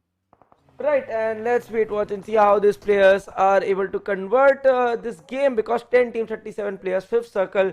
Nice to see a lot of teams really actually able to rotate in, and Somraj getting picked up by Team Tamilas. Scary. So right now, out of the close contenders that we had, ESN, Team Tamilas, and Blitzkrieg are still surviving and kicking hard, but Team Tamilas could be in trouble as they might fall prey to Futurastation's Winterstorm, but Winterstorm is the last guy standing, does not really want to take too much of risk, and is also under heavy fire coming in from team number 6. That's of course none other than Team Tamilas themselves. Well, it does look like Team X finally let a few bullets loose from their weapons as they took down a couple of members of Team ESN. But what I see on the minimap is not looking good, because Reckoning is going to go towards their position. 420 OP, Aditya and Evo are coming in, but Zero gets taken down. Can his teammate Blue Whitey pull off a miracle over here, because he is potentially in a good spot to actually knock them down. Futurestation are going to be bowing out from this game in the 10th position with 2 kills to their name. And by the look of things, Team X could be in trouble. Destro is in desperate need of some assistance. Can his teammates come in? Evo does come in, gets a knock and a finish on Clowny, which means Noob YT is the last man standing, and to be honest with you, he can't really do much, because if he makes any move, wait a second, BXP in a world of trouble. Daz getting not 1, not 2, but 3 knocks. Ooh, but he gets taken down with the last man. I mean, he almost had a squad by his lonesome. Oh, and ESN gets eliminated, and this could be the end to their journey as well. I mean, like, ESN, yes, they are behind Celtz by 1 point. So I'm not really sure. Last game we did see it, ESN on the top 5, but we still have Team Tamilas looking so strong right now. Same for BlitzkriegXP, who just had a real tough time going against Reckoning. I mean, like, it's still very close for the 5th spot, if I'm not wrong. It is close, and Team X is back up on their feet. All 4 members are still alive, and that is going to be instrumental. Let's see what they bring up as they pick up fight right now with BXP. And wait a second, BXP are out. Aditya hammering in that final nail in the coffin. Meanwhile, over here, FINTOX's Hunter is going to be laying down some lead in Rambo's direction, getting a knock, and then he takes his aim towards VR1 Skeleton, knocks him out as well. Dark is going to be coming in and stealing the kill, however. So a lot of exchanges taking place over here. MCYS also one team that are going to be playing their hearts out. Now, the circle has shrunk a little bit, and all the teams are pretty much at the edge. And it looks like Team Tamilas could be in a good position. But wait a second, FINTOX's woes are still not over, as MVPs are going to be laying down some lead in their direction any second now. Right, and here we have Team X looking so strong, definitely looking to end the table. I think they would end as the table toppers for this particular PMCO, raking in that first spot. And you know, what a wonderful ride they had this entire tournament. They had their good share of ups and downs. FINTOX and other teams still trying to fight it until the very end. Let's see if they are able to convert this and make something out of it. We have Team MCYS, I think INGL right in front of their eyes. Multiple nades coming in from FINTOX, and that's a wipe out. And FINTOX as well. XP is on a roll right now. I mean, like, we completely missed this team in this run. We did. They have been playing absolutely phenomenally, and Ryu and Hunt just getting a little bit of those exchanges in those, well, they're splitting the kills over there, but what a picturesque way to go out. Meanwhile, Team X's Aditya still wants more. He is hungry for more. They want to cement their position as the leaders, and they are not letting up. They already have 9 kills. And I do believe with these placement points, they should be good enough. But you know what? They want to make sure they make a statement over here. They want to win with some margin, as they are mercilessly raining down death in VR1 Esports direction, as the final 5 teams are still alive. And Deuce has been taken down as well, and he gets taken out of his misery. Thug, this is it. The final game. Exciting times. Who is going to come out on top? Yes, and down to the last 4 teams, we have FINTOX also running and making it to the top 3. VR1 gets a top 4, sorry, and VR1 gets eliminated. XSpark looks so safe right now, and Team Tamilas also kicking in so hard. So by the looks of it, I mean, like, XSpark is definitely leading the charts and topping the table. But FINTOX and Team Tamilas might have put an end to the dreams of a lot of people. XP, I mean, like, I definitely want this FINTOX team to get those 20-25 points that you need to qualify, my friend. Absolutely, and you know the thing is, look at the circle right now. If it goes either way, that particular team is definitely going to have an advantage. If the circle moves north, ooh, Ryu with some good shots, but none of them connecting. If the circle moves north, it's going to be FINTOX's day. If it moves south, it is going to be all for XSpark, and well, it can only go one way, or in fact, it can be in no man's land as well. Let's have a look and see at what's going to happen, because 420 OP has got a good spot as he pushes up further near that fence, just in case the zone goes to the north, which is actually a really good move on their part. But it's all going to be, all eyes are on the minimap right now. Where is the next circle going to go? And it is going to be in Team X's favor, which means pretty much they might just come out and win the final game of the day. FINTOX are going to have to pick a battle with Team Tamilas, and MaxiOP does get taken down courtesy of Explicit, as Explicit is now on a little bit of a right rotation. They definitely want to eliminate that team. Right, and FINTOX is trying to move in hard, and they are trying to move in. Look at the way Explicit, he looks so confident. Forget everything else, and a lovely wipeout. FINTOX fighting it out until the very end. 4v4 situation, 2 teams, Team X trying to move in. And I mean, like, this could be a story, a fairy tale if Team FINTOX wins this one and tries to, and makes it until the very end. They do have 25 points in the card. It's a 1v1 trade. Aditya picks one out. Destro also looks on the verge of going down, and we have Explicit down, Ryu down, but Team X Aditya looks like he's done. 420 trying to make a dash. We know he's one of the anti-flaggers. Aditya gets confirmed at 12 points for FINTOX, only 26 points on the card if they make it to the second. 420 OP moving in alone. I'm not really sure if that's a very good idea, because Royal must have heard his footsteps. Now it's Evo, Destro, 420 going against some young guns, some underdogs who are trying to make a dream come true. XP. This is it. This is what it all comes down to. Team X, they are taking on a 4-man FINTOX. Who is going to come out on top, as all the teams are going to be colliding any second now? Space comes down, takes a knock on 420. 420 goes down. Destro goes down. Evo is the last man standing up against the 3-man FINTOX. He is very low on HP. He gets a knock on Ryu. Now Explicit comes in. Can he pull off a miracle? Wait a second, what happened? I think FINTOX took it. XSpark gets eliminated in the second position. What a valiant effort by them, but winner, chicken dinner, and a major upset, like you just said, is going to go to the young guns. FINTOX walking away the winners in the very last game of this PMCO Fall Split 2020 Indian edition. What a game by FINTOX, raking in 35 points. This is a story that's gonna be told for the remainder of the season.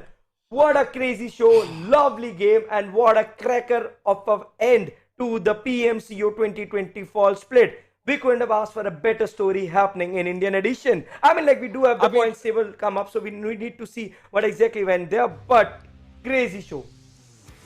The MVP of this game, of course, Team X is Aditya. 7 kills, 982 points of damage. But I have a question for all you lovely people watching at home. Are you not entertained? This is what PUBG Mobile is all about. It always comes down to the very end. And I mean, XSpark, they just won all our hearts, because, you know, coming into the tournament before the Celtz and before Team Tamilas were in the picture, they were the tournament favorites, and now they are proving why they are the tournament favorites. And, well, I'm pretty sure they definitely are going to be walking away with the winners. But, Thug, what is going to happen? Who is going to walk away with the second, third, fourth, and fifth position? Yeah, I mean, like, second could be Futurestation. I like second and third look sorted, but fourth and fifth, we had Insane, we had Celtz, we had Team Tamilas, we had Blitzkrieg, we had Reckoning, and now we have FINTOX, and so 6 teams fighting for 2 spots. Let's see which teams got this, but we still have a lot of time to go. There are a lot of other numbers that we need to sit and crunch or sitting on this desk. We have the top 5 players coming up for this match. Aditya with the 7 kills, but Explicit, Ryu, both other players leading from the front. 9 kills to their name. Great stuff done by them. I mean, Kyrie, as always, is always carrying that weight on his shoulders as far as Team Tamilas is concerned. But again, it's two sides of the same coin because he is the prime assaulter for his team. But more often than not, I've seen him getting caught out all by his lonesome. And once he goes down, it's like Team Tamilas, they just, something is gnawing at them. And one by one, they start getting taken down. But again, I wonder what's going to happen. I'm sure a lot of you watching at home have already done that quick maths in your head. After all, we're an intelligent bunch of people. But, I mean, we need help because the adrenaline is kicking in. My hands, I'm not even joking, are literally shaking. My heart is racing right now, and it's going to be too close to call. Let's see who comes out on top. Can we just have the stats, please? I mean, we still have some time before the numbers come in because I am too very excited to see which are those teams that are, fighting it until the very end. I don't think we should have that. This game has been a very different one. I mean, like unexpectedly, FINTOX coming on, and as a surprise, we directly have the final standings coming up. XP, here are the final standings for you. All right, you started off from the bottom, and looks like we do have a big upset as the Galaxy Races Celtz, the winners of the last PMPL, failed to make it. But there we have it, ladies and gentlemen. XSpark, Futurestation, STALWART Esports, FINTOX, and Team Insane are going to be going through. Team Tamilas, oh my goodness, just losing out on 4 points. Thug, OMG. What? Disheartening. I mean, like, that is so disheartening to see both the front runners crashing out. I mean, like, I haven't seen an upset bigger than this, but then this is what, I mean, like a very big reality check for every team sitting out there on top, taking their position as granted. I mean, like, the young guns, I mean, like, how many of us heard about FINTOX, STALWART Esports, Futurestation, XSpark until this tournament? Insane has been there. Definitely know them now. Right. What a wonderful play by FINTOX in the last game, Thug. That was so instrumental. Just have a look. They are tied with Team Insane. They have way more kills.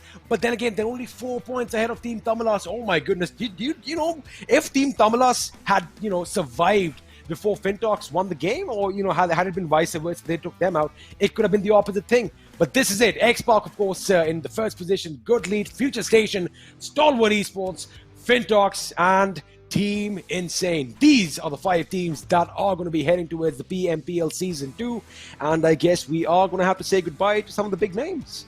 Yes, I mean, like, I am sad that Celtz and Tamilas were not able to make it, but I'm superbly, very happy for the way FINTOX, like, though that effort by FINTOX, commendable job, commendable stuff. They turned tables in the last 2 games, just the last 2 games. They had that good game where they spoiled the party for Celtz.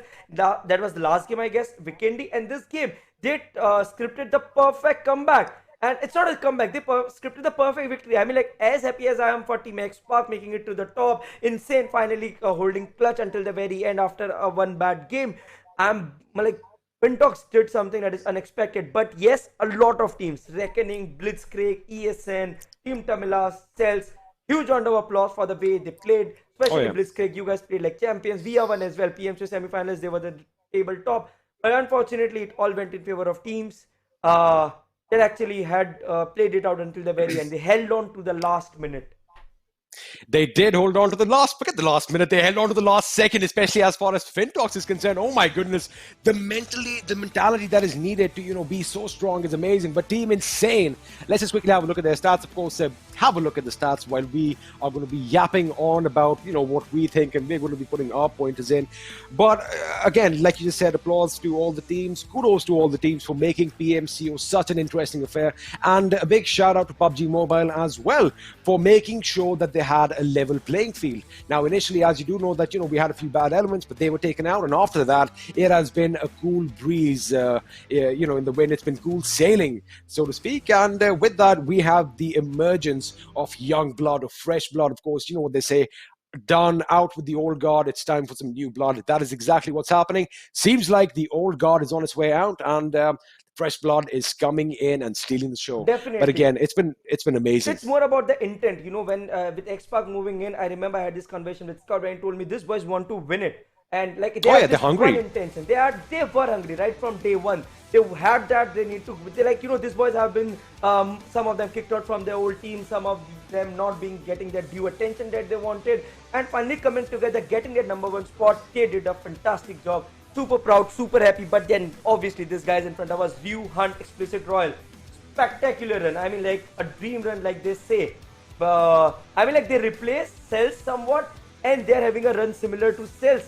Celtz was also a dream story. The dream does not end here, because we know the boys from Celtz, they can keep their heads held high, but it's time for this boys, View Hunt Explicit Royal, to come in, and they have put up a very strong message, XP, I must say, to all the teams that they're going to meet in PMPL. Beware, this is going to be a very different set of 5 teams. Yes, XP. It is, and one thing, although Team Tamilas did not make it through, I don't know, I was just going over the chart right now, one message really stuck out for me, and in fact, I think it's really important for our community as a whole. Somebody wrote that, regardless of the events, I am still TT forever. Exactly. Now, that is something that we need in this Indian gaming community. Come on, guys, support your team, stick to them. Don't be giving them slack if they don't make it, because it is a high-pressure, high-stakes game. Sometimes you make it, sometimes you don't, but you got to egg your team to, just do better and come back stronger. Because let me tell you one thing, all these names that you've seen in the PMCO right now, they are not forgotten. We are going to see them do wonders in this in the near future. Right, and I mean, like this team STALWART Esports XP. Oh yeah. I mean, like 5 days back, I remember I myself was reprimanding them vocally for not being able to perform. So I was like, come on, dude, Sarang, you are lacking, you are slacking, and we had the discussion on stream on the casting deck. But right now, proudly sitting at the #2 and the #3 spot. Great stuff. But one different thing about STALWART is that they aren't a kill. They don't have too many kills to their name. What they did is consistency. So, the way they are playing, it's about consistency. Let's see how it's gonna work. Well, coming into the second day of the regional finals, they were sitting at the tippity top. So, they have been one of the most consistent teams of this tournament so far. But again, what an amazing story. What an amazing Cinderella story for a lot of these teams, especially FINTOX. I mean, we had all but ruled them out before the finals even started, because they kind of scraped through to the semifinals, and we thought that they're not going to make it. But they had a sluggish start to the finals, and they finished in 4th position, and they are heading to the pro leagues. They can, Thug, if you think about it, all these teams can now add that little bit of a pro before their name. So they are basically professional esports athletes. Again, congratulations to all of you for making it, but what a show. Thank you for this amazing show. Yes, amazing. I mean, like, I love it. Was actually a very good PMC. I mean, the best PMC that I've ever seen, apart from those times and so used to make it to the tops. Yep, and looking at the way this entire thing has been unfolding, I mean, like, I'm super happy to see, super happy and excited to see the next PMPL when it kicks in, because this PMPL is gonna be a different show altogether. And the last team, the man of the people of the moment, ladies and gentlemen, the winners of PMCO. There you go. Yes. Aditya, 420 OP Evo, and Destro. Right. And, go for it. I don't want to cut you off. I mean, like, no, it's absolutely fine. We both are the same boat right now, to be honest. I'm telling you one thing. It's been a pleasure and a privilege casting with Thug. I think we have shared the best for the first time, but it's absolutely great ride, great fun. But look at the numbers. These numbers speak of a champion team, of course. And beware Soul, beware TSM, beware Orange Rock. Scout, your boys are coming to hunt for you. And I'm saying this today. You just wait, watch, and see your boys hunt. I mean, like, I can't use those words, but you're gonna have a tough time facing your own boys, which definitely would now be on their own as you become a part of PMPL eventually. I guess Scout is like Dr. Frankenstein, because he just created a monster. Definitely. And that monster might come and haunt him in his dreams. Let's wait and see. But what an amazing end. What an amazing end to this journey that we have been on.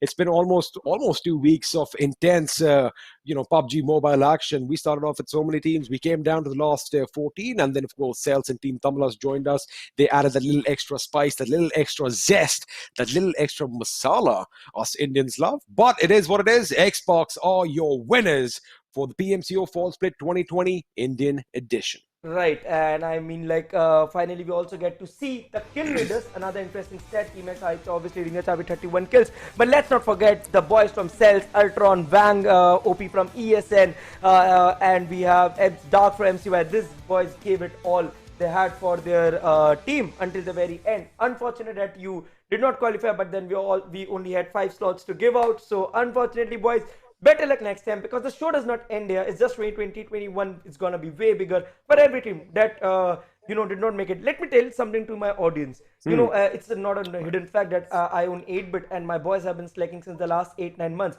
We failed to qualify any of the PMCOs. My boss always feel sad. There are a lot of people that tell me, your team's not playing well, it's this, that, and why don't you let them go or what. Believe me, there's a different sense of happiness and fun in hanging on to them and trusting the process. I believe it's a process. We have had our highs. We had our highs when we went on to win the previous couple of tournaments last year. But the point is, it's just roller coaster process. It is, and it is family sticking together. Yeah. And mind you, I'm kind of part of the family as well. I might not have that name because I haven't been in the PUBG Mobile scene, but I've been at the beginning with Soul and 8-bit, and yeah, it's a different feeling altogether. That is something that these teams need to learn. Stick together, go through your trials and tribulations, and you're only going to come out stronger at the end of it, aren't you? Yeah, I mean, like, it's just a process. See, for every team that wins once, a team loses. We had some upsets coming in PMPL 2020 in the spring season. Some people unexpected teams got kicked out. So, it's all about, see, ultimately everyone is giving their best. It's all about hard work.